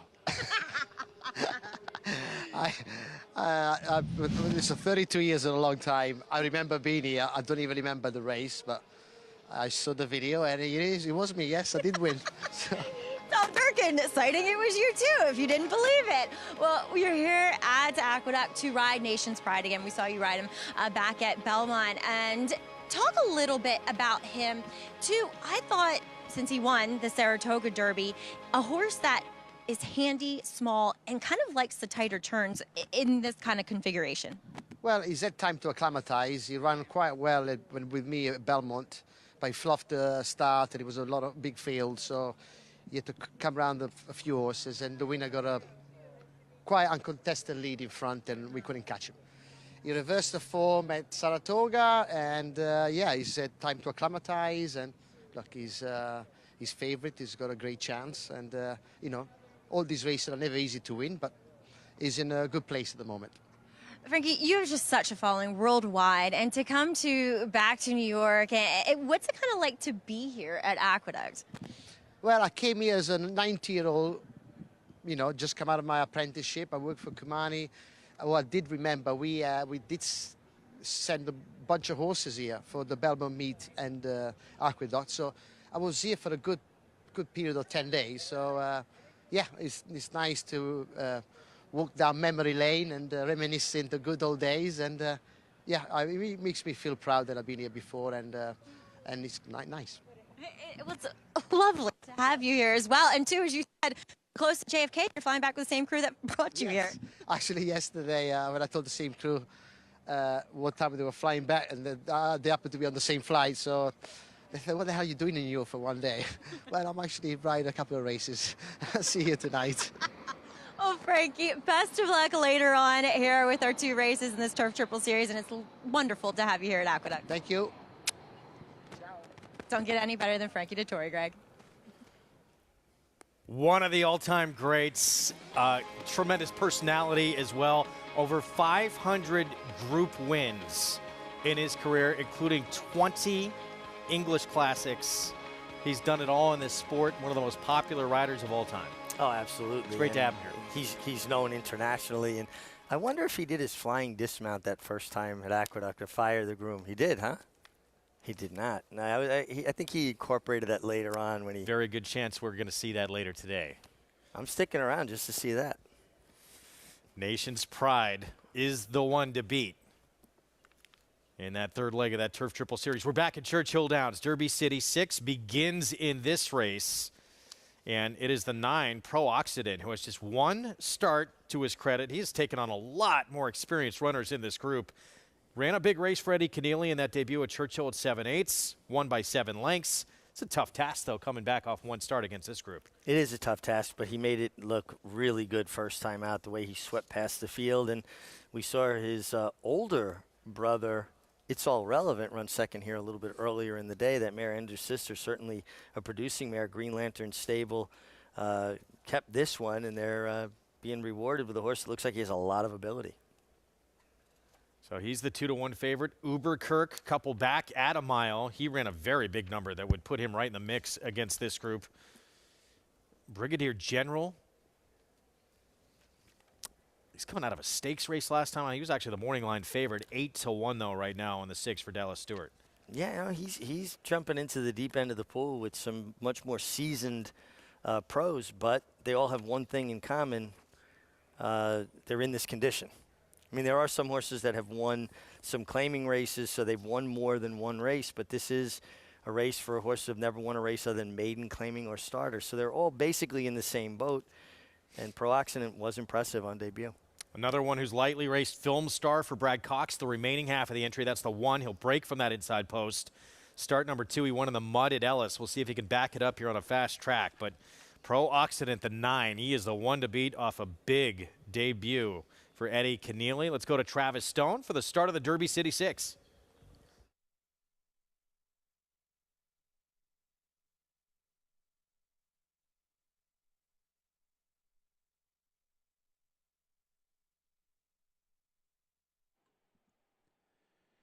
They're in the gate, and they're off.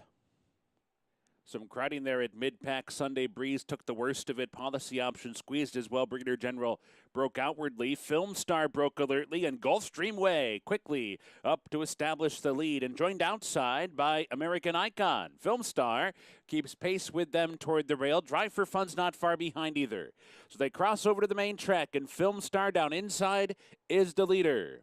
Gulfstream Way, mild pressure from second. American Icon in the clear third. Drive for Fun tugging at the rider, advancing up in between to be third. And then it's American Icon now. Fourth, Ignitus running along fifth. Brigadier General racing sixth. Uber Kirk down inside seventh. Ollie Meisters racing eighth. Sunday Breeze up in the ninth. Pro-Oxidant is 10th and 6 lengths off the lead. And then it's Policy Option. Unbridled Honor is the trailer. A 23 flat opening quarter mile to a 45 and 4 half. They're midway round the far turn. Gulfstream Way knocking heads with Film Star. American Icon looms to their outside 3 wide. Brigadier General comes on 4 wide. Uber Kirk is locked and loaded in behind with Drive for Fun. Pro-Oxidant is starting to pick it up from the back. Off the turn into the stretch. Gulfstream Way, American Icon, Brigadier General, and down inside Uber Kirk trying to squeeze up on through Corey Lannery right up the rail to the lead with a furlong to go. Uber Kirk's in front. Fighting on is Gulfstream Way second. Film Star third. The rest too much to do. Rails skimming. Uber Kirk's the winner. 3 lengths in the end. Gulfstream Way was second. Film Star was third. And Pro-Oxidant came on to grab fourth. Fourth for the favorite in start number 2. It's Uber Kirk, much more experienced. 3 wins, 6 seconds, 7 thirds, and now picks up the 4th win of his career. Kenny McPeak, Corey Lannery. This is what Corey Lannery does so well. He is a rider that loves to ride the rail. He wants to sneak through, squeak by. When it kicked on, Uber Kirk really kicked into gear. And this is a horse that, if you were paying attention, my colleague here, Greg Wolf, said, you know, this horse has got a race that makes him a major contender. What did he go off at? 9-1.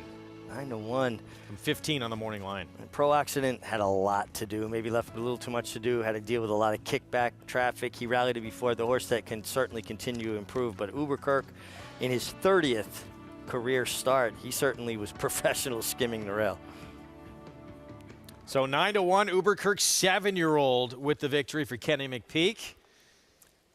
And a price to start off that Derby City 6. We'll have the prices when we come back. Going to swap out here on a break. So long to Mig. Got a couple segments with you. It was fun. Short but sweet.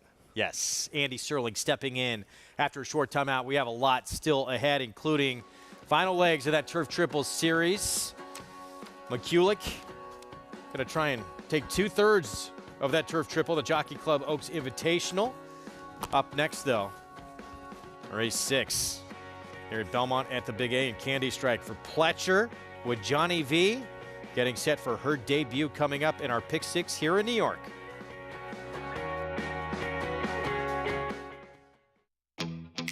Yes, there's family. If we say La Troyenne, you'll get the picture. And of course, form. G1 this. A breathtaking run. G1 that. Dig down deep to win it. But take a long, steady look, and the word that most likely springs to mind is fantastic. Maxfield. Family. Form. Physique. Fantastic.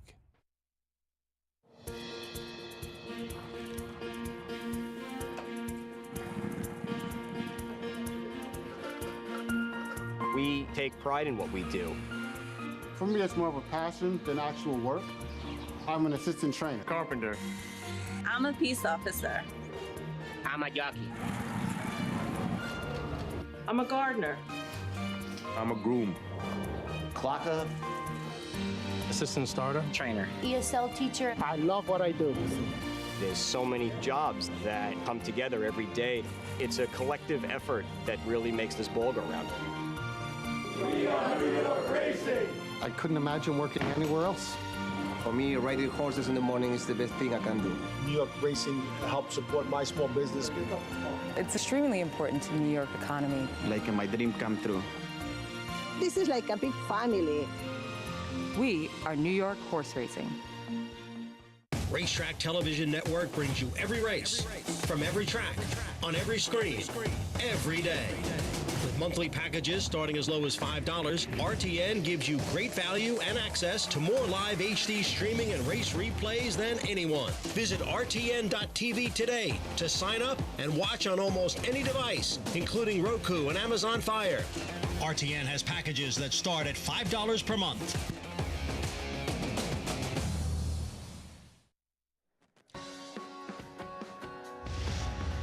Welcome back. You're watching America's Day at the Races, and we are proudly brought to you by Hillendale Farm, as they are now at iconic Lapa and standing such icons as Curlin, as we'll take a look at a few horses here for today's 6th race. It's a maiden special weight going to 6 furlongs.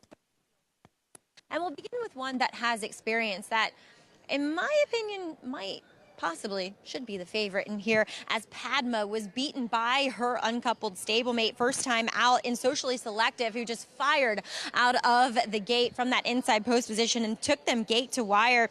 And even though Padma was a shorter price than Socially Selective just seemed a bit stronger, a bit more ready kind of mentally too. And Padma, she's gotten exactly what she needed out of that race, in which I thought she ran well. And she's showing improvement here in the paddock. She's stronger. She's just a little bit more settled and focused. And for me, as there 2 first-time starters taking some money that I'll get to in a second, A, it's going to help having experience, and B, she feels like a true sprinter as we're going the 6 furlongs, as I'm not totally sold that a cult here is one that wants 6 furlongs. Honestly, she's built like she wants a mile plus. She's very even in her frame, meaning that her shoulder to her hip, it's not much angle at all, and she's kind of built more uphill, and she lacks a bit of a hind end to her. And watching her workouts, in which, you know, some of them that you can watch on XBTV, that they're from the gate, she breaks well, but she has this big floating stride that's just more indicative of a horse that wants to cover more ground, wants to be able to settle into her stride a bit more here. I like her, but I'm not sold that this is where she's going to be most effective. Now, they are betting Todd Pletcher's number 8, Candy Strike, who will be ridden by Arad Ortiz. John Velasquez not riding here. There's a lot more turf on the bottom side, to be fair. The Dam, a graded stakes winner on the turf. She's a half to Toro Strike, who's a group winner in England while turf sprinting. But I think the counterintuitive notion here of debuting her on the dirt, well, it speaks volumes. But then again, she'd been working with a horse by the name Sound Spooky, who was very disappointing in his debut, and honestly not going quite as well at the end of those breezes. She's a big, good-looking filly. I'll be interested to see how she runs here, but she might want more ground, and also not the fittest looking first-time starter for trainer Todd Pletcher, as we send it back upstairs to Greg, who is joined by a new face. Yeah, thank you, Maggie. Andy Serling with me here as we get into our post-parade. Bulsara, Michael Trombetta runner, was 4th in that Padma race. Yeah, I ran a little better than it may look on paper. Could improve. Here is Padma, 2-1 favorite. Yeah, I get it. Ran the best race of anybody here from a figure standpoint. Really no match for the stablemate that won the race. Jose Lizcano, rider change on Spun Special. Yeah, Spun Special didn't do any running against a pretty good foe. We'll see at Churchill later today. Can she improve? Yeah, that's Grand Love we will see in the Pocahontas. Royal Poppy, beat by Chocolate Gelato for Pletcher, ran a 92 buyer in the win. I like this horse quite a bit. Had legitimate trouble at the start, not really her own fault, and then made a big move up to chase a fast pace in a very strong field. Into Mischief, expensive debuter here for Chad Brown, a colt. But a little bit lukewarm on the board. On the other hand, we've seen Chad Brown win the first-time stars in the dirt that weren't bet that extensively. And here's Arad Ortiz Jr. for Pletcher on Candy Strike. Yeah. First time out. Maggie gave me a little cause for pause with some of her thoughts on this horse. And I don't know, the homebreds for Al Shakab, I would take a wait and see, but obviously could be dangerous. Anyone is for Todd Pletcher, right? Usually the case. Approaching the 5-minute mark to post. This kicks off the pick 6 on our first Saturday here at Belmont at the Big A. Andy Serling officially with us here for this second half of the card coming up. Obviously, we're excited about this Turf Triple Series. McCulloch, Chad Brown trying to take 2/3 of that sequence, and then the rubber match between Classic Causeway and Nation's Pride in the boys version. Yeah, you don't see many cases of 3-year-olds going 1.5 miles this early in stake races. And, you know, we've had some exceptional ones like a Kitten's Joy, who obviously was successful running against the older horses at the end of his 3-year-old career. We'll see what happens. We'll see if the shippers, the Europeans, who are maybe more suited to these longer distances, are effective. And maybe that's Artican, who was beat by a Charlie Appleby runner, Rebels Romance, who's actually undefeated, 3 for 3 on the turf. Older horse that beat him by 2 lengths. He's intriguing in here. But Classic Causeway, he has just sort of defied what most thought he would be able to do on the grass. Nation's Pride, though, returned the favor and got the better of him in the Saratoga Derby Invitational. Nation's Pride is the better horse of the two. That's not a knock on Classic Causeway. But Nation's Pride had real legitimate trouble when he lost at Belmont. Didn't break wide the whole way, slow pace, et cetera, et cetera. Very good job by William Buick getting him in the game out of the gate. He had to really ride him a little bit to get that position, but once he got it, he was able to beat Classic Causeway. Now, Classic Causeway ran well in defeat. He's run well in his races, and maybe at 1.5 miles, his speed makes him more dangerous. Nation's Pride cannot let him get away. And Frankie Dettori, you would think, well aware of that. He had a tough outside post when was compromised with that trip, has a much better post today. You also wonder a little bit, European first time in this country, maybe that break had something to do with acclimating to be over here, because he broke much better in his second start. And I think the connections focused very much on the break, because really the gate break is the reason he lost his debut in this country. With us to talk more about this third and final leg of the series, we have Jonathan Kinchin, Nation's Pride. JK, what do you think about his chances here trying to take 2/3 of this Turf Triple Series? Hi, guys. I miss you all. I'm a Nation's Pride guy myself in this race, just because we've seen what Nation's Pride is. I understand that Classic Causeway has run extremely well in his 2 starts on the turf. And I know he's run well at 1.25 miles, but I just don't believe this horse wants to go 12 furlongs. I think everything has to go his way for him to take advantage. Loose on the lead, but not too fast. Doesn't want to invite Nation's Pride into the race. I just don't believe from a pedigree standpoint that this horse can overcome adversity and win going 12 furlongs. I'm a Nation's Pride guy in this race, and like Richie said a little bit earlier, I'm hoping that we get to see Frankie Dettori do his flying dismount at the Big A. It would be a first. We would all love to see that from one of the great riders in the history of our sport. First time back here since 1990. I remember that well. Fire the Groom. I know we showed it a little bit earlier. It's pretty cool, actually. We had a program. Eric Donovan found the program from that. You remembered it. Frankie did not. Well, he's had a lot more winners since then than I have. Trained by the legendary great Luca Camani, actually, who Christophe Clement had a close relationship with, and really one of the all-time great trainers. Quickly, prices back at Churchill Downs Uberkirk, $21.20, that upset win there to start off that Derby City 6, 4-12-1 finish. And sorry, we needed to give thanks again to finding that program, Frank Langton. It pains me to thank Frank, but we do have to thank Frank Langton. That's pretty amazing. Well, Frank and I were talking this morning. He just started here right around when Secretariat, as we showed that the other day, won the Futurity in 1972. He was a little bit short of that, but Frank's been around a long time. Well, let's hone in here on this pick 6 in this opening leg of the sequence. So maiden group, 6 furlongs. As you see the 6, Royal Poppy on your screen for Ray Handel faced Chocolate Gelato in the beginning of this race. It went bad from the start. Yeah, I mean, she kind of stumbled a little bit, and then she sort of got cut off and bumped around. And a lot of first-time starters aren't as strong out of the gate as they are in their next start. And to be able to rush up after that and chase that pace, Chocolate Gelato, I think, looked as good as any 2-year-old we saw in Saratoga, and better than most. And this was a field, while it didn't necessarily pan out that way, that was supposedly loaded with good horses. And I think you take that breakout, and then you look at Rush Up and Chase in there. This is a horse, I mean, it was almost back to last, right? And how quickly and easily she's able to get up to the lead. With a clean break today, Greg, wouldn't you think she'll probably be in front? Good chance of it. I thought she was very interesting. She was 20-1 that day. Well, let me say something, though, about that. I don't think that she was so dead in the board. There was a Bill Mott in there that took a ton of money that they really loved. Yeah. There was another horse for Mark Cassie. Chocolate Gelato was bet again like she was in her debut. So you had 3 horses in a big field taking a lot of money. So at that point, right, 20-1 isn't really that cold on the board. They can't bet everybody.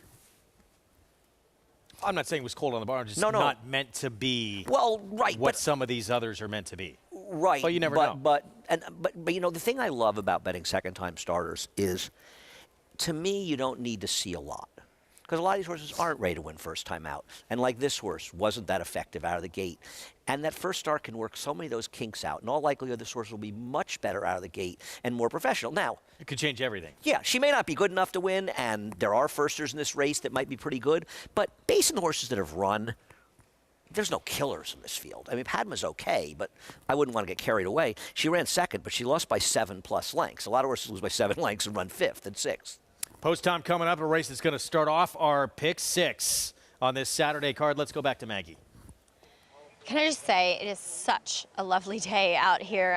It just makes you really appreciate September sometimes. As we'll take a look at number 4 in here, Spun Special. Arguably, she comes out of, we'll see how Grand Love runs a little bit later in the Pocahontas, but I would say one of the better ones. I think Grand Love is a very nice filly for Steve Asmussen. And Spun Special, she's going to be a long shot in here, but she just didn't look that strong. She lacked a lot of conditioning and muscle mass in that debut, and having the race, she's really improved. She's blossomed. Her hind end has kind of come up and strengthened and gotten more defined, and I just think she's a horse that can move forward. Does that make her a winner? Probably not, but I think she'll move forward with that race under her belt. As I do want to circle back to number 8, Candy Strike in here. Again, I don't know if she's going to win first time out because she just feels like a horse that wants to run longer, and she doesn't look like the most fit Todd Pletcher first-time starter, but boy, can she move. She's a very fluid and animated mover, which also sometimes suggests turf. As I said, there's a lot more turf pedigree on the bottom. So we'll see what she does here. I'm very intrigued by her, but I just landed with the horse who's now even money, Greg, Padma in here. I just thought she did move forward from that first race, but again, taking the worst of it with the price. Terrible price. Even money on Padma, yeah, no question. Was 8-1 in the debut. How that value dissipates after one decent start. You could play this race. Kicks off our pick 6. We have the late pick 5 next. All stakes pick 5 coming up at Churchill Downs with Nyra Bets. Go to nyrabets.com, download the app, and bet any track, anywhere, anytime. There's the 2-stepping in Bulsara. Second time out, Mike Trombetta. This one you can make a case for, absolutely. 16-1. Had problems out of the gate as well in that Padma race. Was 4th in there when that Bill Mott runner produced that 82 buyer win, socially selective. Yeah, I think this race, and listen, maybe Padma will win, but I think this race is a lot more complicated than just a horse that ran once and ran an okay second at even money. I think this is an opportunity, in my opinion, this race. Kicks off the pick 6. Again, it's Padma the 3. Bill Mott, second time out with Junior Alvarado, the even money favorite. Let's go upstairs. John Imbrial with the call.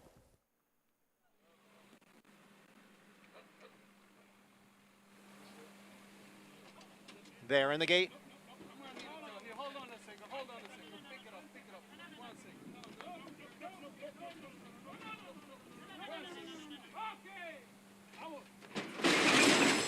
And they're off.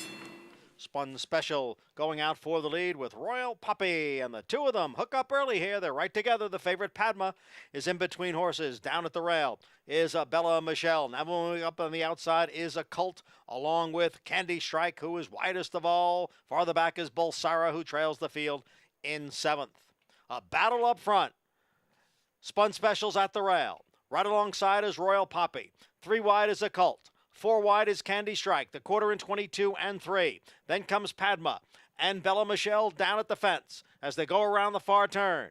It is the gray Spun Special and Royal Puppy. They remain right together, but now a Colt is gaining on the outside. 3 of them across. Padma is in behind horses and will need a way through as they come off the turn and into the stretch. It is still Royal Puppy and Spun Special. Room now for Padma, who is in 3rd and gaining ground with an 1/8 of a mile to the finish. Royal Puppy, Padma on the outside, and Spun Special is down at the rail. 3 of them across, a 16th to the finish, and now Padma has taken over. And Padma draws away at the end, and she will break her maiden here by 3.5 lengths.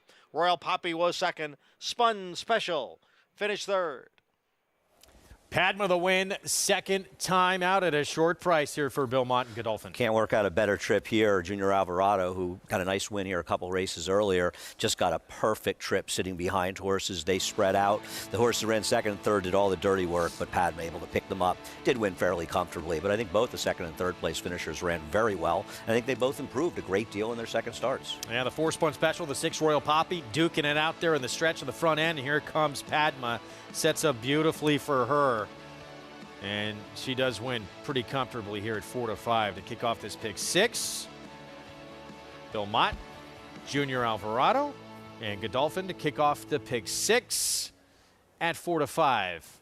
We're going to have prices for you when we come back. Still ahead, all stakes. Pick 5 from Churchill Downs, one of the best filly and mare sprinters in the country. Bell's the one.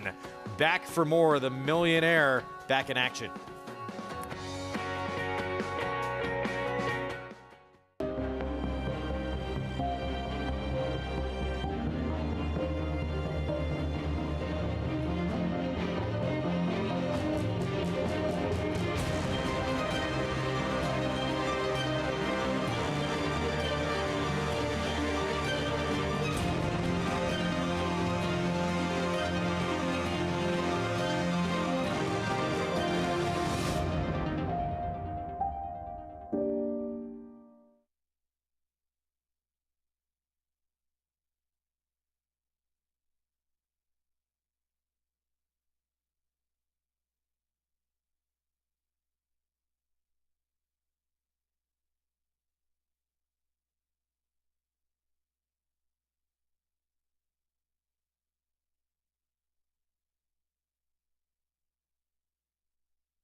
We're back on America's Day at the Races. Program brought to you in part by the champion sprinter Ron Happy, now standing in legendary stall number 1 at Claiborne Farm. Ran his entire career medication-free. And we're getting set for an all-stakes pick 5 coming up. Pretty good sprinter in her own right. Bell's the one, 6-year-old, back in action, still one of the best in the game right now. She's the 3-5 favorite in what is now a 3 filly and mare field with 2 scratches in here. I think it's really nice for Churchill to keep riding these big purse stake races so Sconson and Bell's the one can just sit there and pick up checks. Here is Sconson, who had been just incredibly reliable and then just did not show up last time out. Yeah, that was a very disappointing effort by her. And when you see that, it always makes you wonder a little bit if they're losing a little bit of that edge. But she's had such a wonderful career. Joyful Cadence, speed here. She's going to be in front. You know, she's going to be in front in a 3-horse field. I mean, you know, you don't like to joke, but that gives her a big edge. It really does. She's got 2 really, really good ones, though. They're going to be running her down. And Bell's the one. She has been, no question, at her best at 6 furlongs. She's made, I mean, she wins this race. She'll be at over $1.9 million, almost close to $2 million in earnings, which is really remarkable. What a record she has, right? 20 times hitting the board in 26 starts. She's just insane. 8 for 9 at the distance with the second. Let me guess, Greg, when she got beaten in one race, you probably needed her for like a pick 5. When did she lose at 6? Oh, she lost this race last year in Wisconsin. And it's been, I believe I did single her in that. It's been a great rivalry with her and Wisconsin, really has. They've kind of gone back and forth, trading punches. But when she kicks into gear, Belle's the one. She is fun to watch. Lady Tack, she got the better of Joyful Cadence. Wisconsin again in this race. She was the odds-on favorite. She did not show up. No, she did not run a race. And that's, you know, she is a 5-year-old. She could tail off. Belle's the one who's a 6-year-old, and she's still going strong. Still, they're not at the very, very tops of their game, but they're still overall pretty competitive in these races. And I loved when Belle's the one came to Saratoga last year for the Honorable Miss. That was so cool, you know, to see her there. And she was sensational. There were very few runners at that meet sprinting that won from as far off the pace as she did. That was about the only race in the entire, for the first at least like half of the meet that collapsed. It really was. And Lake Avenue, she beats a very, very nice horse, a Godolphin horse. So here's a look at the two, Wisconsin Belle's the one, and what they've done head-to-head. It has been fun to watch them do battle. Wisconsin with that one victory there. And Wisconsin, with a second-place finish, Wisconsin will go over $1 million in earnings in this race. And that victory, of course, was in the Open Mind last year, so we'll see if she can do it again. She's 9-5. Meanwhile, Belle's the one. There she is, the 3-5 favorite in here. As we're 3 minutes to post in an all-stakes pick 5 that begins here. Included in this 2 races with points on the road to the Kentucky Derby and the Oaks. Let's go to Gary Stevens and Paul LaDuca. Thanks, Greg. And yeah, just down to a 3-horse field, Gary, is the Open Mind for $300,000. And right now, Belle's the one is the favorite in here. But let's talk about the pace in here, because it really does look like the two Joyful Cadence could do what she wants in the lead, but it seems like she's always gotten run down by one of these other mares or fillies. Yeah, and look, in these short fields, like a match race, they always say you want to put them on the lead. The great Bill Shoemaker told me before I rode my first match race with thoroughbreds, look, he who's in front at the start is normally in front at the end. Well, this isn't a match race, obviously. We've got Joyful Cadence, who does have the speed. She's going to control the pace, but they're not going to worry about her, and they're going to move as a team, motivate each other. And listen, Belle's the one. She has so much back class, and still, she looked great walking over here. Looks like $1 million. She's blossoming right now. I do see her sitting a good trip and running both of them down late. You know, sometimes when you get in these compact fields, you were telling me, listen, if the two doesn't really open up here and they stay close, the horse with the best kick comes home. So how would you ride Joyful Cadence? Would you try to string out this field? I'd smoke away from there as good as I could and try and give her a little bit of a breather between the half and the 3/8 pole, start letting the notch out all the way and go for broke at the quarter pole. JK, we're thinking maybe Joyful Cadence has a little bit of look. Are you going to all this 3-horse field?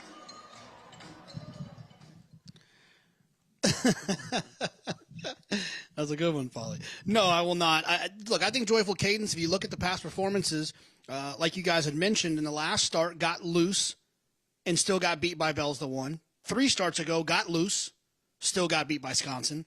So what's the scenario today where Joyful Dance turns the table on both of those horses?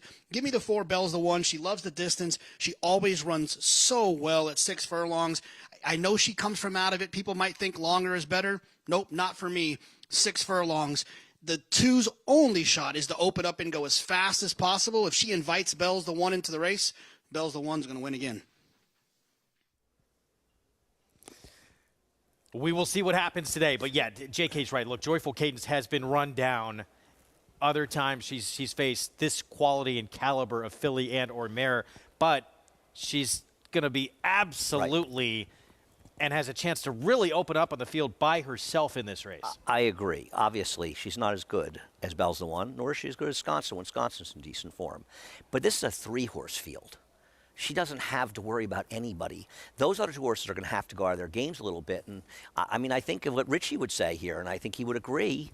And I know what Gary said. And Gary, and you know, if I was betting on Joyful Cadence, Richie and Gary are 2 riders I would love to have riding the horse, because both of them understood as well as anybody how to ride speed horses. And you don't give up that edge. You don't let them in the race. You make them chase you, to make them use themselves to try to keep up with you. And I think she gives her a bigger advantage. And 5-2 in a 3-horse field is not a bad price. And neither of these 2, Wisconsin the one or the 4, Belle's the one, want to use themselves in any way early.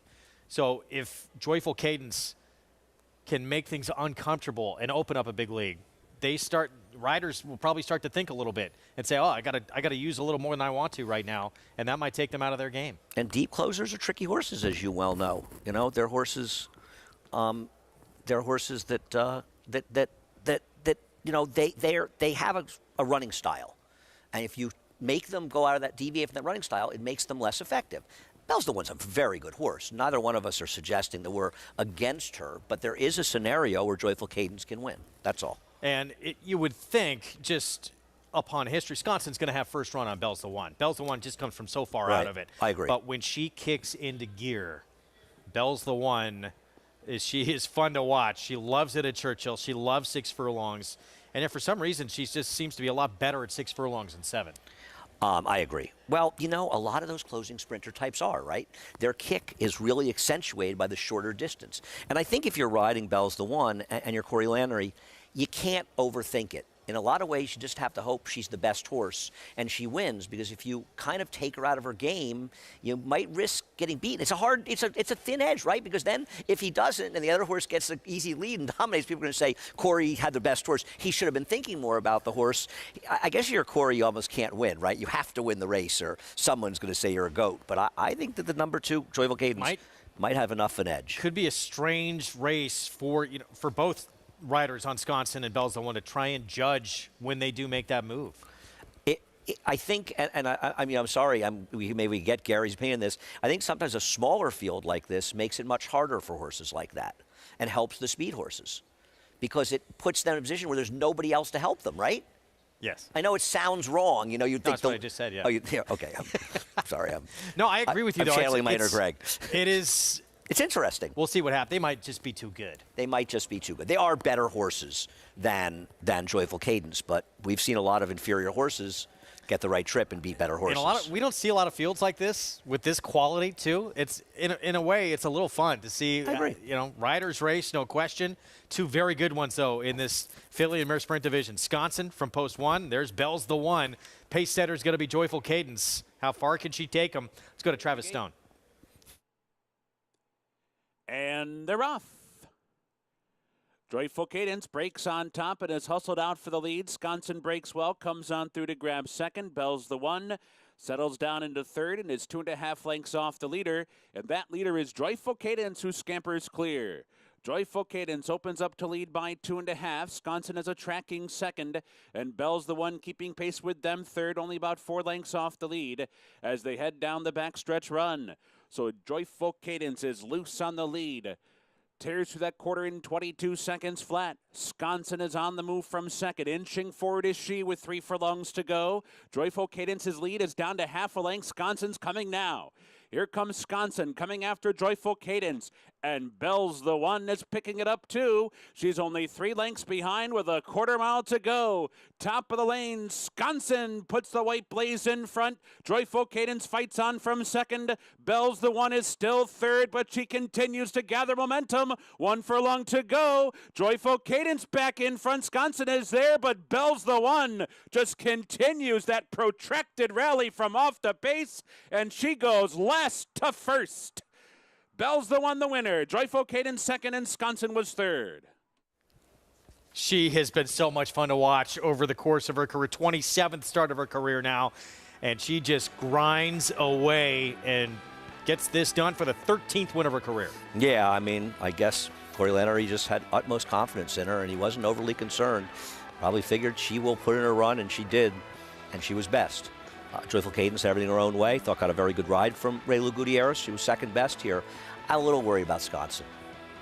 That's 2 times in a row she hasn't really had the punch. You can say she's been compromised, but not that badly compromised here. And I wonder if a horse who's had an incredible career might just be getting a little bit on the wrong side of her best form. As for Belle's the One, though, amazing. Now back-to-back stakes wins at Churchill, where she had first 3 starts of this year, she had yet to find the winner's circle. So she's got earnings of just, about $25,000 shy of $2 million. And I know in today's world, we see a lot of horses, getting that for second place finish in some of these races, but she's earned it the hard way. She's kind of a throwback horse that she's earned it by running competitively over and over again in races. What a terrific racehorse. She's gotten pieces of the Breeders' Cup Filly and Mare Sprint. We've talked about this division. We just saw CC beat the reigning champ. You got to think, especially with it being in Keeneland. Well, being in Kentucky. They feel good about it this year. Yeah, I mean, there's no reason not to run. This year it's in Kentucky. They don't have to ship. They have shown a little bit of concern about shipping these horses. But, I mean, better to run sixth than not take a shot, you know? I agree. Well, she's earned it, and she's back in top form. Is it good enough? We need to get you a Bell's the One hat. We will find out. We really do. There's a quick look at Neil Pessin. Big fan of Neil as well. I actually got to meet him briefly at when he did come to Saratoga. Yeah. And Saratoga needs to learn more about it. He couldn't even get a reservation at some of the restaurants in town. Well, he needs to know the right guys. I'll take care of him next time he comes. I'll get him to the Talk to Andy Sterling. He will hook you up. Anybody that Steve Bick likes as much as he likes Neil Pessin, I'm sure he is a great Terrific trainer, and he has done a masterful job managing her careers. We're back at Belmont of the Big A. Third and final leg of this Turf Triple Series for 3-year-old fillies. Jockey Club Oaks Invitational, and McCulloch trying to take 2/3 of this series after winning that Belmont Oaks Invitational. No, with the Moonlight to deal with this time around. Yeah, and with the Moonlight really showed. I mean, she had a tactical advantage on McCulloch. That's why she was able to turn the tables. But she came back just 13 days later with a super effort in defeat in the Lake Placid. Let's head downstairs to Maggie. And we're here in the paddock for this Grade 3 Jockey Club Oaks Invitational, as we'll check in with the foreign invader, that is Tuscana Bell, excuse me. Bit of a smaller filly, your typical kind of European, lightly framed, not my type particularly, but at least she does have that form coming in here of going this kind of distance of the 1 3/8. She's gotten a little hot here, but weirdly, this is the first group of horses today that they all came in a bit hot. So I don't know if something happened in the holding barn to get them a little bit more revved up than normal than what we've seen. But I'm interested in the speed here, and that's number 6, Beside Herself, as Todd Pletcher sends her in here off the back of an impressive gate-to-wire performance, going 1.5 miles. And at least from a disposition standpoint, she's going to the lead again here. She came in like a bull in a china shop, just pulling her handlers. It has continued throughout the time here in the paddock, but she isn't expending too much energy, and she just looks fabulous. I think this is a filly that's heading in the right direction, Greg. All right, Maggie, thank you. McCulloch just went by Arad Ortiz Jr. for Chad Brown. Again, the Belmont Oaks Invitational winner. Here's Nostalgic. Bill Ma ran Nostalgic once in the turf. She was absolutely terrible. Well, that was down at Gulfstream, and Bill had told me at Saratoga she's always worked well over the turf. Canisi, Christophe Clement, connections believe she will stay this 1 3/8. Well, she has a pedigree to suggest she should. The question is she good enough even if she does? Big filly with a big stride. She's 14-1. Here's Tuscana Bell, the German invader. You know she won't have any problem with the distance whatsoever. Don't love the field she met last time out, but I do think she's a danger. Miss Yearwood, Ian Wilkes, won her turf debut at Ellis. What a ride Chris Landeros gave her that day, and it was not a very strong field. She better improve leaps and bounds going long. And Beside Herself, Todd Pletcher, gate to wire, going 1.5 miles last start. In my opinion, she's the likeliest upsetter of the favorite in this race. She ran very well. It was an honest enough pace. Older horses, no, it wasn't a field of killers, but she really improved going long, and that's what you want to see in these horses that are going the long distances. Pick 5 begins here, over 300,000 in the pool. And we get back to Churchill Downs. Bell's the one. Corey Lannery guides her to the 13th win of her career for trainer Neil Pessin, Lothenbach Stables. Back-to-back wins now. When you want to be doing your best at this time of year with the Breeders' Cup coming up. Let's go to Paula Duca. With winning trainer here, Neil Pessin with Bell's the one. I mean, she is some kind of mare, man. What has she meant to you, Neil? Oh, she's everything. I mean, she makes me a little emotional, and I don't get very emotional, I'll be honest with you, because people keep knocking her. No one keeps picking her. They even knocked her last week after she won on your all's deal. I think Gary was kind of a little, knocking her a little bit. And this proves that she's one of the best sprinters in the country. She'll be on the Breeders' Cup contenders list now. She's not on the top 11. She's one of the best sprinters in the country, if not the best. Corey was very confident, and I know the 2 was the lone lead in here. Were you ever worried down the backside? No, I was worried more before the race because I didn't know how she would do with the 2 being the lone speed and how slow they would go. Yeah. But once they broke and she was within 5 or 6 lengths, I was pretty confident. So where do you go from here? Back to Keeneland, or are you going to stay here and train? We'll stay here and train, and if she comes out as well as she came out of the last race, we'll go to the Thoroughbred Club. If not, we'll skip it and just wait for the Breeders' Cup. The ultimate pro, and Bell's the one, gets the job done here in the open mine. Congrats to Neil Pessin. Thank you. Again, so great to see him win with a mare that has been a game changer for him. He's done a masterful job, loves it at Churchill, and she's not going to have to travel far to go to the Breeders' Cup Filly Mare Sprint. No, and I hope she does well at 7 furlongs. Her record, though, at 6 furlongs on dirt is so much better than any other distance on dirt. But still, she's a terrific horse. 9 for 10 lifetime with her only defeat, a runner-up finish at 6 furlongs. She does it again in the Open Mind. Late pick 5, Jockey Club Oaks Invitational. Will kick it off when we come back.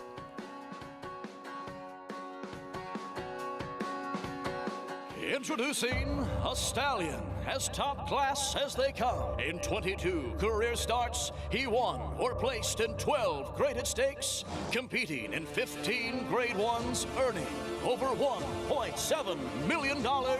His undisputed speed is evidenced by 7 100-plus Beyer speed figures, a 3-time grade 1 winner, Raging Bull. Who you betting on? How about an app created specifically for horse racing? Naira Bets. We specialize in thundering hooves, fist pumping, and boosting your bankroll with robust weekly promotions. And offer betting tips from actual horse racing experts. Bet all day and night, nationwide. Get the action and thrill of horse racing with Naira Bets. Introducing Giftbox, winner of the Grade 1 Santa Anita Handicap. He's a 3-time graded stakes winning millionaire with 4 triple-digit buyers and a 4 Ragazin to his name. He proved himself early as a graded stakes place 2-year-old, and now his career as a stallion is just getting started. From the first crop of the leading sire Twirling Candy out of a multiple graded stakes producing mare. Giftbox, only at Lane's End.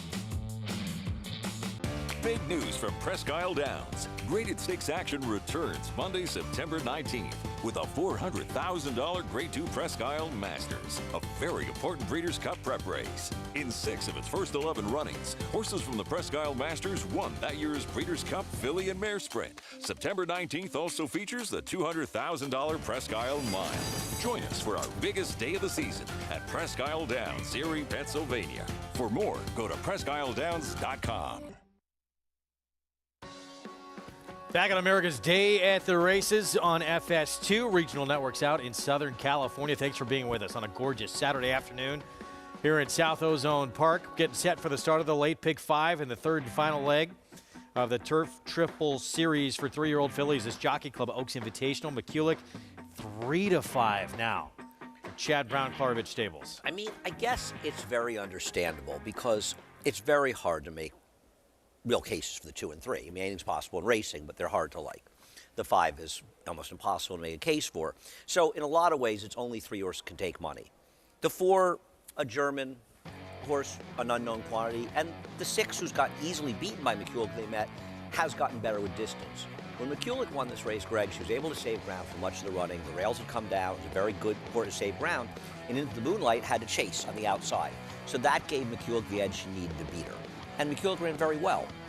Into the Moonlight had the run of the race with the Moonlight, last time out, which she was able to control, basically, sitting off an overmatched rival.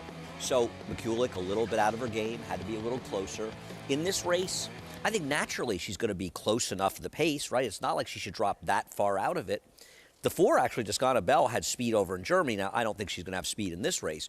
You know, Beside Herself is going to the front, and Flavien Prat's just going to go to the front and hope things work out. And in my opinion, she's the likeliest upset.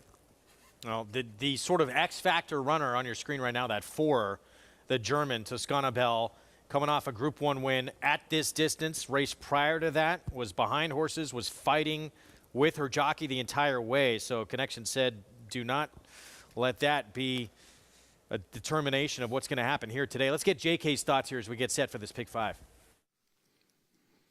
Yeah, look, I understand why people are on McCulloch. It's Chad Brown, it's Klarovich, it's a turf race, it's New York. I get it.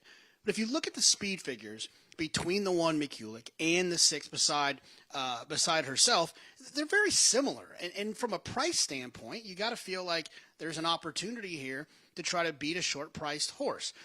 Beside Herself should be forward, and like Andy pointed out, McCulloch has beat her before, but now Beside Herself has been ridden more aggressively and going longer. So she projects to try to find the front end, depending on what Nostalgic does. But I just think that this horse is interesting at a price when they seem very similar from a speed figure standpoint. Beyer, 91, 93 for McCulloch the last couple of times, 88 for Beside Herself. And then if you look at Timeform US, 114 for Beside Herself, 114 for McCulloch, and 112 for Beside Herself. They're just too close in ability from what it seems on paper. And there's a tactical edge from the outside for Flavien Prat in the 6 Beside Herself. So I'm going to go there. I'm not trying to get cute and say the 1 can't win. I'm just saying I think there's a little bit of value on the 6. Maggie, I miss you. Oh, I miss you too, JK. And I like that we're on the same wavelength. I'm all about number 6 in here, Beside Herself. Like I said, I think she's actually getting better and obviously appreciates the longer distances where she can just get comfortable out there. And I love the way she kicked away from that field late, too, in that allowance race at Saratoga. But let's talk about your favorite, and that is number 1, McCulloch in here. And she's moving really well out there. Honestly, she looks much the same as she has had in the first 2 legs of this, kind of turf triple, the Caesars Turf Triple that we see for the fillies. And I have no problems with her.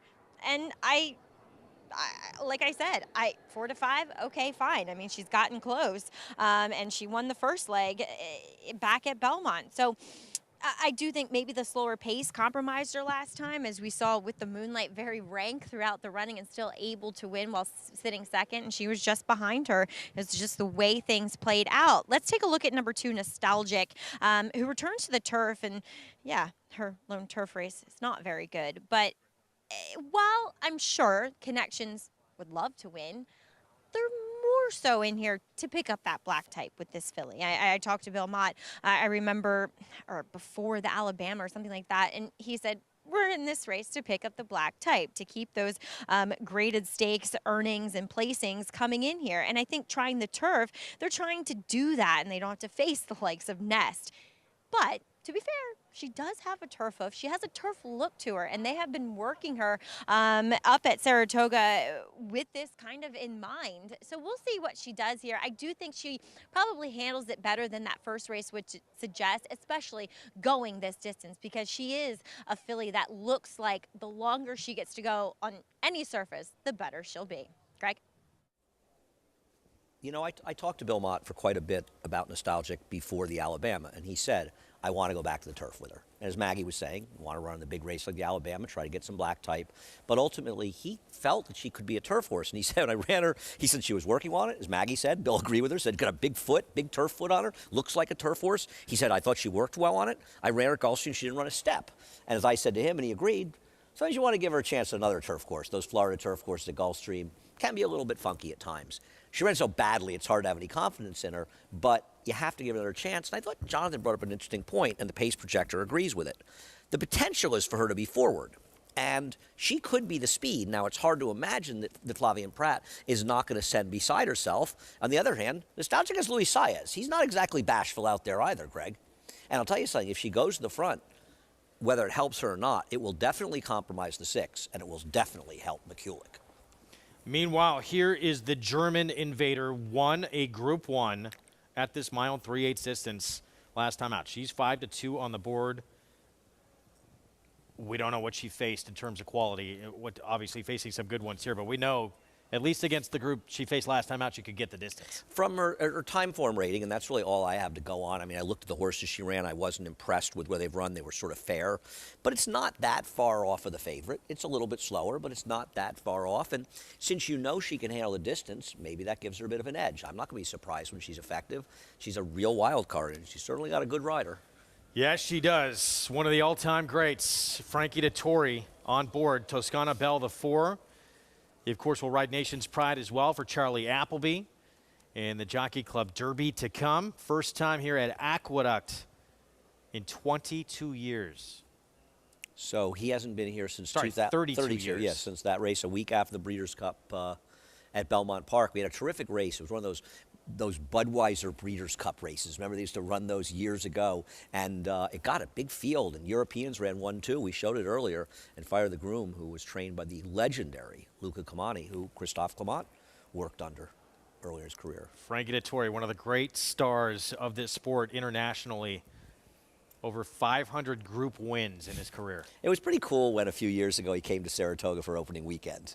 He just came for the first 4 days, 3 or 4, whatever he did, 3 or 4 days, and rode a bunch of horses. It was neat to have him there. I think he won a couple races, maybe for Wesley Ward. Big chances in both of these final legs of this Turf Triple Series here with the German Invader, and of course Nation's Pride, the even money favorite and the horse to beat in that Jockey Club Derby to come. 4-5 favorite though here is McCulloch. Klarovich, Chad Brown, Arad Ortiz Jr. Third and final leg. McCulloch trying to take 2/3 of this Turf Triple Series. Let's go upstairs. John Imbrial, the call.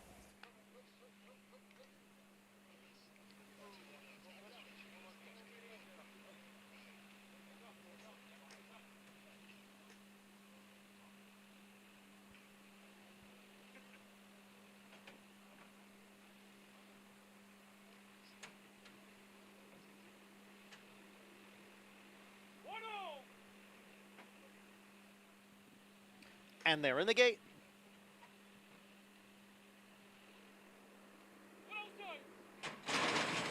And they're off in the Jockey Club Oaks. And going out for the lead is Canisi. And on the outside is Beside Herself. And Beside Herself goes on with it to take over the lead. Toscana Bell now moves up on the outside to take second. Canisi is now back running in third. McCulloch in fourth position, rating here about 5 lengths from the front. And at the back of the pack, Nostalgic and Miss Yearwood. They come into the stretch for the first time, and it is Beside Herself who has the lead after an opening quarter in 24 1/5 seconds. Toscana Bell is on the outside with Canisi alongside. And then it's McCulloch racing in fourth, followed by Nostalgic, and trailing the field is Miss Yearwood as they come under the line now for the first time, and it is Beside Herself who sets the pace here and leads by 2. Toscana Bell, Canisi continue to chase second and third with McCulloch in fourth. And now they go into the second of 3 turns with Beside Herself continuing to lead here, and the lead is a little more than a length. Toscana Bell, Canisi, they remain second and third, the half one in 48 1. McCulloch is in fourth position, followed by Nostalgic, and now it's 4 lengths back to Miss Yearwood. 3/4 up in 1:12 3 there, midway up the back stretch. It is Beside Herself, who has been in front right from the start. Toscana Bell is now a clear second, with McCulloch moving up on the outside of Canisi. They're right together third and fourth, 2.5 lengths to Nostalgic, 2 more, back to Miss Yearwood. And the field is going for the far turn, with Beside Herself trying to go wire to wire in this 11 furlong event. Toscana Bell getting closer in second, and now McCulloch. She makes her move on the extreme outside. There goes McCulloch up to challenge for the lead. Toscana Bell's in between horses. And Beside Herself down at the rail. It is McCulloch ranging up on the outside. And McCulloch is now taking the lead. Toscana Bell continues to battle on. And down at the rail is Beside Herself. And now coming on late on the outside is Miss Yearwood. It is McCulloch with the lead. Toscana Bell not giving up. They come on for the finish. And it is McCulloch to win the Grade 3 Jockey Club Oaks under Arad Ortiz Jr. McCulloch takes 2/3 of this Turf Triple Series. That was a strange stretch run from her, though. She looked like she was going to absolutely destroy the field. When Irad wheeled her out 3 wide, she was just rolling by, and we'll watch it right here, Greg, and she seems to take a right turn here. Was it the distance getting to her? Was she distracted by something? We'll take a look at the head-on. I mean, I don't know. Maybe Maggie has a thought on this, but that was weird. And to be fair, Toscana Bell battled her to the wire. I don't want to take away from Toscana Bell running very well in here, but McCulloch seemed to kind of be her own worst enemy at some point in that race. Veered out, no question. Was it potentially something with Toscana Bell? Maybe the riding crop? We'll have to take a look here at the head-on. Here's a look. No, not at all. It's all her. I mean, she won, so it's... Overcomes veering out in the stretch to win at 4-5 here in this Jockey Club Oaks Invitational. That cannot be a great feeling when you're the pilot of Rat Ortiz Jr. Right. You know, I think he was thinking around the 5/16 a quarter pole. He was thinking I was going to get it home. Do want to say, you know, obviously a horse that's very close to Chad Brown, a name for Mary McCulloch, who was the first person he ever hired, did his book. Somebody who's very close to, who passed away. And when she wins, I know it makes it even a little more extra special for the connections. Daughter of Frankel, third win in her career. 2 wins and a runner-up finish in this Turf Triple Series this year. Productive for these connections in this Caesars Turf Triple Series. McCulloch veers out, wins anyway. Well, the prices when we come back. He was just put together like a machine, and he had a great mind. Everything about him was what you'd want. Tis the Law pops the cork in the champagne. Tis the Law is going to win the first leg of the Triple Crown. I've never seen him get tired. Respect the law. Tis the Law. His structure is just perfect. His bone is perfect. He's left the others behind. He's going to win the Run Happy Travers. He's everything you would look for in a horse.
Back on America's Day at the Races. It is brought to you in part where you can play it all at Naira Bets. Go to nairabets.com or download the app. Match 200, that code to use and sign up for new members. Late pick 4, all stakes pick 4. Starts with the grade 3 Locust Grove. Fillies and mares. Distaffers, and it's going a mile and a 16th here. We're going to begin with Gold Spirit here in a moment for Todd Pletcher making her 5-year-old debut. This horse has a lot of talent. I mean, she ran for Chad Brown and ran in some tough spots. An awfully big price for this horse. I think she's an overlay at 6-1. Group 1 winner in Chile in the past, a couple of years ago. En Voutante for Kenny McPeak.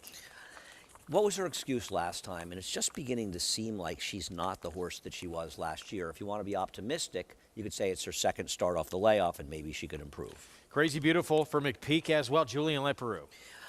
Listen, she's not running against Malathot and Clairiere like she has in her last 2 starts. I mean, she's the one that's taking the big drop, right? Tom Amoss, Little Tootsie, she's intriguing. She can be forward. She comes in off a win at Ellis. She does, and she ran a career-high buyer that gives her a chance. I don't trust that figure at all. Listen, Timeform has it fast, too. I don't get it. This filly ran a race at Saratoga last time out. I don't know where it came from. If she can repeat it, everyone else is running for second. I agree with you, Greg. And she's kind of the interesting horse, right? She's the up-and-comer against some horses that might be past their best races, but not at 9-5. And do you trust that number? Right. She can do it again? We don't like one number. I mean, Phil Bauer had a great run up there. I would bet her in this race at 3-1, not at 9-5. Let's head to Gary Stevens, Paul LaDuca for more. Yeah, we'll get to the Phil Bauer runner immediately because I know, Gary, you like this horse a little bit on the outside, played hard. Now, obviously, Phil Bauer had a monster meet here at Saratoga, but this horse had run some good races at Churchill before Saratoga. Exactly. She's been very consistent on Churchill Downs. Started 6 times here, been on the board in all 5 of them, or in all 6 of them. Listen, the guys are right. Phil Bauer had an unbelievable Saratoga. I guess the thing you'd have to worry about the most, it was a lifetime best for her last time out. She shipped down here, but Phil's making all the right moves right now, and my gut feeling's telling me if she's doing well, then he's going to run. So, what do you think of the two in here? Let's go with the two McPeak runners. Who do you like a little bit better? I actually think the two. I know that Andy thinks the three might be a little bit better. I kind of dig the two a little bit more. It's a tough call. It is a tough call, but I'm going to go with, between the two of them, Crazy Beautiful, the 3-horse, Paul. Yeah, and Kenny McPeak's been hot. This is a tough little rendition of the Locust Grove, but let's get back to Maggie Wolfendale, who's got the jockey in McCulloch, Irad Ortiz Jr. Thanks, Paul. And yes, please be joined here with Irad and talk a little bit about McCulloch. Last time going back to the Saratoga Oaks, Irad, she just seemed as though that slow pace compromised her. That slow pace made me fight with her a lot. She still run a good race. She got beat by a nice filly. But today the pace was a little different. They went ahead and I was available to sit and relax her, and she was traveling perfect. She was traveling perfect. I can follow the Tory, and I know Todd Philly was the only speed on the race. So tried to get some position early, and I ended up in perfect spot, following the horse I have to beat. And I was all the way around, and 3-8 pole, I started letting her do her thing. She's that kind of filly that needs to start going a little earlier and work out perfect. I had nobody close to me, so I can let her do her thing, and she gave me a good turn of foot in the end. We did see her kind of duck out to the right a little bit. You were saying that just seemed as though she spooked from something to the inside. Yeah, by the gap. She made the lead, and when she went to pass the gap, she spooked with something, so I corrected right away, switched my stick, and then she went straight, and she got the job done. 2/3 of this Turf Triple Series for the fillies. Irad, congratulations with McCulloch. Thank you very much. Thank Chad Brown for giving me the opportunity, and Seth Klarman too. Yeah, they are always dominant in these types of races. As JK, you got a little info for us on the Locust Grove? I'm gonna try my hardest. I like the two en Bhutan as well. It's a horse that has some big numbers, has run really good races at Churchill Downs, has won 4 times out of 7 starts. And I think Andy kind of touched on it. You know, what was her excuse last time? And he kind of brushed over. I think her excuse was it's a pretty long break. She was trying 9 furlongs on a very taxing surface that we all remember we experienced through Saratoga. I think she's going to run better second time out. And I think she had a little bit of excuse being buried down on the inside for a majority of that last race in the Summer Colony. So I'm going to give her another shot in here. I've always thought she's better than the 3 Crazy Beautiful, and at the same price at 2-1, I'll go with them. All right, JK, thank you. Meanwhile, you saw the 5 there played hard. Just that incredible figure that she earned. Big number at Saratoga. An allowance optional claiming race for Phil Bauer. Joel Rosario will ride back. Today was Tyler Gaffleone in that win at Saratoga. Rosario, of course, a tremendous summer in upstate New York. And you know, the second place finisher in this race who lost the head bob, she came back, and while she lost, I think she might have even improved her figure. She ran a very similar Beyer figure. So it does give a lot of credence to the number. And played hard just seems to be improving a lot. But let me ask you a question, Greg. Phil Bauer was, what, 6 for 13 or something at Saratoga? His horses were running incredibly. As a handicapper, I get worried about things like this. You know, Phil Bauer's a terrific trainer, but his horses were so ready for Saratoga. Can he keep it going back to Churchill? You'd think he could because it's his home track, but still, he was so hyper-focused for Saratoga. Yeah, but you know, at least you're having one of the fillies who rose to the occasion for him, and maybe she is just getting really good right now. She's my pick. I like her. I like horses like this. I like the Now horse. I think the others are talented, but I wonder if they're all a little past their best days, and maybe this is a filly at this point that has her best days ahead of her. No, that's a good point. But we'll root for Amos. All said and done, we're rooting for Amos. Those silks you see, Joel Politti, Serengeti Empress Silks, who of course won the Pocahontas, which we have coming up later today, and Tom Amos going to be represented in those 2-year-old races. I didn't know that she won the Pocahontas. God, I have no memory of that. Interesting. Ellis Park debutante, I believe, for a big coming out party.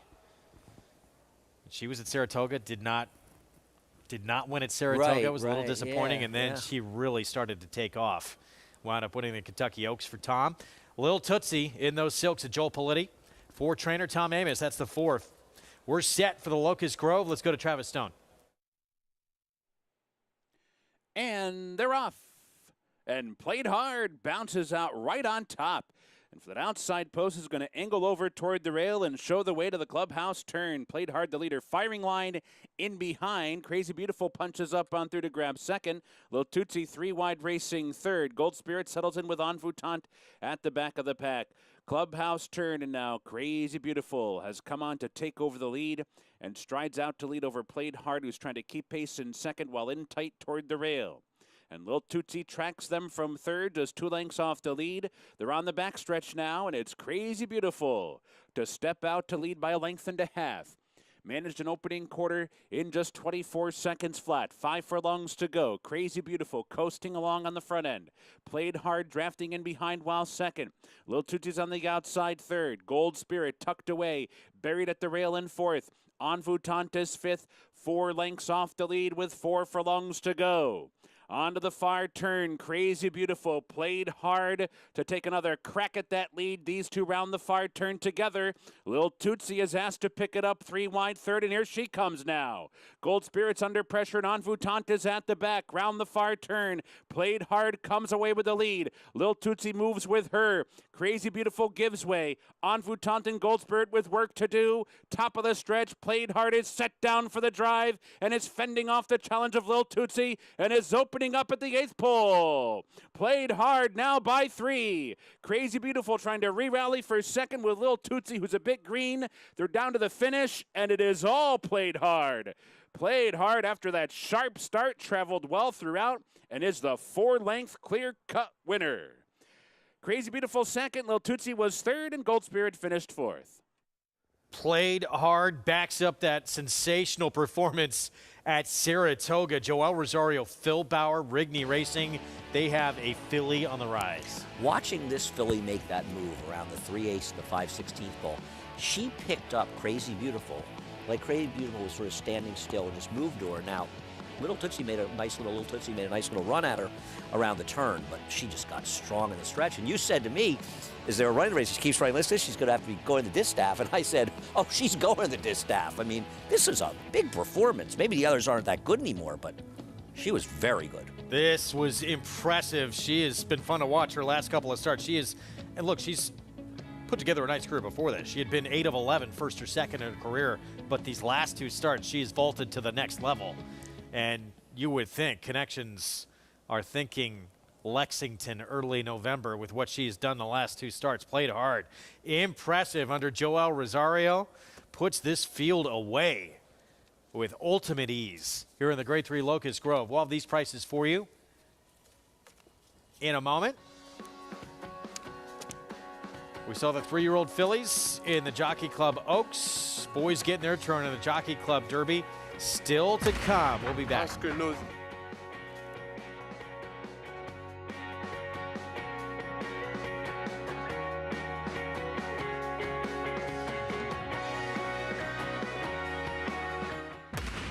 Oscar knows basketball.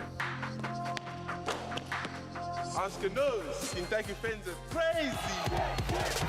Oscar knows God is great.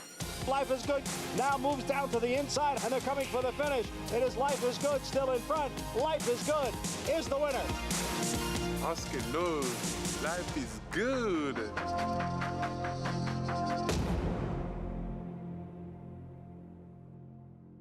When the thoroughbred world descends upon Lexington this November, there is one place you need to be.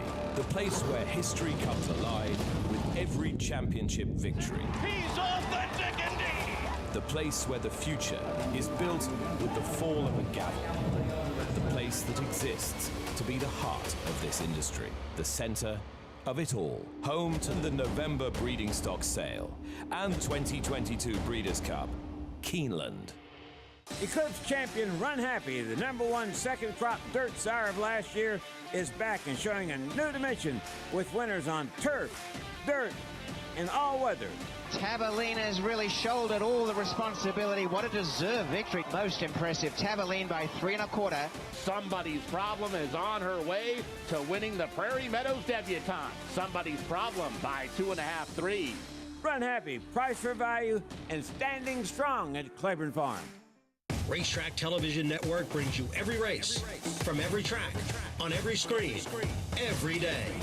With monthly packages starting as low as $5, RTN gives you great value and access to more live HD streaming and race replays than anyone. Visit RTN.tv today to sign up and watch on almost any device, including Roku and Amazon Fire.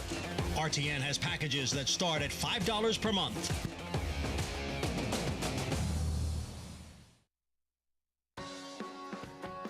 We're back on America's Day of the Races. Joel Rosario, reigning Eclipse Award-winning rider, on a filly who has really turned things around the last 2 starts. She's been sensational. This may be more impressive than the last. Oh, I agree. I mean, she's getting better. You really have to think that they're going to be looking at running in the Spinster at Keeneland, right? Well, now, maybe not. No, the Spinster's too close. I mean, see what kind of numbers she runs, but maybe you're just taking a shot on the. Why wouldn't you? What do you got to lose? Already nominated? Right. What are you going to do? You're going to wait to run a race like the Chaluki, or you got like that Falls City race again in November at Churchill. I mean, I know the fillies and mares are pretty good this year, but I'm not sure she's not at least in range. Nest, Malathot. No, I get it, but Clariere. Well, from a buyer speed figure standpoint, well, you'd be surprised when this race comes back 100. Well, Nest ran a 99 last time, right? She's right there. Right. It's not like she's, I mean, and you know what? It's the Breeders' Cup. You got to run in these kind of races. And obviously, Phil Bauer's got to make a decision, and he's not making a lot of wrong ones these days. Would love to see her there. Yeah. The way she's running right now. She's just crushed these horses.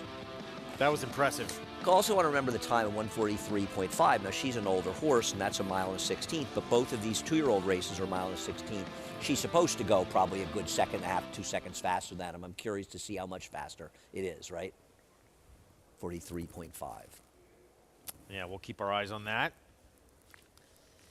So, played hard, 4th win of her career from 12 career starts, but she has won 3 of her last 4. Boy, she was good. And the last 2 have just been next level. Yeah. You like seeing horses like this that emerge. And I think it's one of the fun things in the game is to see a horse like this, who, not one of the big names that you had heard of that much, and suddenly she thrust herself as a potential contender. So played hard. Maybe it's not even a difficult decision. This is one of the more loaded divisions there is, though, going into the Breeders' Cup, right? Right? No, it is. It's a deep contentious. I mean, you've got Clariere, Malathot, Search Results, the older horses. You've got Nest, who's extraordinarily good. You've got 4 very good. It's the Breeders' Cup. If you've got a horse like this and you're not going to go in the Breeders' Cup, what are you hoping she gets better as a 5-year-old? Strike while the iron's hot. Yeah, exactly. Even a 2nd or 3rd place finish. Not that that would be easy against a group like that. Does a lot for her. I mean, you have to be impressed. Very impressive. Joel Rosario on board for the win. He's standing by with Paul right now. Yeah, I am with winning jockey here, Joel Rosario. I was just commenting, Phil Bauer's got a red jacket. I was wondering if that is his Tiger Woods jacket. She ran wonderful before you. She broke right out of the gate and settled nicely, huh, Joel? Yeah, she did. I mean, she looked like I was in the lead for a little bit, and then that horse on the outside came to challenge me a little bit in the backside, just see a little bit, let it hit, Then I can come to the outside at some point. I did, and she looked really confident when I come on the outside, and yeah, she was the best horse in the race. When you haven't ridden a horse before, do you go back and look at some film? Because I know you've never been on her before. Yeah, I look the film, and sometimes I take it, what the trainer have to say and stuff like that, and yeah, I go from there. Okay, let's go to the next race. The big boy, Echo again. Now, have you been on him in the morning? No, never. First time. So what have you heard from Steve? Obviously, his first start was unbelievable with Ricardo Santana. Now you're taking the reins. You're going to distance the ground. Has Steve said anything to you? No, not yet, but, appreciate Steve always for his opportunity, and, yeah, we look forward to see. Damon's Mountain, the one you think you got to beat? We'll see later. Gonna play it by ear here. Joel's not counting his chickens before they hatch, guys. Gonna be fun to watch, Paulie. Thank you. And that will be with Echo again in the Iroquois, our Spendthrift Farm 2-year-old race of the day. It's brought to you by Spendthrift Farm, home of North America's 3-time reigning general champion sire. Into Mischief, and Echo again off 1 start at 6.5 furlongs at Saratoga, now stretching out to 2 turns and 1 1/16 is made the 1-2 favorite early on. He was extremely impressive first time out. But he's running against good horses that have more experience. And Steve Asmussen's numbers stretching these out like the second time off maiden wins are not super strong. I'm very impressed by him. I would argue he could have been as impressed as any 2-year-old we saw in Saratoga. But that doesn't mean he's going to be able to stretch out this quickly. Even if they can, a lot of times you like to see a couple of sprints just to build that foundation. Absolutely. Before they stretch out. This is making a big move, but I'm sure Steve has the confidence, and he is a pretty good trainer. 8th race, good one here, competitive field. 6 furlongs on the outer turf, first allowance condition. Ikigi for David Jacobson, blinkers on, coming in from the West Coast. Yeah, I guess you want to go the Jacobson factor, but this horse looks like he'll have to improve. Outlaw Kid George Weaver off a win, and here's Phantom Smoke. Yeah, Phantom Smoke won last time by a sensational ride by Irad Ortiz, intimidating the rider, the second-place finisher.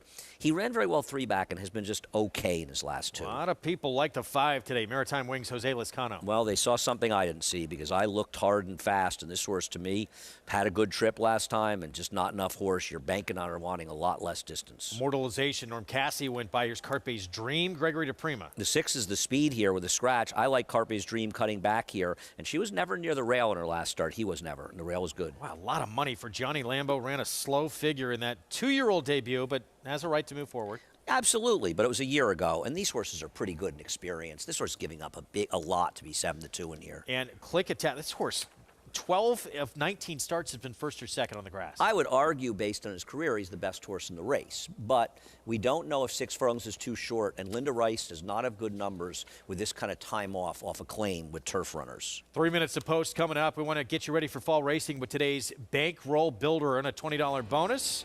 When you bet $50 to win on any horse in the Woodbine Mile, which is still to come, score that $20 bonus whether you win or lose. Play the Fall Racing Bankroll Builder every Saturday in September. Visit NYRABets.com to opt in to get that full Bankroll Builder schedule. Modern Games returning in that race for Charlie Appleby as we get a look at the 8 in here, one of several contenders. We'll see how he can improve. Here at his 3-year-old debut coming up. He's getting bet as we go to Maggie. This is a fascinating race. I really, really like this race in here. And we'll begin with the horse that I'm going to land on. And he comes in off of a upset maiden victory, but he earned a fast figure that day. That's number 3, Outlaw Kid. To be honest, it's the first time I'm laying eyes on him. I wasn't in the paddock for that Saratoga effort, but what a handsome son of violence that we see, and maybe he's one that just needed to blossom and kind of turn the corner, and it looks as though he has done that. And I think even the extra half a furlong getting to the 6 today should aid his chances, honestly. So I'm gonna go with Outlaw Kid here, but I do think Gianni Lambo will come back and be effective. I was not in the paddock for that debut as a 2-year-old, but he was wicked fast out of the gate, and he got a really big warm-up from Irad Ortiz as he does get Lasix for this start here. So every inclination that he's going to have the same amount of speed that he did first time out. Yeah, that could be a problem, though.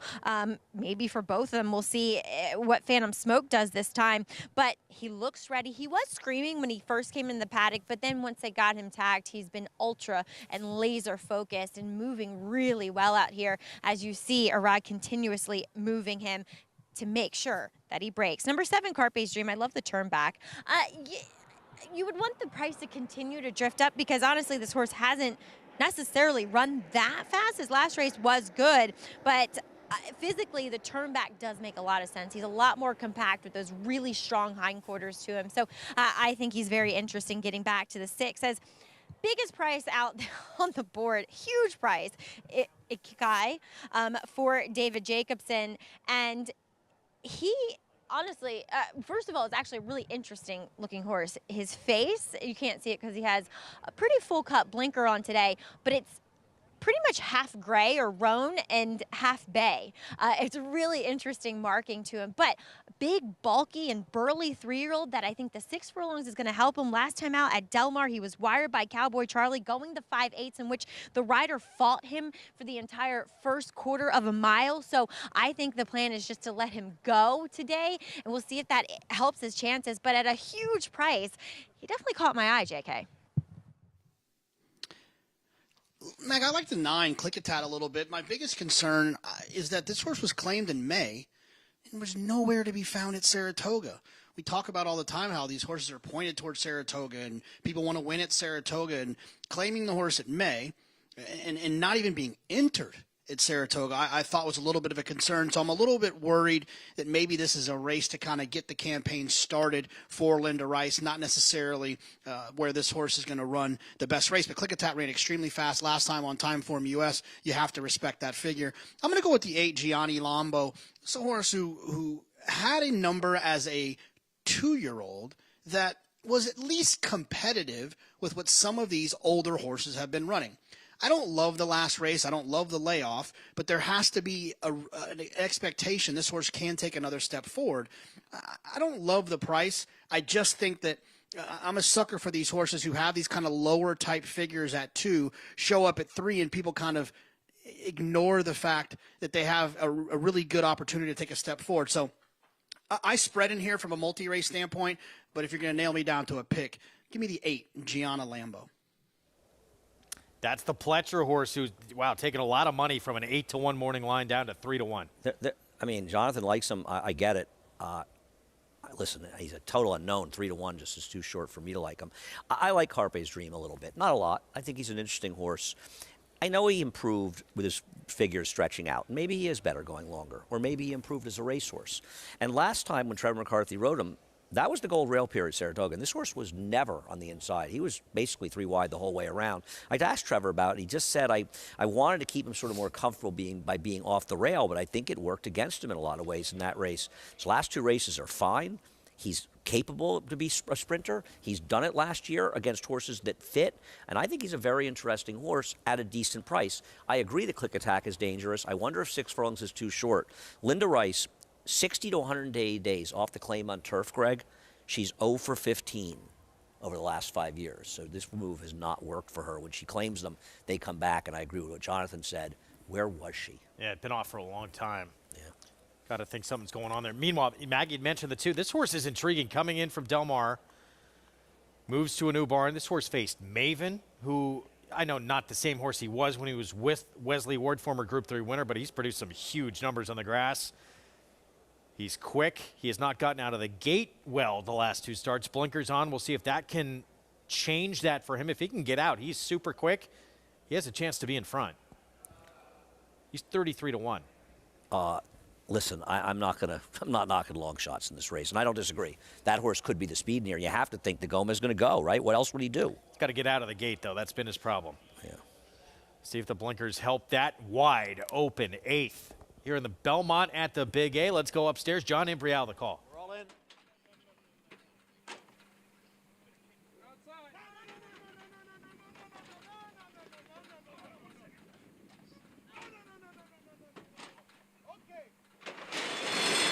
And they're off. Bobbling beginning there for number 2, Ikigai. Nonetheless, he's up with the pace setters here, and Ikigai is moving up down at the rail to grab the lead. Outlaw Kid runs in second, with Phantom Smoke next in third, and on the far outside is Gianni Lambo. Immortalization now moves up a spot. Then comes Carpe's Dream, followed by Maritime Wings, and the trailer is Clickitat in 8th. Ikigai, the long shot, has the lead here by a length and a half. Outlaw Kid, Phantom Smoke, they are heads apart, second and third through a quarter and 22 seconds. Immortalization is on the outside. Maritime Wings moving up now down towards the rail. Farther back, it is Gianni Lambo, Clickitat, and Carpe's Dream. And it is Ikigai who leads the field into the stretch, ran the half in 44-2. Here comes Outlaw Kid now on the outside to challenge Ikigai and Outlaw Kid, and the 2 of them are right together. Outlaw Kid now takes the lead. Ikigai is back running in second. Outlaw Kid is drawing away here in the stretch. Outlaw Kid, a sharp winner here, won by 5 lengths. Gianni Lambo came on for second. Ikigai was third. And the time was 1 minute 8 and 1/5 seconds. Outlaw Kid puts away Ikigai. Went to his nose out of the gate and still opened up on this field with a huge lead. Winds up weakening late. We have not been seeing these kind of fractions on the turf the first few days. Now, this may have been one of the stronger fields we've seen. But this horse, I mean, to win a turf sprint by that many lengths, this is impressive. This horse broke his mate at a huge price at Saratoga. These horses so rarely seem to come back and build on it, you know? They often take a step back. Well, this guy, I mean, I think he served notice that they're going to be looking at some big races for this guy. This was, I mean, maybe nobody ran behind him, or maybe he just ran 108 and huge. 1, and you see that separation. That was just dominant from Outlaw Kid. No, he was tremendous in here. Javier Castellano, George Weaver, Randy Hill and company with an impressive 3-year-old performance. First Derby prep of the season coming up for 2-year-olds next.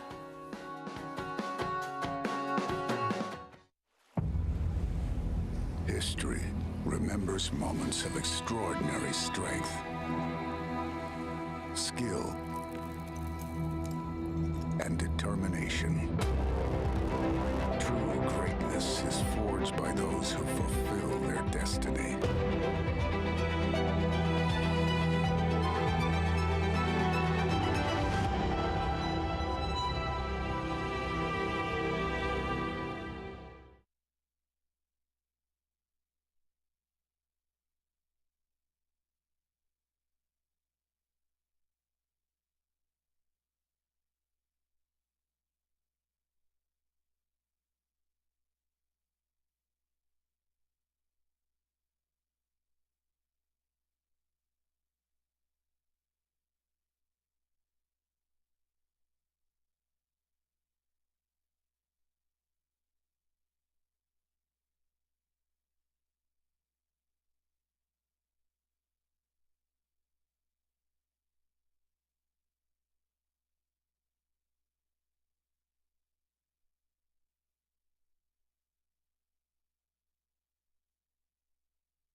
Welcome to those just joining us on America's Day at the Races. Our Spendthrift Farm 2-year-old race of the day is coming up. You've joined us just in time. SNY with us. Those already with us on FS2 and Valley Sports SoCal and San Diego.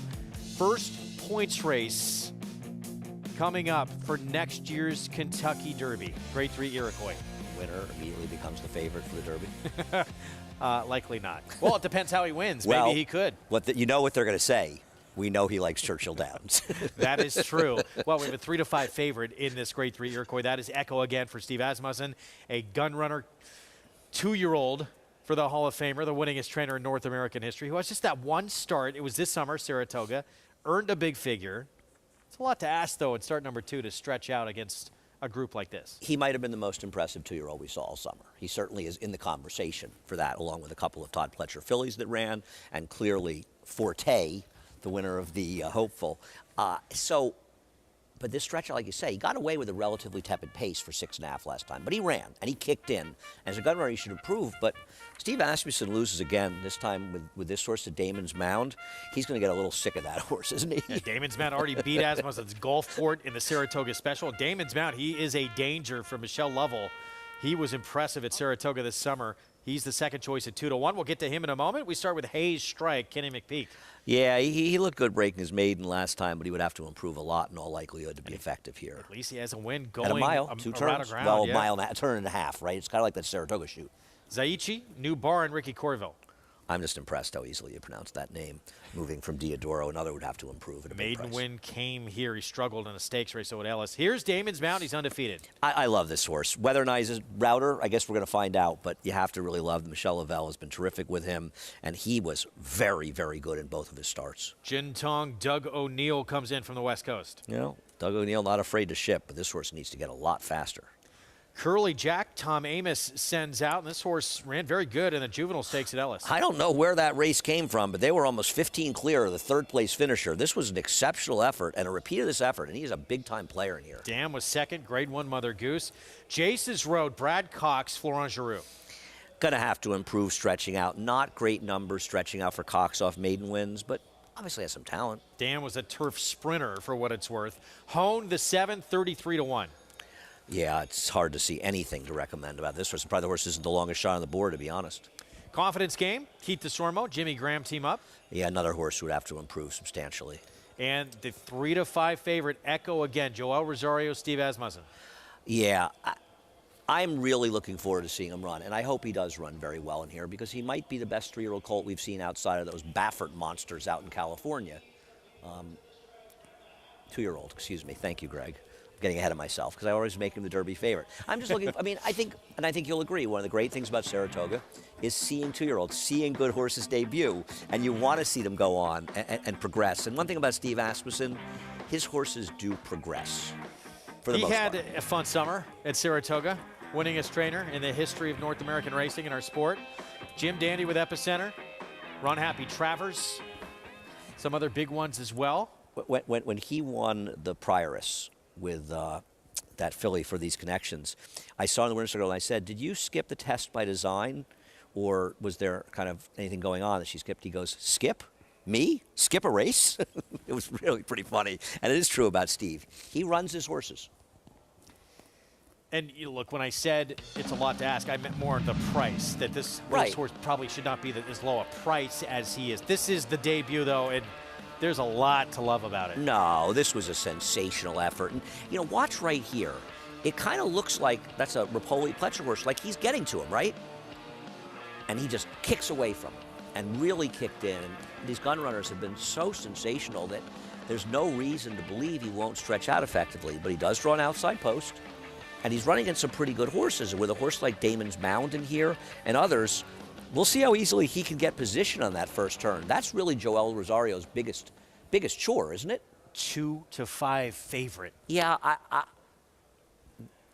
I think he's overbet. And I hope he wins like a 2-5 shot should in a certain way, but I think he's overbet. Let's go to Gary and Paul for more. Yeah, guys, it's really hard to decipher. Gary and I have been talking about this 2-5. We get this horse has got a ton of talent, Gary. He won first time out. He's bred to go the distance. But 2-5? 2-5, you know what? It's as impressive as he was first time out at Saratoga. He ran a great number. He ran fast. And the ease with which he did it, I think, is what you got to be impressed with. But listen, I'm not going to pull any punches. I'm a huge fan of Damon's Mound. So impressive in his first 2 races. And this is when I start bailing off horses that I shouldn't bail off of, just because there's one that another possible superstar marked himself, stamped himself first time out in Echo again. But Damon's Mound, I think he wants further, and he's done nothing wrong up to this point except to improve. I thought you made a good point a little bit earlier when you were talking about Damon's Mound. You get Echo again, and I get it. But that second start by Damon's Mound in the Saratoga Special is like 3 or 4 or 5 workouts. Yes. Right? Exactly. He's got that experience. He's stretching out to a distance that I think he's going to love. You know, you can't knock Echo again for that effort any whatsoever. And Yeah. I'm not knocking. I'm just going with the horse that has experience that showed me a ton of personality and a ton of skill. Yeah, and you know, you guys, coming out of this meet, Gary and I both saw Gulfport, and we're thinking, okay, this was the best 2-year-old that we saw. Then he rolls out Echo again. Can Michelle Lavelle conquer both Asmussen's 2-year-olds that Steve thought was basically his best? So 2-5 favorite. Thanks, guys. Echo again for Steve Asmussen. We'll see if he can stretch out here. Second start of his career. Let's go to JK. JK, your thoughts on a horse who definitely impressed us at Saratoga? Yeah, I mean, I think like the guy sitting next to you, I'm a sucker for speed figures. And Echo, again, was just so fast on debut. And, yes, there's a lot of questions that have to be answered when it comes to going 2 turns and when it comes to, stretching out for the first time. There's all these questions. But you have one of the best riders in the country. You got the best stallion in the country, one of the best trainers in the country. If they feel like that's the recipe to get it done, then you have to side with them that this talented racehorse has a shot to do so. There's a lot of different roads they could have gone on with this horse to get ready for the Breeders' Cup. They could have gone a little shorter and run in a 1-turn mile race at Aqueduct and Champaign, but they decided to go here, to show up in this spot. And so for me, I'm going to go with the fact that this horse can stretch out. Gun Runner and Gun Runner Offspring have had no problems with stretching out. I think Echo, again, should be tough in here, but I know there's not much value at 2-5. The 6 Jace's Road is a horse for Brad Cox. It feels like this horse is going to improve as they get a little bit more ground the way the horse won last time. Did it the right way, was pulling away, and from a speed figure standpoint, looks like the type of horse that could take another step forward if they do appreciate added ground. I think the 9's going to win, but if you're allergic to 2-5 shots, I would suggest the 6, Jace's Road. All right, we'll see. We talked about a Dam side with Jace's Road. It seems like a lot more sprint in the pedigree. Dam was a turf sprinter, produced a lot of sprinters, but you have Quality Road on the top side. Isn't there also an argument that this is a good opportunity in some of these cases to sort of get it out of the way? What do we have here? Do we have a horse that can go long? Do we have a horse that we need to sort of focus on shorter races? I mean, obviously one race isn't make or break a career, but if the horse struggles with the distance, maybe they take a different approach going forward. But everybody wants to try to win the Derby, Greg. This horse is 50-1. Hay Strike for Kenny McPeak, the 1. Dam produced an 8-time winner named Senior Investment, who won the Lexington on the road to the Derby, was third in the Preakness. For Ken McPeak, I think, right? Senior Investment, I think. I could be wrong. And the Dam herself was a multiple stakes winner. Routing on the dirt. Let me say something. This horse is 50-1. And the 4 horse was 67-1. Doesn't this horse feel a lot more likely to win? The last race is at least fast enough to give chance to get a piece. I mean, if you're looking for a long shot, I think this horse 3rd or 4th in your tries or supers, right? Because at least the horse ran a credible enough figure that he could get a piece, especially if horses like the 3 and 9 run to their races stretching out, and maybe they just, whichever way they run, they beat the rest of the field by a portion, and we'll see the others stretching out and, has that experience going a bit longer. There's the Tom Amis runner of the 5 stepping in, Curly Jack. Big number in that juvenile at Ellis, going 7/8, just missed. As you mentioned, was almost 15 lengths clear of the 3rd-place finisher. That was going 7/8 of a mile. And we should say, look, for Echo again, Dam did produce Pneumatic, who won the Pegasus going a mile and 16th. Was 4th in the Belmont, in that Tis the Law Belmont win. 3rd in the Matt win against Maxfield. A Gun Runner. This horse is supposed, but still, it's a tough outside post. And it's not like Damon's Mound is not a good horse. Damon's Mound, Dam's first full. Michelle Lovell says has not had a bad day since that Saratoga Special win. Has been training out of sight. Already a graded stakes winner. We're set for an early Derby prep of the Grade 3 Iroquois. Let's go to Travis Stone.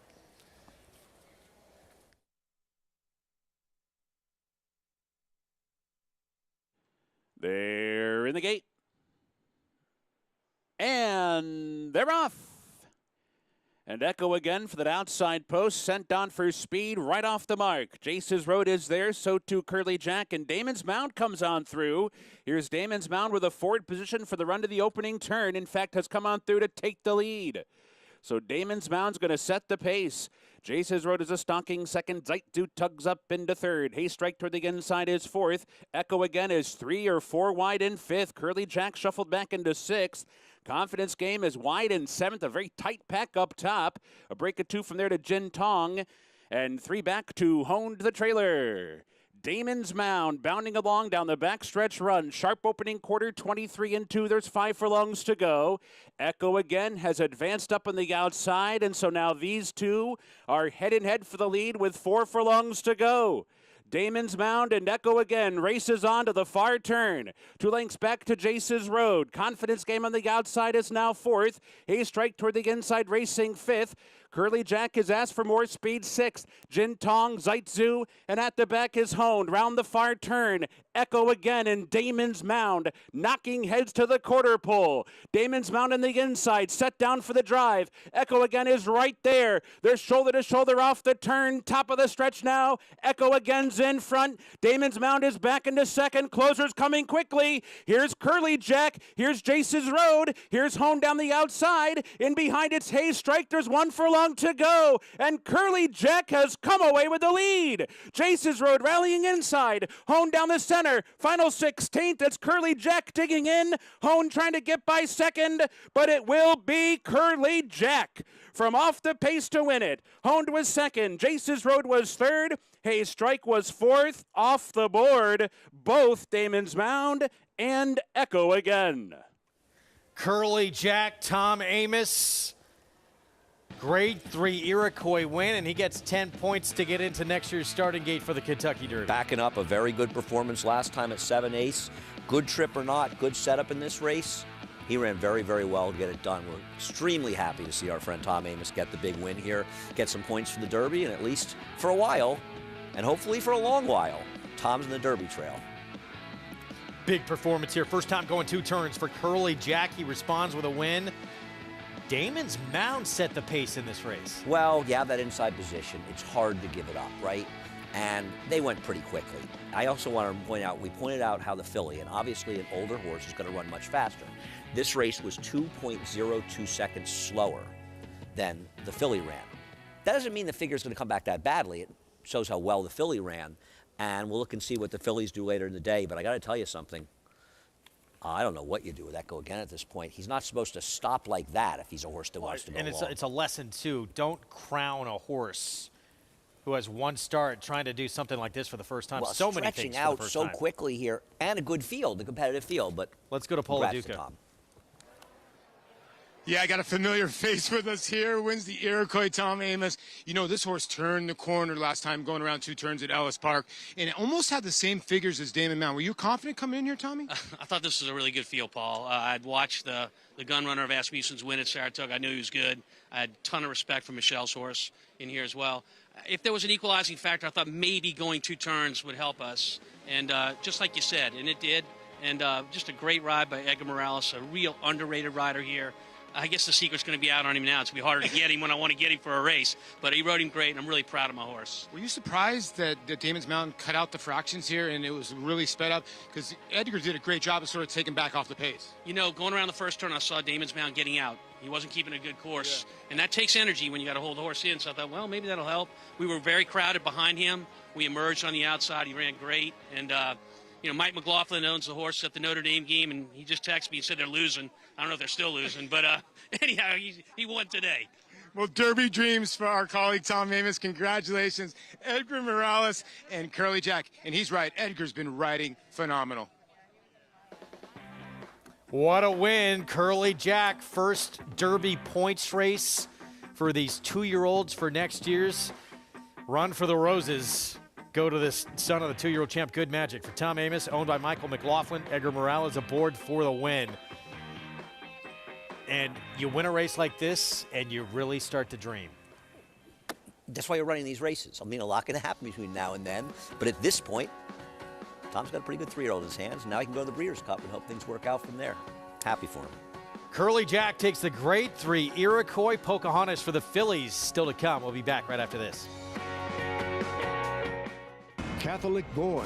This dual surface star defeated a strong field in the Travers Stakes at Saratoga and became one of only 3 American 3-year-old colts in history to win Grade 1s on both dirt and turf, including the immortal Secretariat.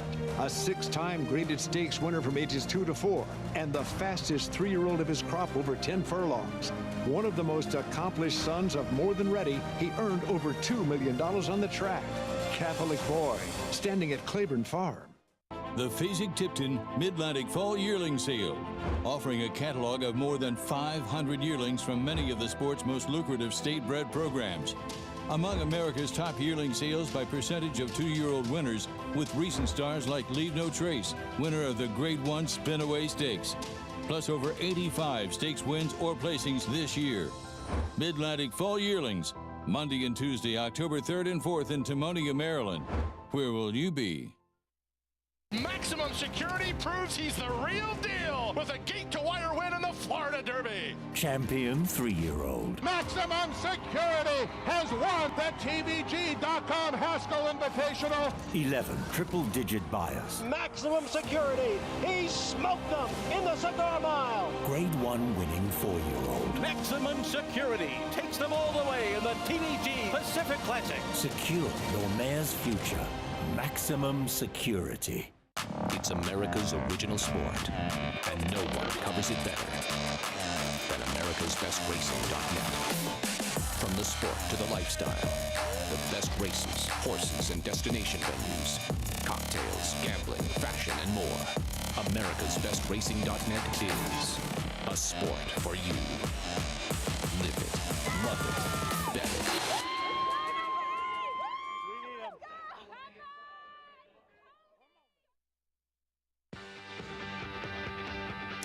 We're back on America's Day at the Races. Good to have you with us on this Saturday afternoon. Program brought to you in part by America's Best Racing. For the love of the race, visit americasbestracing.net today. Curly Jack, an early contender for next year's Kentucky Derby, wins the Grade 3 Iroquois.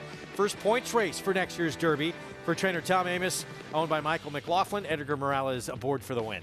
And how about the improvement for Honed? Ran a 38 buyer first time out, improved substantially here in a race that fell apart. But congrats to Tom, and for now, he's Derby dreaming with this 2-year-old. Curly Jack, impressive, and look, he had more foundation. This was his 4th start of anyone in this field. Listen, it's got to be exciting for Tom. He's got a horse that's going to go into the Breeders' Cup as a player in that race. He knows he can get the distance. Spendthrift 2-year-old race of the day, Grade 3 Iroquois. Still have the 2-year-old fillies and the Pocahontas to come. We'll be back.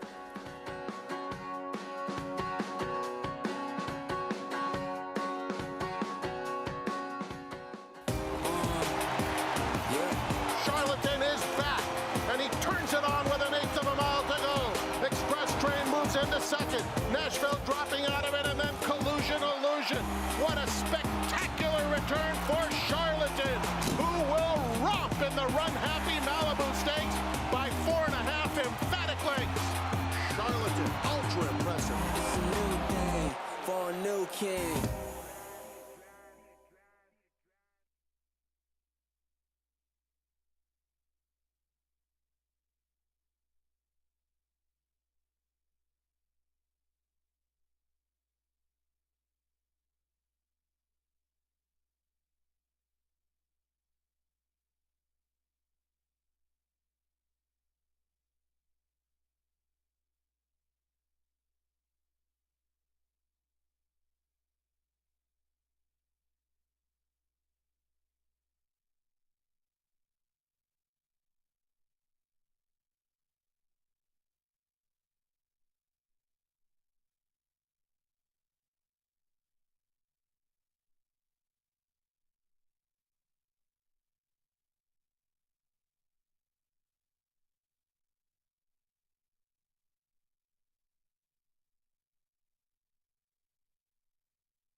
We're back on America's Day at the Races. Good to have you with us. You can play all the action we're bringing you by getting signed up and started with Naira Bets. Bet any track, anywhere, anytime. That's the offer, that $200 deposit match sign-up bonus with that code right there, match 200. Belmont at the Big A, race 9 next. Entry-level allowance at 7/8 of a mile. An Expressman Well, we saw Unleashed for Todd Pletcher, Hall of Famer at Saratoga this summer. Long-awaited 3-year-old debut, and he won by 7 1/4. 107 by your speed figure in the debut. We'll get to him in a moment. We start with the remaining half of the entry. Yeah, this horse is actually capable and feels like the stronger half that they ran, and feels like a horse would get a piece of it. Should be forward. The 2 gets the rail, McKillop. Chad Brown's trying the dirt for this horse. It's really more of a turf pedigree, though. It isn't into mischief as he tries to go to the turf and dirt. And the horse doesn't run that badly on turf. To the 4 at 15-1 Prisoner. But this horse could be a thorn in the side of the favorite because he has a lot of speed. Nabokov, Chad Brown, or Rod Ortiz Jr., Peter Brandt. I'm going to try to upset the favorite with Nabokov turning back. I know he has been bad in his last couple of starts, but he has some good efforts, and I like the turn back.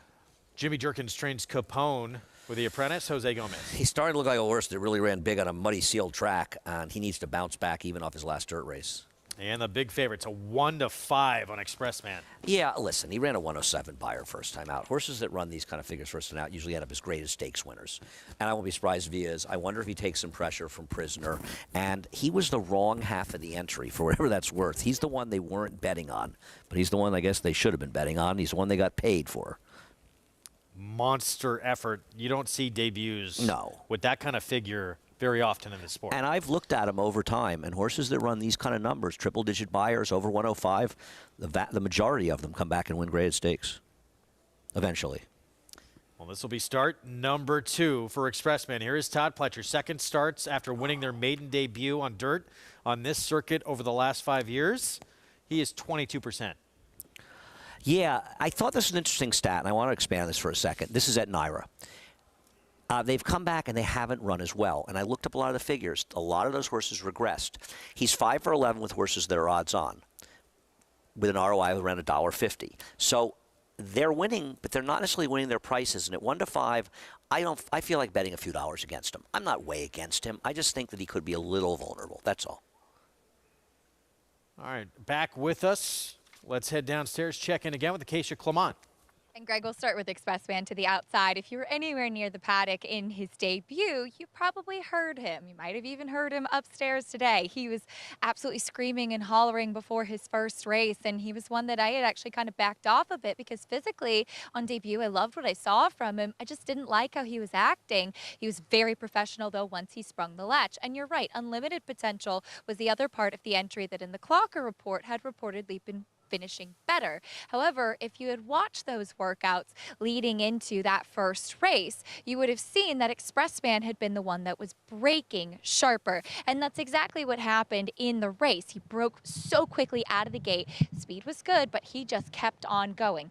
He was very vocal again today, but after they saddled him, they kept him quiet in the saddling stall. That just may be how he is, and Todd Pletcher had told me after his first race, they thought they'd go to an allowance race much like this and move on to bigger and better things. He looks even stronger today if possible. However, the number 5, Nabokov, I love the turn back. Was not sold on the 2 turns in the 1 1/8 last time at all. He's built much more like a horse that wants to go shorter. He's shorter coupled, he's compact, he's very, very fit. He also seems a little bit brighter today than he was last time out, just in his demeanor in general. He always has a rather quiet warm-up, which is what he had out there today, but I really liked what I saw from him. He is the full brother to Mopatism, who was a graded stakes winner and shoes better going longer, but physically, I like this spot for Nabokov. The other one for the barn is Makalop, who is by Into Mischief on the bottom side. There is some pedigree to go either way, I thought, and while overall, I think he has more of a turf hoof.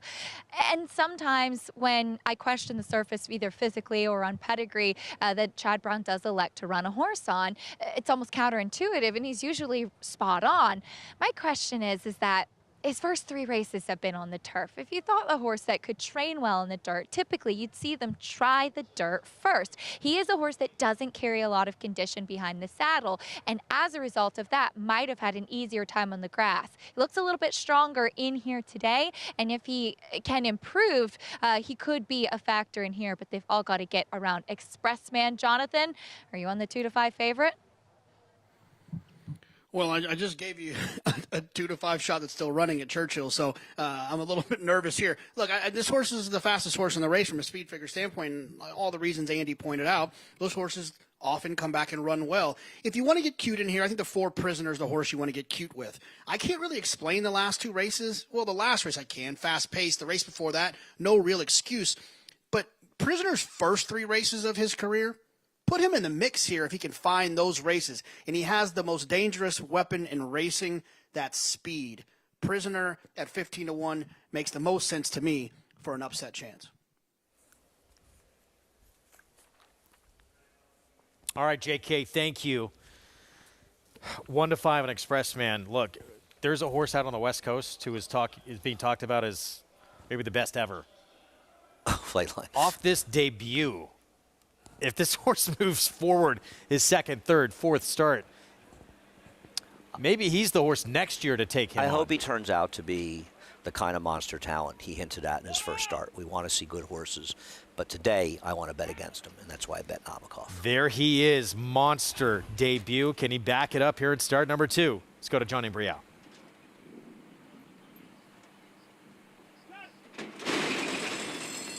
And they're off. From the outside, it's Capone. Now moving up is Dots Dollar, and in between horses, Prisoner. Dots Dollar, Prisoner, Capone, Expressman on the far outside. Nabokov races in 5th, and it's American Gentleman. And farther back is McKillop, who trails the field in 7th. It's a 4-way battle up front. Dots Dollar at the rail. Prisoner is right there.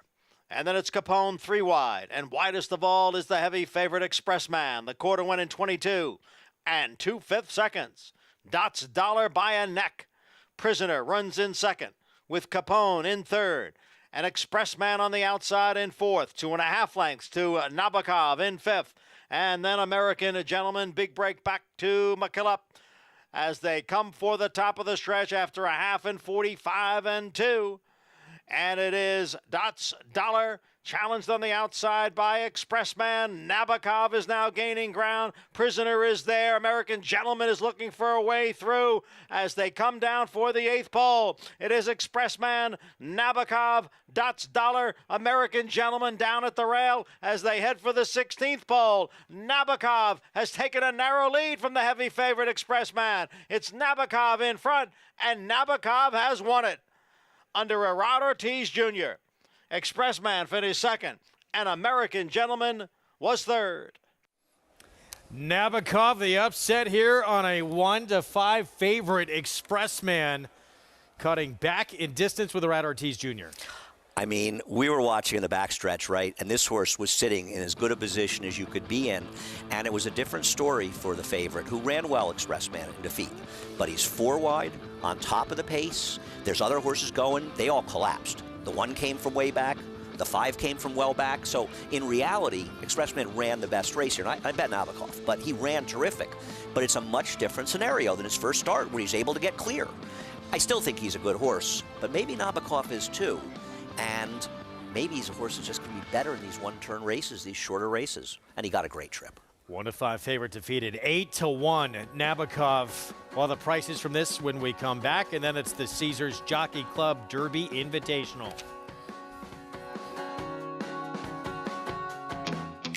Yes, there's family. If we say La Troyenne, you'll get the picture. And of course, form. G1 this. A breathtaking run. G1 that. Dig down deep to win it. But take a long, steady look, and the word that most likely springs to mind is fantastic. Maxfield. Family. Form. Physique. Fantastic. RaceLens is the most in-depth product in horse racing, with unique features found nowhere else. True odds, predictive analysis, and pace projection. RaceLens. It will change the way you follow horse racing and take your game to the next level.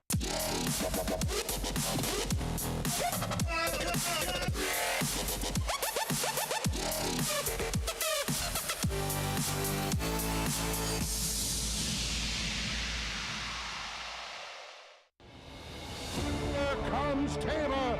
Taylor in the center of the track with good-looking strides, squares off with Cyberknife. Cyberknife takes the lead. Taba going with him. These two in a thriller. Cyberknife just in front, and Cyberknife has won the TVG.com Haskell over Taba. Jack Christopher finished third. The running time 1 minute 46.24 seconds. Come dream with us at Three Chimneys. Racetrack Television Network brings you every race, from every track, on every screen, every day. With monthly packages starting as low as $5, RTN gives you great value and access to more live HD streaming and race replays than anyone. Visit RTN.tv today to sign up and watch on almost any device, including Roku and Amazon Fire. RTN has packages that start at $5 per month.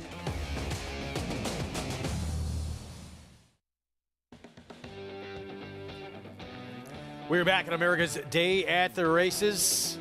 Look at the Twin Spires at Churchill Downs. Still have a prep for next year's Kentucky Oaks to come. In the Pocahontas, Steve Asmussen, D. Wayne Lucas, both with contenders in that race. Tom Amos as well with a long shot, who took the Grade 3 Iroquois with Curly Jack. Right now it's race 10, though. 6 furlongs in the Louisville Thoroughbred Society. And the favorite, the 6 in here, Isolate, Tom Amos's 4,000th winner of his career. That was the tail of the cat back at Saratoga. Can Tom win 2 stakes in a row? All you got to do is get away from us. Maybe we were the ones that were holding him back at Saratoga, you know? Seems that way, doesn't it?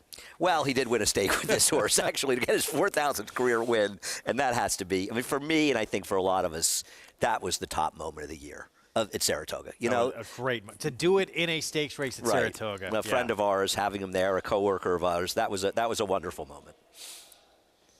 Well, much as I like to abuse him. This horse, by the way, Isolate for Tom Amos, the 6th, the 2 of the last 4 numbers he's run, the best in this race, just about of anybody. I worry though the Top Gunner may put a lot of pressure on him. That concerns me, you know.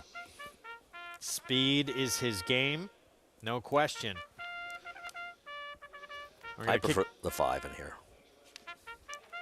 Miles ahead. He just missed against Aloha West, reigning Breeders' Cup Sprint winner back on July 2nd. We'll start with Manny Wah from the inside, Wayne Catalano. Yeah, Manny Wah's run some good races in his life. Lately, though, he's not quite good enough.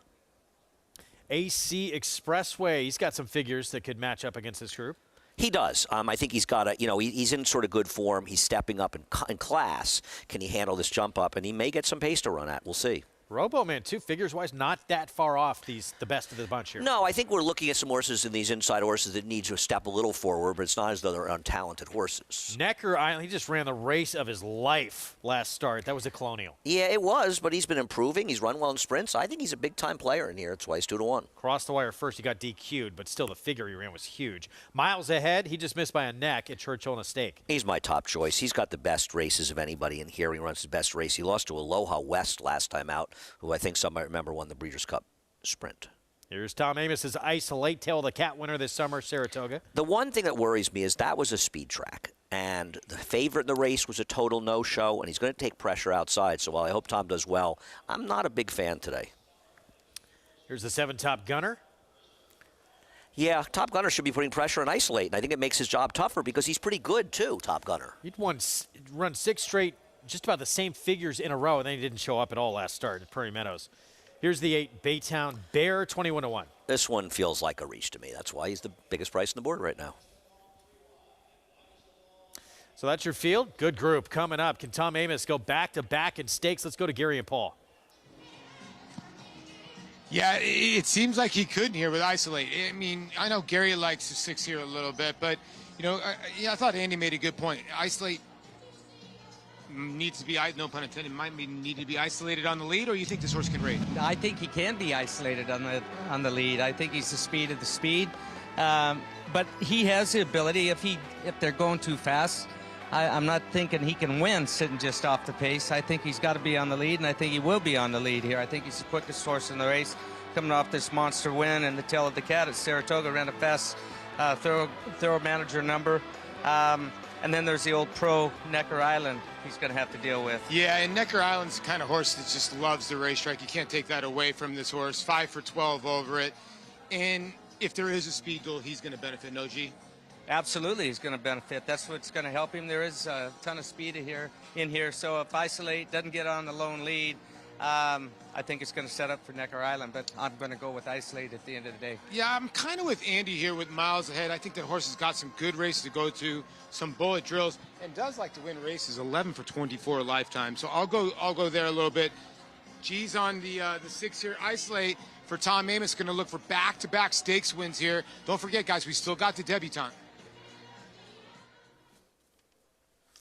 Yeah, that's coming up. Pocahontas, 2-year-old filly, is going to close out this card with those 2-year-old fillies. Talked about Dwayne Lucas. Tom Amos will have a long shot in there as well, and Steve Asmussen with Grand Love. Yeah, and so now are we supposed to say we don't love Grand Love because the other one didn't run? I think they're separate situations. And isn't Grand Love supposed to be controlling on the front end in her race? It doesn't feel like she's going to take the same kind of heat the other one took. You look a little bit skeptical. Well, you're probably right. Naughty Gal has some speed, though. Yeah, maybe not as quick. She's pretty quick, but listen, I mean, she's still a horse that's going to be a short price that's stretching out. Now, in all fairness, the colt division was a deeper division. There were horses in there, like the winner, who had run very well in their prior starts. She is better than the horses in this race. Somebody is going to have to step up, or she's not going to show up to win. Is that fair? And she looks like she's the one who's going to be in front. Right. So and if Joel usually has the horse left if he's on the lead. Yeah, I mean, people get a little gun shy because favorites are losing, but each one is an isolated event. You don't become less likely to win because a couple 1-5 shots lost. And right now we have a 2-5 here at Aqueduct, who is way over bet. Well, JK Isolate looking to go back-to-back in stakes for Tom Amos, and is quick. Is he quick enough to be in front by himself?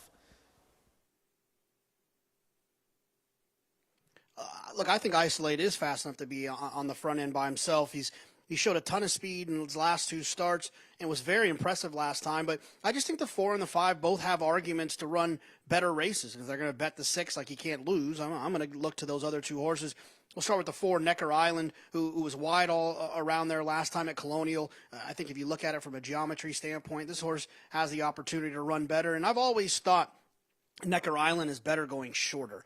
A long time ago, not a long time ago, but previously in Necker Island's career, he was going further. He was trying these mile races and trying races like the Stephen Foster. I just think he's better going shorter. He's got that nasty kick when they shorten him up to 6 furlongs. I think he'll be running on late. And then the 5 miles ahead, who just seems like a different horse since getting into the McGee barn.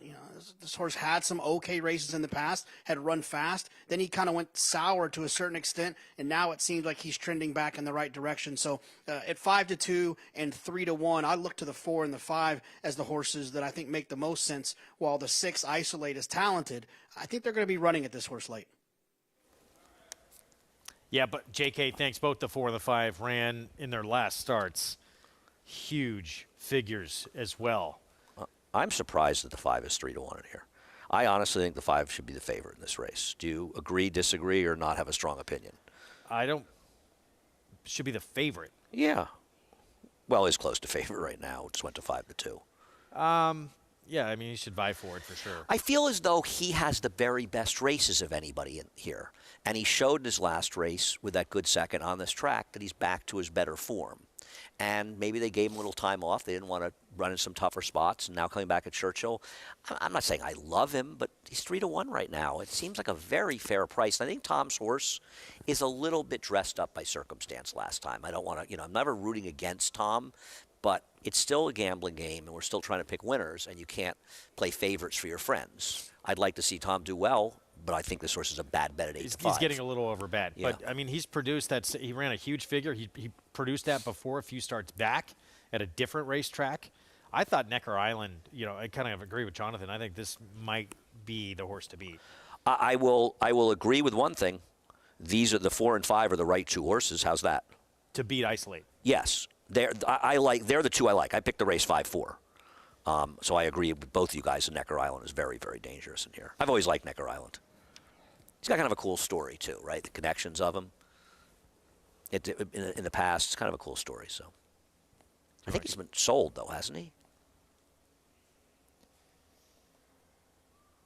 7-time winner, Necker Island. I feel like we bet him and he won one day at Oaklawn, and it feels like a long, long time ago. You and I were up here in the dark and the cold of winter. 5-year-old, he's been around a long time, it seems like. We've had him on our show plenty of times. But, yeah, he's really sprinting, as J.K. mentioned.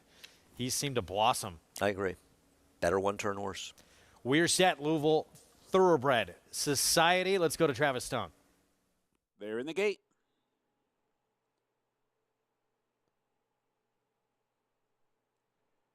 And they're off. Top Gunner, gun to the lead. Isolate Descent on for speed as well, and these two rip away from the pack together, and Isolate is quicker. Isolate down through to the front. Top Gunner moves with that one. They go 1-2. 3 lengths back. Roboman comes away third inside. Baytown Bears racing fourth. Miles ahead in between. Wow, fifth. Necker Island is sixth early. Manny Was in seventh, and AC Expressway is the trailer. The trailer behind an opening quarter and a scorching 21 and 1/5 seconds. It's a hot pace on the far turn. And it's Isolate in front, hounded every step of the way by Top Gunner in second, and they take their battle toward the quarter pole.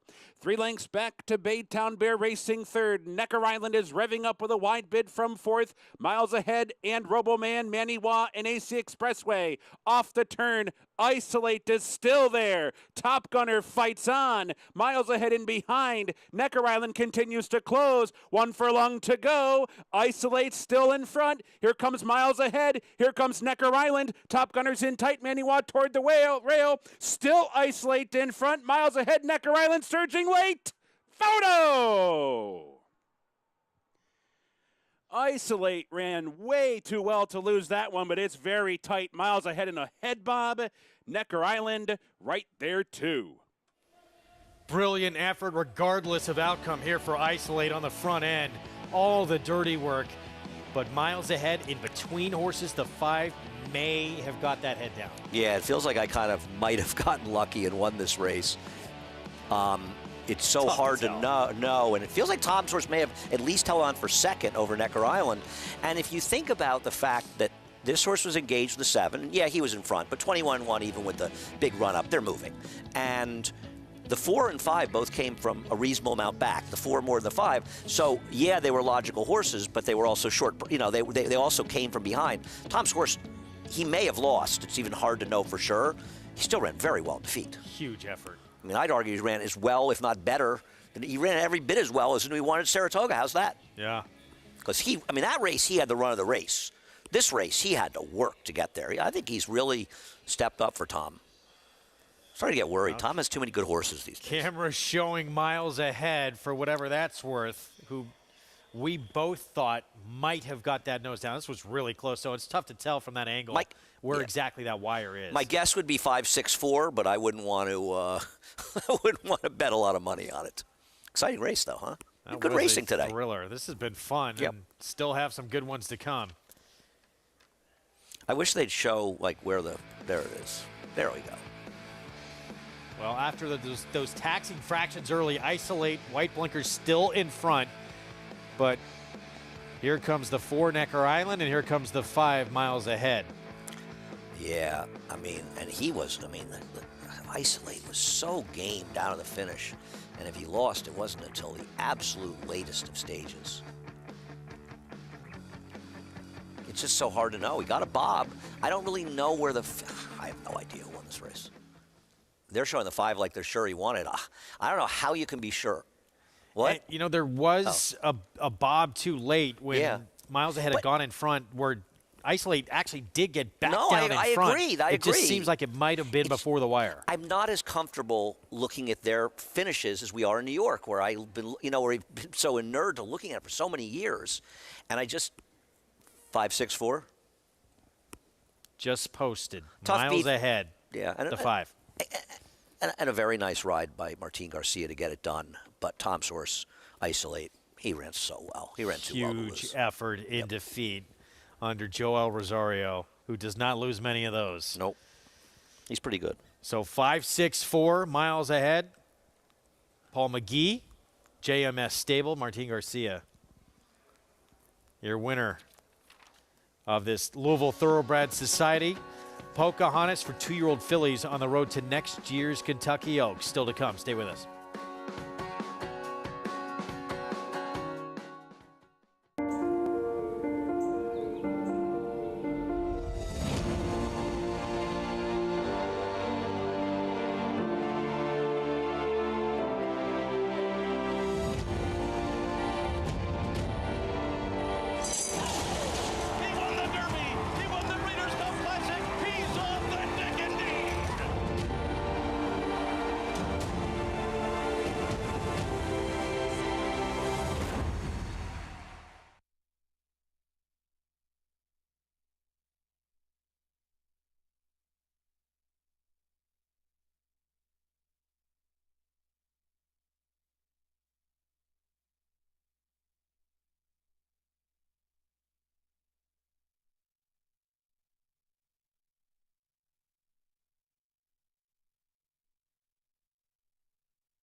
We're back on America's Day at the Races on FS2 SNY, regional networks out in Southern California. Program brought to you in part by legendary Claiborne Farm. 100 years of doing the usual unusually well. Caesars Jockey Club Derby Invitational is next, Grade 3, and Classic Causeway Nation's Pride each trying to take 2/3 of this Turf Triple Series.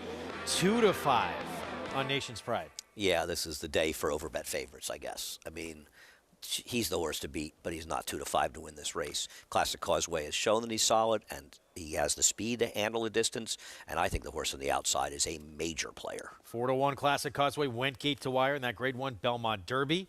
We'll see if he can do it again, going a little further. Wicked Fast. Arad Ortiz Jr. for Joe Sharp.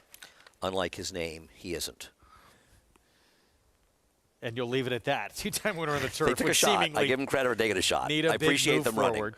Nation's Pride, heavy odds-on favorite. Yeah, and the free bookers are interested. The buyer figure for that race last time was a 93. It's incumbent on us to get an accurate time for a mile for a Grade 1 race. Wow, does he look good, too. The Gray Wizard, Graham Motion, sends out with Luis Zayas. He's not impossible. Both he and the horse outside of him ran at the wire together, and both got good trips, but ran all right. Daunt, Javier Castellano, 35-1. Yeah, I think these are two long shots. I don't think Daunt should be 35-1, the Gray Wizard 10-1. They hit the wire together. And here's Artican, who was beat by a Charlie Appleby runner, who is now 3 for 3 on the turf. Exactly. Rebels Romance won the UAE Derby in 2021. He's a 4-year-old. They didn't run on the turf until this year, and he's dramatically improved. His race last time was very good. I think this horse has a real chance. And the one thing you know about him, he is going to have no problem whatsoever with the distance. I like Artican here. Obviously, I covered underneath the favorite here, who is the horse to beat. But I think Artican has a very good chance to upset the final leg of the Caesars Turf Triple. Nation's Pride, the 1-2 favorite. Let's check in with Acacia. And we'll start where Andy was just talking, the German horse coming in Artican. And I watched his last race over in Germany, too. And a horse that did break pretty sharply. And typically, as we even saw earlier, with those horses running over in Germany, they do tend to be of a lighter frame type. Just even looking at the course conditions that they typically run over. That's not the case with Artican. He stacks up beautifully with his counterparts in this race. And I was surprised by how much just substance and muscle mass he was carrying coming in here. Broke right out of the post parade, and he was keen in that solo warm-up, and he has some early speed as well. The one that immediately caught my eye in the paddock and out on track too, and he won me over, and he's got a touch of class as well. Going to the horses who won the first 2 legs of this Turf Triple Series, starting with Classic Causeway down to the inside. He was really hot. He was tough putting the tack on last time out in the Saratoga Derby. They had to saddle him on the walk, and he was just giving his connections a little bit of a tough time. While he was a little bit sweaty back in the paddock, that's not uncommon for Classic Causeway. He was sharper out on the track. He seemed like he was kind of flourishing as the weather has gotten a little bit cooler here in the fall. He's a horse that carries his condition well from race to race too. He stayed with the pony warming up under Flavian Pratt, and he's a horse that I do think has improved going to the turf, and for what it's worth, looks like a turf horse. The number 3, Nation's Pride, he is a horse that I love has stayed here in New York for his training. He's been training steadily on the Oklahoma turf course up in Saratoga. So he hasn't shipped back to the UK as we will sometimes see with these Godolphin runners. Nation's Pride, though, he seems like he has absolutely flourished being here in the States. As always, was accompanied by the pony back in the paddock. If anything, though, I think he's put on weight since that last start. Frankie Dettori kept him alongside the pony in the post parade, as is not typical for European runners to be accompanied by a lead pony in a post parade, but he went off for a big gallop. He's the horse to beat, but I think he has some interesting rivals. Jonathan, are you Team Nation's Pride in here to make it 2 in a row? Yeah, I think you kind of have to be in this situation. I'm just not a huge fan of Classic Causeway's chances of getting 1.5 miles. I understand that he won going 1.25 miles at Belmont, but this is 1.5 miles. And even on that day, I think he was fortunate in order to get that win. His pedigree just does not suggest he wants to go this far. And the longer they go, I feel like he kind of becomes a little bit more, his speed that he has as his advantage, he kind of starts to lose it a little bit. He's had 101 races from his siblings. 19 of those were wins. 6 of them were routes. So 6 out of 101 races were won going around 2 turns. But the problem is that he's responsible for 3 of those wins. So it's just not a pedigree that suggests that they want to go this far. When you have a horse like Nation's Pride, who's going to be running at him late, I just worry that his pedigree is going to catch up to him. I know some people are probably, well, he got the 1.25 miles. How can he get 1.5 miles? I just think it's 1.5 miles, not 1.25 miles. And you got a good horse in Nation's Pride who's in really good form running at you late. Can Classic Causeway wire? Sure. But it's 7-2. I'm not willing to figure that out. I'm going to go with the favorite in here, the 3 Nation's Pride. And the public is as well, JK, 1-2. He looks exceptional leading up to the start of this race. These Godolphin horses, they show up. A big win. Did Modern Games, I don't even know, won the Woodbine Mile. With all the excitement here, we forgot. About to be right. Oh, it is, okay. They won the 2-year-old race impressively. He's obviously good, and the truth is he should be looking to sweep this series. He was the best horse there at Derby. I don't want to take anything away from the winner, Classic Causeway, but he ran the best race with his trouble in there. In this race, that was the one thing William Buick said before the race. We have to get position. And you can see how hard he worked to break, to get that position behind Classic Causeway. And once he did that, he was just the better horse. Classic Causeway still ran well, finishing third. The horse who finished second came back with a very nice win in his next start. Nothing to knock about this horse. He's just a solid, good horse. And he's the horse to beat. He's also 1-2 when he's got to get 1.5 miles. I know his 1.5 miles was a bog, but, you know, still 1.5 miles. And I know the bottom horse is getting it, and that's who I'm betting. Well, the first leg of this Triple Series, it was a shocker to many. 26-1 on Classic Causeway, who went to the front, and he just kept on going. Nation's Pride, of course, drawn far outside. Difficult trip. You can make the argument. I don't even know if it's an argument. Probably ran the better race. Yeah, I mean, we're not saying this to knock Classic Causeway, who really did run well in here. But he had the run of the race. The inside was very good with the rails coming down for the first time since the Belmont Stakes week. And he was able to control on the inside. He ran well, but Nation's Pride blew the break. He was wide for a lot of the race, and he almost beat him. He was better. The one thing that Appleby corrected and the connections corrected was to get him to break better at Saratoga. And I think they felt, and rightfully so, they were correct. If we can break and get position, we are the better horse. And he proved it in Saratoga. That doesn't mean Classic Causeway's not okay. And I think there is a fair argument that if you like Classic Causeway, maybe 1.5 miles is easier for a speed horse than 1 mile and 3/16. Maybe the pace is a little bit slower. Still, you have to imagine that Frankie Dettori is looking to be very close to Classic Causeway early, and I'm hoping they both get swallowed up by Artican on the outside. Well, that's the thing. I mean, just in terms of having an easier lead this time around, and there he is, Classic Causeway, the one who's going to be in front. It doesn't look like there's anyone who's going to stay with him early. Well, he can go 22 if he wants, so it's hard to stay with him. But I agree with you. I completely agree with you. There is the German runner, Artican, 5-1. First start here in the U.S., and a horse who was just third in a Group 1 against, as we've already talked about, an older runner, former UAE Derby winner, who's undefeated now 3 for 3 on the turf. Yeah. Poor Charlie Appleby. Right. I mean, this is a horse that won the UAE Derby. He came to Belmont to run the Belmont Stakes. Something came up, and he didn't end up running the race. They never ran him on the turf until his 4-year-old year. He's now 3 for 3. And going back, I'm looking at Martel, a horse who beat Artican when he was second to him 4 races back. Martel's come back and run well. I believe that he won a Group 3, and I think he was second in a Group 3 behind a horse who came back and won the Prix Neil, which is one of the biggest preps for the Arc. So this horse has kept legitimate company. I know the last race in Germany, and sometimes they downgrade. They're not as good as the races in France and England. But he ran against some legitimate company in those races. So I think he's a player in here, and I'm going to take him at 5-1 to upset the favorite.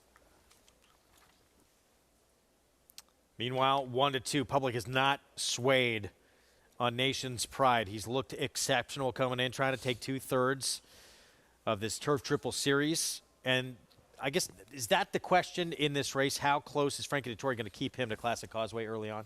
I think Frankie has to make sure he keeps close to him. But listen, that's the rider's job, right, to figure out how you can do what you do to, not take yourself out of your game. And in a lot of ways, it kind of gives an edge to Classic Causeway because we know what he's going to do, right? And maybe Frankie Dettori thinks, I'm just a better horse. I'm more suited 1.5 miles. I don't have to sit right in his flank. As long as I'm within a length and a half, 2 lengths, I'm confident I'll outrun him, and he may well be right. We'll see. Interesting matchup, though. There he is, one of the great riders in the history of this sport. Frankie Dettori, over 500 group wins in his career, 20 English Classics, He's ridden and won most of the major races all over the planet in a brilliant career. And showing up here in Aqueduct for the first time in over 30 years for this Caesars Jockey Club Derby Invitational. Didn't even remember being here for Fire the Groom, right? Had too many big wins? He not only has had a lot of big wins, he's got a lot of miles on him. How many miles do you think this guy has traveled to ride in his life? I mean, all it's over got the to globe. be scary, right? It's got to be millions. And riding for arguably right now the best trainer on the planet. Amazing. What a career he's had and continues to have. An absolutely incredible rider. Nation's Pride, 1-2 favorite, trying to take 2/3 of this Turf Triple Series, as is Classic Conway, who should be leading the way from that inside post. It's the third and final leg of this Turf Triple Series, Caesars Jockey Club Derby Invitational. Let's go to John Imbrial. Artican moves in, and we are set to start. And they're off in the Caesars Jockey Club Derby. And Classic Causeway goes right out for the early lead, with Nation's Pride not far behind in second. Daunt is in between horses. Artican's on the outside. And then Wicked Fast, followed by the Gray Wizard. And the 3-year-olds on their journey in this 1.5 mile event. And it is Classic Causeway who sets the pace here, leads by a length. Daunt is running in second. And the favorite, Nation's Pride, is in third.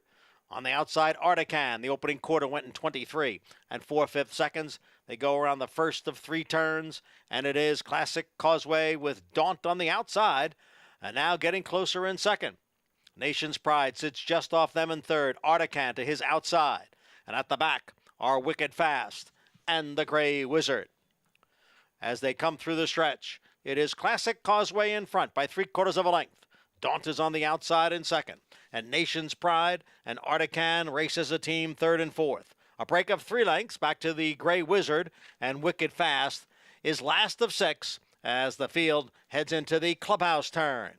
Classic Causeway continues to lead here. It is Classic Causeway on top through a 1/2 mile in 48 and 1, 3/4 in 1:12 and 2. And now they're on the back stretch. Classic Causeway by a 1/2 length. Daunt is on the outside in second, with Nation's Pride down at the rail, Artican on the outside, followed by the Gray Wizard. And at the back is Wicked Fast. Midway up the Aqueduct backstretch, with Classic Causeway still in front by 3/4 of a length. Daunt is on the outside in second. Nation's Pride has been tracking the entire way, now 2.5 lengths behind. Artican, then the Gray Wizard, and Wicked Fast. It is still Classic Causeway, the one to catch. Ran the mile in 1 minute 37 seconds. Daunt is being asked for more in second. Nation's Pride still sitting chilly there in third. Artican's on the far outside, and now they're at the top of the stretch. And it is Classic Causeway, and here is Nation's Pride now up on the outside to challenge. Nation's Pride has taken the lead from Classic Causeway. The Gray Wizard down at the rail, then Daunt and Artican. And Nation's Pride is opening up here in the stretch. It is Nation's Pride, and it is Frankie Dettori. He comes back to Aqueduct, and he wins the $1 million Caesars Jockey Club Derby. Nation's Pride, dominant. Frankie Dettori saving ground all the way around the racetrack, and when he asked for more, he got it. Tell you what, it took him 32 years to get back into the winner's circle at Aqueduct. His long drought is finally over, and he was so much the best in the air. I mean, Frankie got him in perfect position, but honestly, I'm not sure he could have been running on the outside rail and won this race. This horse was just an hour the best, and, you know, he had a chance. He could have won the Turf Triple. He could have swept it, and he probably should have. He was best in all 3 legs. There's really no question about really that. Was. Much the best. This was a joke. In this spot. Not this even was close. A complete joke. Just a joke. I mean, hey, Gray Wizard, let's give Graham Moshe a little credit. Getting second. He got a great ride, by the way, from John. No, it's not Johnny. Who rode Gray Wizard? Luis Zayas. Luis Zayas. It was a great ride by Luis, right? He just saved ground the whole way, let everybody else go on the outside, and he came for second. Nice performance by him. And Classic Causeway didn't embarrass himself, but he's just not as good as Nation's Pride. But he has overperformed, but I don't think this race will propel him to going to Ascot for the English Champions Day. So, Breeders' Cup Turf is 1.5 miles. They had said that they really were probably going to stop on him after this race, but I don't know. The way he won here, don't you at least consider it? Worked for Yabir. Well, Yabir may have been a little more lightly raced in this horse. I'm not sure. But who are the killers out there? I mean, obviously it depends on what Euros come. But I don't know. He looked pretty good, but maybe it was the competition a little bit. He was good, though. Still to come, prep for next year's Kentucky Oaks in the Grade 3 Pocahontas in points to get into the starting gate for that race. There's Steve Asmussen. He'll send out the 5 Grand Love, who she was quick first time out. 21 and change, 44 and change for the half. Now stretches out start number 2 of her career, a gun runner. Didn't work out for his colt. Think more likely to work out for Grand Love? It is, because it was, we talked about a little bit earlier, there just isn't the competition in this race on paper. She has to pass the distance test as well.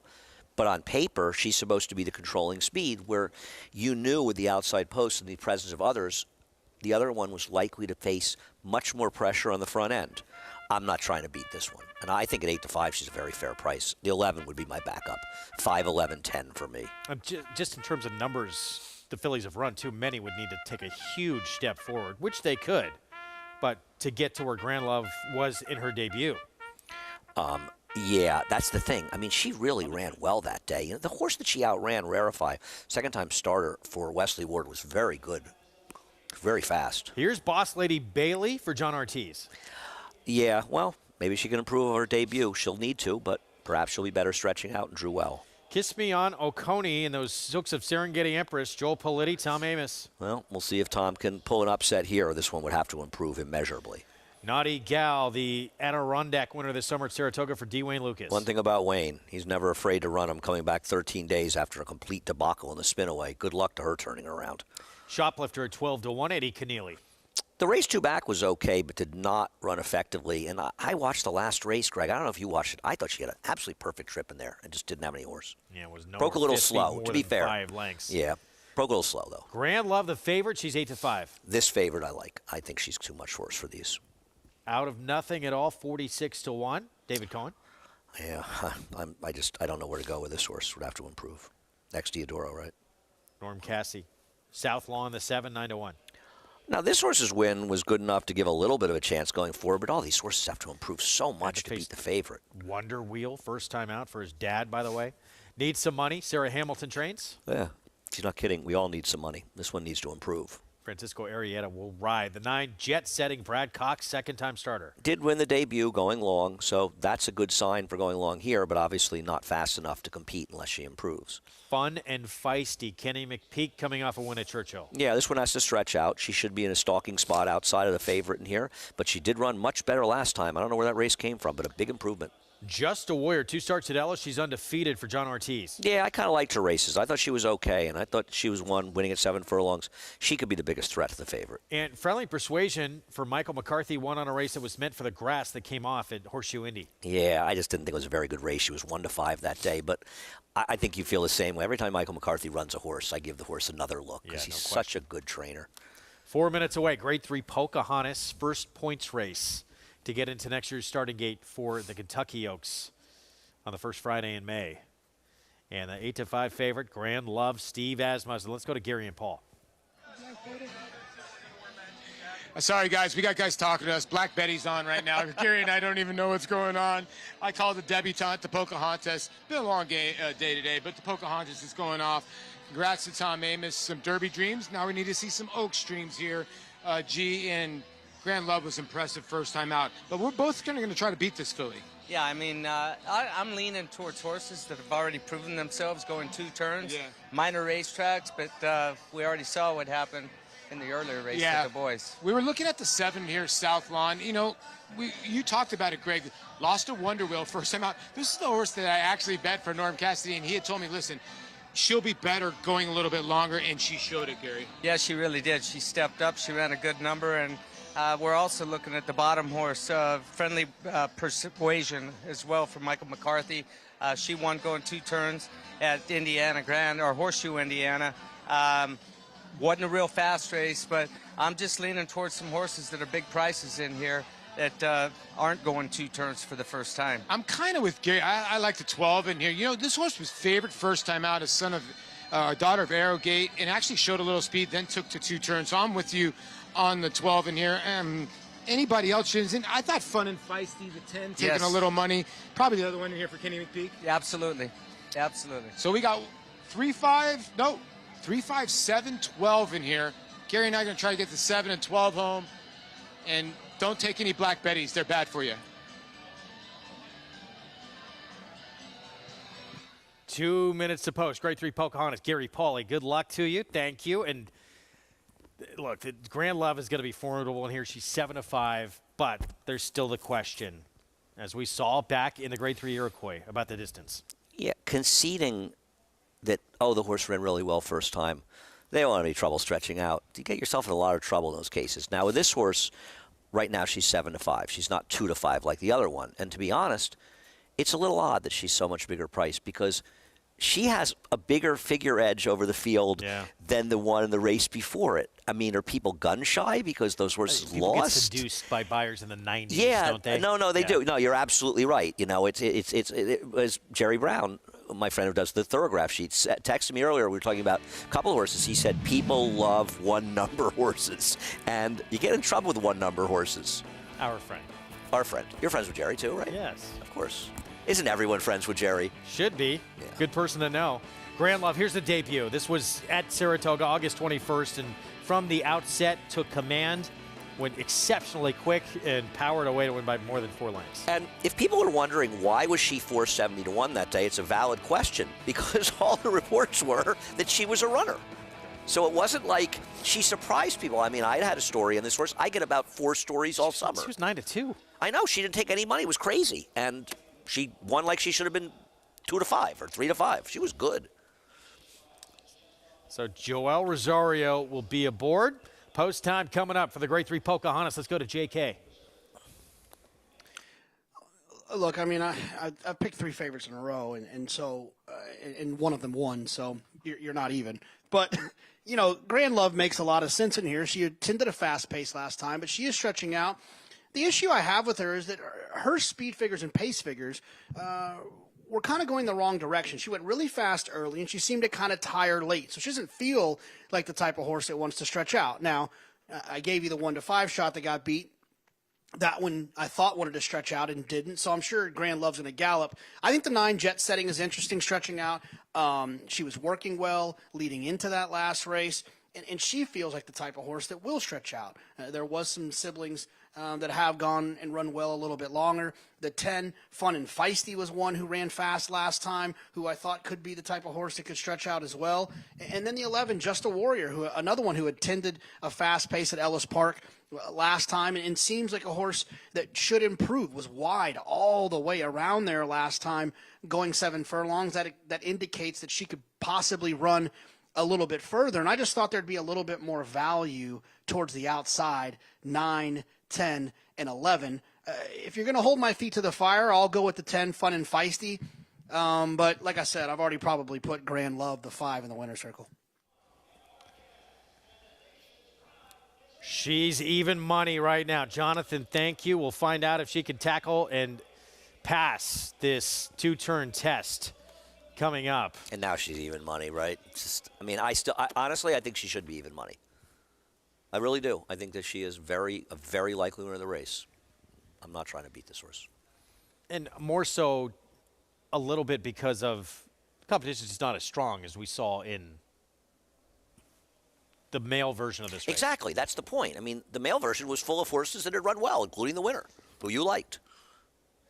We need to potentially here say goodbye. We may have to leave during the running of this race here to our regional networks, SNY, Bally Sports SoCal, San Diego.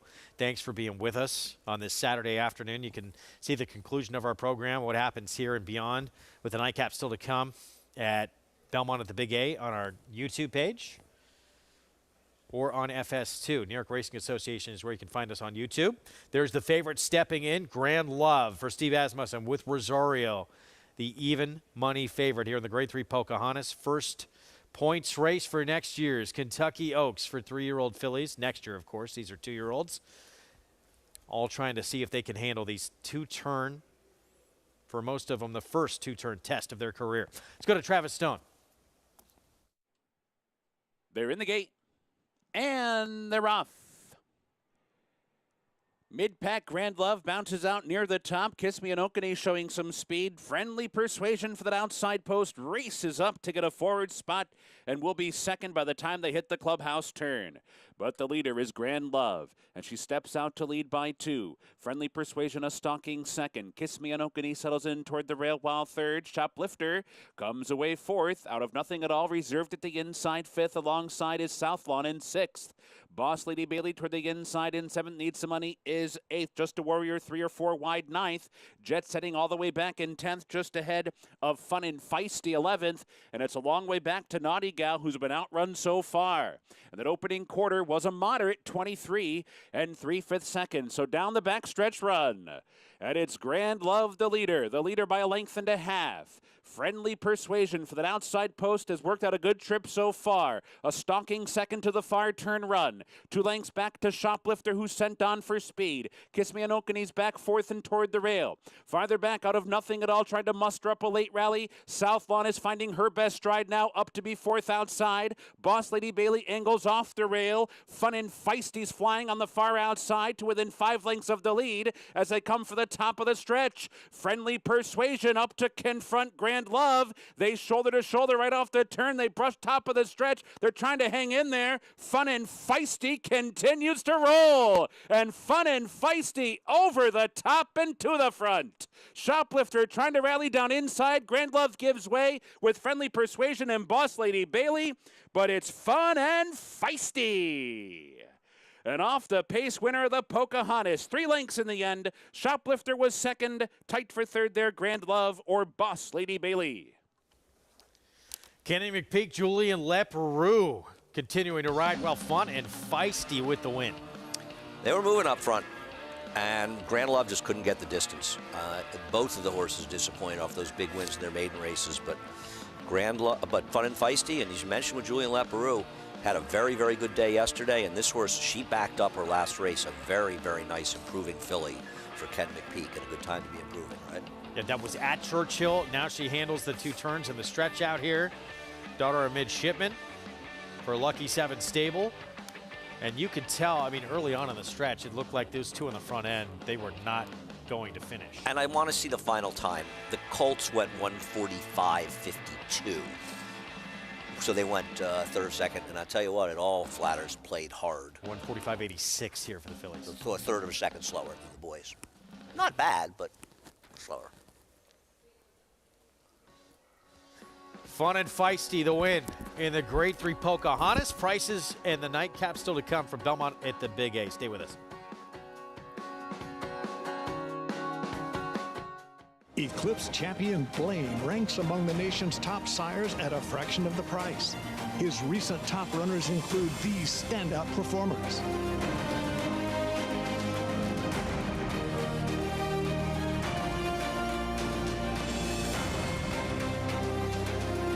With success on the track and success in the ring, this proven son of Arch annually ranks among America's top value sires. Blaine, standing at Claiborne Farm. Big news from Presque Isle Downs. Graded Stakes action returns Monday, September 19th with a $400,000 Grade 2 Presque Isle Masters, a very important Breeders' Cup prep race. In 6 of its first 11 runnings, horses from the Presque Isle Masters won that year's Breeders' Cup Filly and Mare Sprint. September 19th also features the $200,000 Presque Isle Mile. Join us for our biggest day of the season at Presque Isle Downs, Erie, Pennsylvania. For more, go to PresqueIsledowns.com. Spun to Run. In the Breeders' Cup Dirt Mile, he defeated a loaded field that included multiple Grade 1 winners Omaha Beach and Improbable. His brilliant speed figures were among the fastest of any 3-year-old at a mile or more. And he hails from the legendary Danzig sire line. Multiple graded stakes winner, millionaire, Breeders' Cup champion, Spun to Run, standing at Gainesway.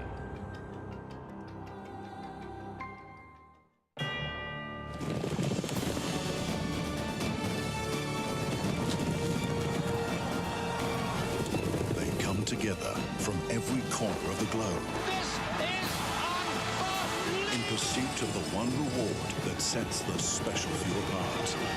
The title of World Champion. Don't miss racing's ultimate coronation. The Breeders' Cup World Championships at Keeneland. Tickets on sale now. We're back on America's Day of the Races on FS2. Good to have you with us. And we saw the nightcap coming up. Belmont at the Big A. Nation's pride. Frankie Dettori, the flying dismount after his victory in the Caesars Jockey Club Derby Invitational. I'm not going to give him a 10 for that. I got to maybe like an 8.1. 51 years of age. I'll give him a 10. I couldn't do that in my the 10-minute prime that I had at some point about 35 years ago. He is sensational. I had this horse in perfect position, saved ground throughout, and the horse just powers away. Let's go to Acacia. Pleased to be joined by winning jockey Frankie Dettori, a flying dismount here at the Big A. Frankie, first of all, are we going to have to wait another 30 years to see you ride here? Yeah, I can't believe it's been that long, actually. And, yeah, wow, time flies. Nice to be back and with a winner as well. The horse has done really well. You know, he's been here a good part of 10 weeks. He's had 2 winners and a second. So he's made a good impact in America. He's been here that long. I think he's got a green card now. I'm sure he's going to come back for more races. And understandably so. He's a horse, as you mentioned, that's been training here. You rode him too back in the Belmont Derby, and he seems like one that's just flourished, staying here in New York, and he powered away impressively today. I mean, today was a different horse that I rode in Saratoga. Absolutely flew. You know, from the last corner, I was never in doubt. He ran to the line, and he strengthened up, really. When I sit on the horse, he's more thicker, it's more stronger, and, yeah, that should by his result today. You saved ground every step of the way. Do you think that that was a big part of it, or you were just so confident you were on the best one? Well, I didn't want to let the number 1 horse get an easy lead, and when I saw another one taking him on, I thought, great, it saves me doing the job, and I was happy to track him. I knew he'd be the one to beat. I knew he'd be the one who was going to take me into the stretch, and the rest was easy, really. It was fun to watch as well, and so fun to have you here, Frankie. Huge congratulations. Thank you. World-class jockey Frankie Dettori back to the winner's circle with Nation's pride, Greg. One of the absolute greatest. We need to see that again. Treating Aqueduct to a flying dismount. It was all the form was good there, but the landing was, you know, a little. I'm telling you, I can't. I'd love to give him this, but got to be an 8.2 maybe. I'd get a 0.00 if I tried that. How about you? And after going 1.5 miles on the turf, cannot be easy to stick that landing. After most optimal conditions in the world, it's got to be difficult to do. We got one more to come. 6 furlongs outer turf, New York breds. It's a maiden special weight to close out this Saturday card. Royal Dancer, is today finally the day for him? Her, excuse me. Her. I think Jimmy Bond could be the biggest threat. Well, 8-5 favorite, Royal Dancer. This one intriguing as well. Royal Currency. Jose Lezcano will ride. We'll be back.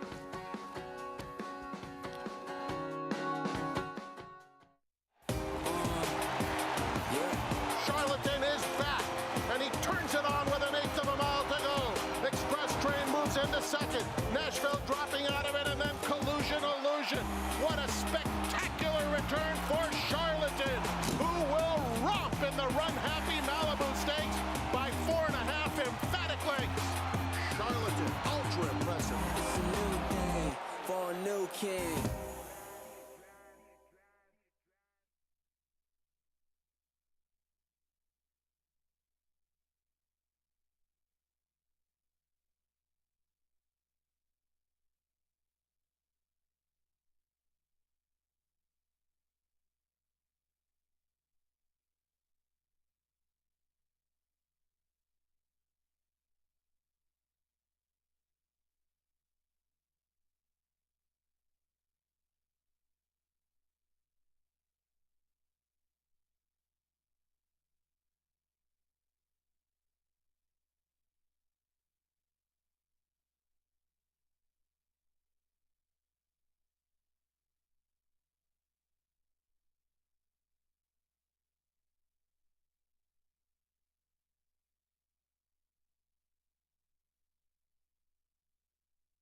We are back at America's Day of the Races on FS2. Look at your winner of the Grade 3 Pocahontas, our winner circle lead-in, brought to you by the Fasig-Tipton November Sale, world's premier breeding stock event, taking place on Sunday, November 6th after the Breeders' Cup. Where will you be? Julian Leperoux, Kenny McPeak, Lucky 7, stable, fun, and feisty, handling the 2 turns. Yeah, really nice improvement for this horse. Grand Love, little disappointing in defeat. Pace was honest, but she couldn't get the distance. Meanwhile, back to New York for our Saturday finale here at Belmont at the Big A. 6-furlong turf sprint, New York bred maiden special weight, and obviously Royal Dancer is going to be tough in this spot. 6-5 in here, coming out of a stakes race, just missed by a half length. We start, though, with the 1, Royal Currency. Who improved a lot of the turf and had a little bit of trouble in that race and is absolutely a threat. Aleste for the Bond Barn, Luis Zayas. I believe is very much the biggest threat to the favorite in this race. Has the pedigree to handle it and probably wants less distance. That last race came apart at the end, too, and this horse was close to the pace. Here's a first-time starter, True Martini. Dam produced Canarsie Kid, who was a 4-time winner sprinting on the grass. Yeah, no, there is the pedigree to handle it. Lauban, though, not a particularly strong turf influence. Shinful has Irad Ortiz Jr. I don't get this horse at all. I think it's overbet because Irad is on. I think the edge in the race is pitching this horse. Lita, first-time starter. Dan was a 7-time winner on the grass. Yeah, I mean there is some turf in the pedigree, but Star Guitar Fan. Actually, the horse is a full to a horse that did handle the turf but not win on it. Lemon Red, Horacio de Paz. This is not a pedigree that's screaming 6 furlongs. Feels like a starting point. Big favorite, 6-5 here with Junior Alvarado. Got an unbelievable ride by Irad, but tough beat last time, shortening up. I know she's had her chances, but it's not like she's been losing races at super short prices, Greg. And wouldn't be a shock to see this one improve from this barn. Jorge Abreu, you have Flavian Pratt, Ardmaca. Got to improve, but I agree. I picked this horse 4th, and I could see this horse being a little bit interesting, but has to get better, right? No question. No question. This 6-5 favorite for a reason. Cutting back in distance today. And you can play this race in all the races we bring you on the program. Remainder of this meet, Breeders' Cup and beyond with Naira Bets. Take advantage of that offer right there, that $200 deposit match sign-up bonus with that promo code, match200, at NairaBets.com or on the Naira Bets app and bet any track, anywhere, anytime. Let's go to Acacia. We'll start with your favorite, who is cutting back in distance in here, Greg, and that is the number 8 Royal Dancer. And this is a filly that just has run her race every time. I really thought that last time out was the time for her. I liked her getting back to the mile because she is a filly that has a lot of length to her frame, and she doesn't carry a ton of weight from race to race. She doesn't have a lot of substance behind the saddle in her hindquarters. She just sometimes isn't built, in other words, like a sprinter, and that they have that power from behind. So I was thinking that last time would be the time for her. Now, she was really antsy in the gate prior to the race. She broke well, and then she kind of hit the front and was run down late. I thought it was a good effort, and she's run consistently good races. She's obviously shown with her race 2 back that she can handle sprinting, and I think even by the races that she's run, Michelle Nevin is even a little bit confused as to what is her best distance, but her numbers make her a huge player in here, and she looks much the same as she always does. The number 1 Royal Currency, they took the blinkers off last time, and she does run in a hood, and that her ears are covered because she is a nervous type of filly. She lives on her nerves, and that's very normal for her.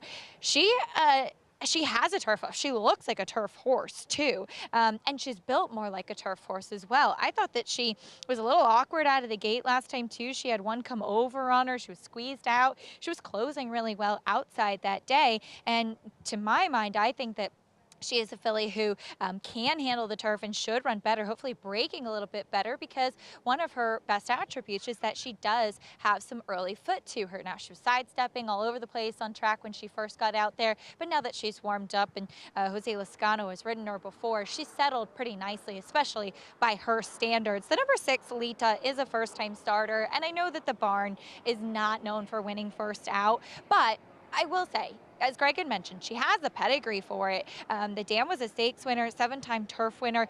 Siblings have handled the grass as well, and she has had the opportunity to train on the Oklahoma up in Saratoga on that turf course. And typically with Steve Caceres' firsters, they tend to just look a little soft around the edges. That's not the case with Lita. She looks very fit. I would like to see her maybe just strengthen up a little bit behind, but she's not carrying any excess weight. She had a big warm-up under Javier Castellano. Just a horse that I thought was a little intriguing and suits these conditions at a price, Greg. Yeah, thank you, Acacia. 14-1, Lita. Filly by Star Guitar, who was sensational in his career. 24 for 31, the final 10 races of his career on dirt. But he's 16% with his turf sprinters. And he has a song. There aren't a lot of horses out there with a song, and I think that matters. Coming on strong. Absolutely. The 8 is a deserving heavy favorite here, Will. I think the PP speak for themselves. Great ride by Irad. This is when the rail was very good. He did everything right with her. She just couldn't maybe quite get the distance, or maybe the winner, it was a big long shot, also ran very well and got a good trip. She has managed to run into one tough spot or another. I thought her race, the New York Stallion Series 3 back, was an exceptional effort because that race was falling apart. She was dueling up front. She has run well in all of her races, and in my opinion, she's very likely too much horse for this field. But she is 0 for 5, and I do think that the number 2, Aleste, is an interesting horse in here, Greg. The Dam won 4 for 14 in the turf with 4 seconds. Got plenty of pedigree to handle the grass, and I just think probably needed the race going a mile, and I think they're making the right move cutting back. Astern, the sire, very good turf sprinter from Australia. So maybe the cutback will help. So I'm trying a little reverse, but mostly a little 8-2. I think the edge is betting against Shinful. He's getting bet because Irad's on, and I don't understand. I don't think her races are good at all. Let's see, second off a short layoff for Shinful, who has hit the board in a couple of turf sprints against this condition. She's 6-1. There she is with Irad, reigning National Rider of the Week. As we get set for this finale on our Saturday card here at Belmont at the Big A, 3-5 now. Jonathan, I just can't wait to get out of the day with a 3-5 shot at top. Close it out the right way. Let's go to John Embrial.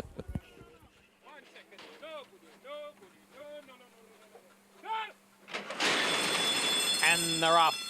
As in the beginning for number 3, True Martini, and she trails. Out for the lead is Royal Dancer and Shinful, and the two of them are heads apart with Aleste down at the rail in third. Ardmaca's on the outside in a fourth.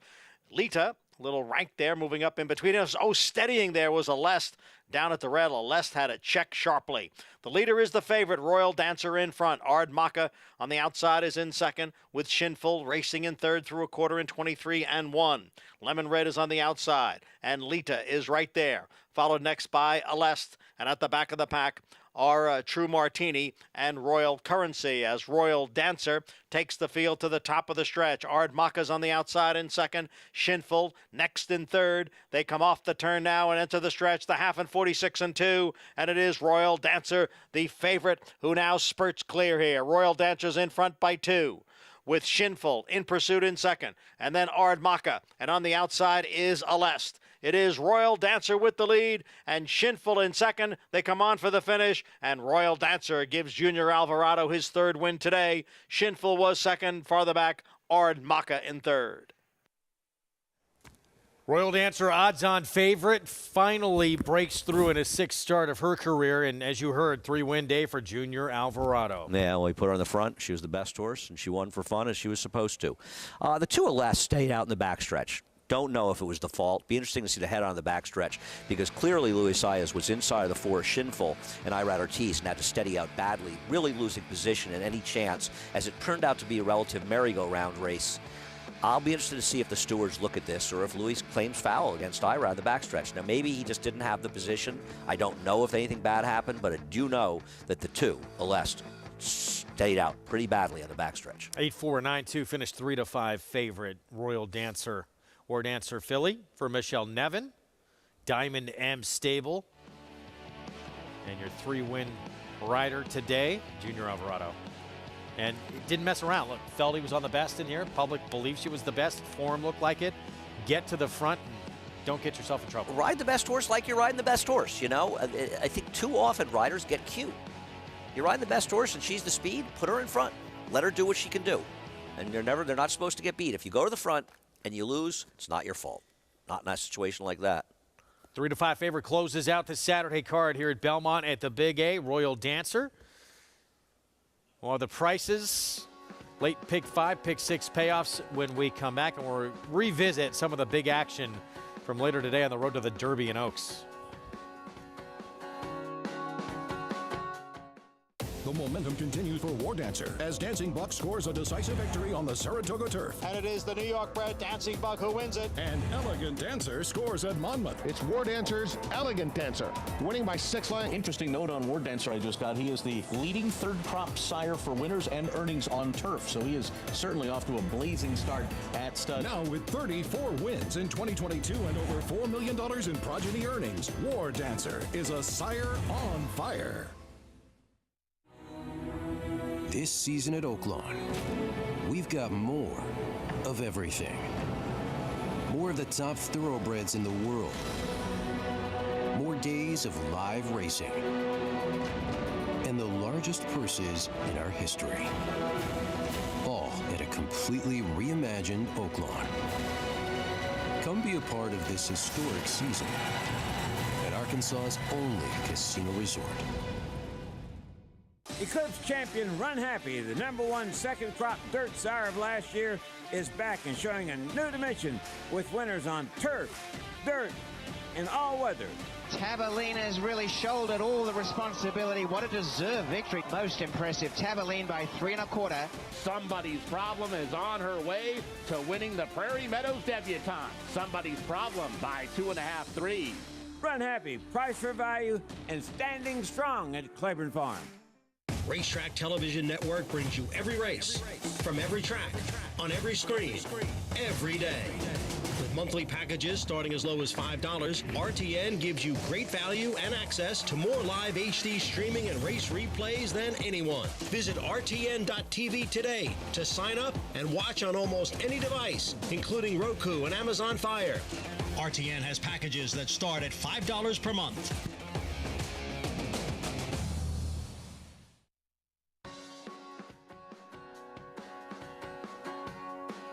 We're back on America's Day of the Races program, brought to you where you can play all the action NYRA Bets. Go to NYRABets.com to get signed up and play along. We do have, as you pointed out and expected, an inquiry and objection. Luis Zayas claiming seemingly on Arad Ortiz Jr. We'll get back to that in a moment. I believe this horse will come down, by the way, Grade for a second. 3 Pocahontas. I'm sorry, excuse me. We're looking at the winner here at Belmont at the Big 8. Royal Dancer, your winner, Junior Alvarado. Michelle Nevin for Diamond M Stable. You know, Junior gave a little like a half Frankie jumping off that horse. Great day for Junior getting the 3 wins. Certainly good for him. There's the inquiry. We were looking at another feed and watching it, and there's no question, at least to me, that the #4 came in and took his path away in the backstretch in a dangerous situation. And I will not be surprised at all when the's a DQ. All right, we'll see if we can get See a it look right at there? this for you. Yeah, we'd like to show it to you guys, too. We're looking at another feed.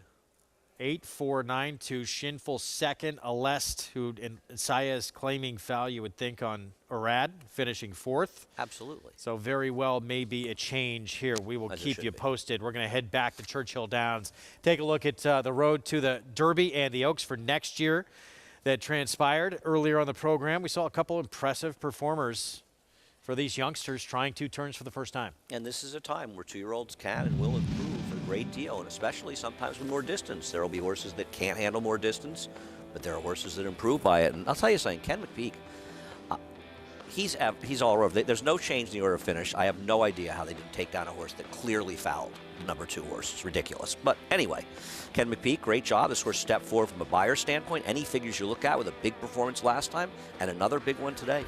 Going in the right direction, Greg. Fun and feisty, first time 2 turns. Signaled she was definitely moving forward off that maiden win at Churchill back on August 13th. So now goes back-to-back for Kenny McPeak, and now proving that 2 turns, at least at this point in her career, against this group, handled it. And put her on the road to next year's Kentucky Oaks. And just to real quick, again, no change back in New York. 8-4-9-2 finish. I'm mystified. Let's go to Paul at Churchill. With winning jockey here, Julian Lepreau, who wins the Pocahontas aboard Fun and Feisty. You know, she's actually bred only to run about 6 furlongs, but you never really know till you run the race. She settled well for you, didn't she today? Yeah, exactly. You know, that was a question before the race for me too. But today I tried to put her a little bit in the race, but we will get tight on the first turn. So I took her bite. She started very nice. And I mean, on the backside, she was just cruising very nicely and making ground without me having to ask her. And I mean, when I asked her around the 3, she went by those horses very easy and looking around at the end a little bit, but she's nice. Yeah, she did very good. So you're telling me she's got a little bit more left in the tank, you think? I think so. I thought she could have gone on a little bit more, but like you can see on the video, she pricked her ear forward, like looking around at the end. So, no, that's nice. That was nice race for her. You know, Julian, you're having a wonderful 2022. Obviously, here you go to Kentucky Downs. Now you're going to have maybe a horse that's going to be in the Kentucky Oaks next year. Frank Lyons has been your agent. You guys have been a great team. Yeah, it's been a great teamwork. You know, we've been working for that. Going to Saratoga this year was a big help too, to be able to ride for Kenny there. And no, I'm glad from the spring meet here to now it keeps building up, and hopefully we can keep going like this. Well, Julian Leparoux keeps adding to his wins here at Churchill Downs. He's the king here in Kentucky. Had a great summer at Saratoga, too. Let's go to the boys' version. Grade 3 Iroquois and all the talk about Damon's Mound. Echo again for Michelle Lovell, Steve Asmussen, but it's Curly Jack. Trainer Tom Amos. Edgar Morales steals the show. Well, we're obviously happy. We are homers, and we root for our friends, and we're happy for Tom to get the win. And the big favorites, the speed of the horses, Damon's Mound, obviously the horse Rogues made in Saratoga, disappointing. But not this horse, certainly improved. And I'll say something else with this race, Greg. This race kind of collapsing. And yet Tom's horse was the first one to move there. And in a lot of ways, it favored the two behind him. And I think still in holding those horses off. I'm not saying he didn't get a good setup, but I thought this was a very legitimate win for this horse. 4th start of his career, really signaled a big move forward in that Ellis race last time out, that Ellis Juvenile, when he ran an 86 Beyer. And now excels in this first 2-turn test of his career. Tom Amos has, at least at this point, very early on, a horse not only a contender, but with points to get into that starting gate for next year's Kentucky Derby. No, it's exciting. I mean, that's why you're the game and you have 2-year-olds, and to have a horse win a big race like this has to be really exciting for Tom, and I'm happy for him and Colleen. ABR race of the week. Caesars Jockey Club Derby, Nation's Pride odds-on favorite. Frankie Dettori had him in perfect position throughout.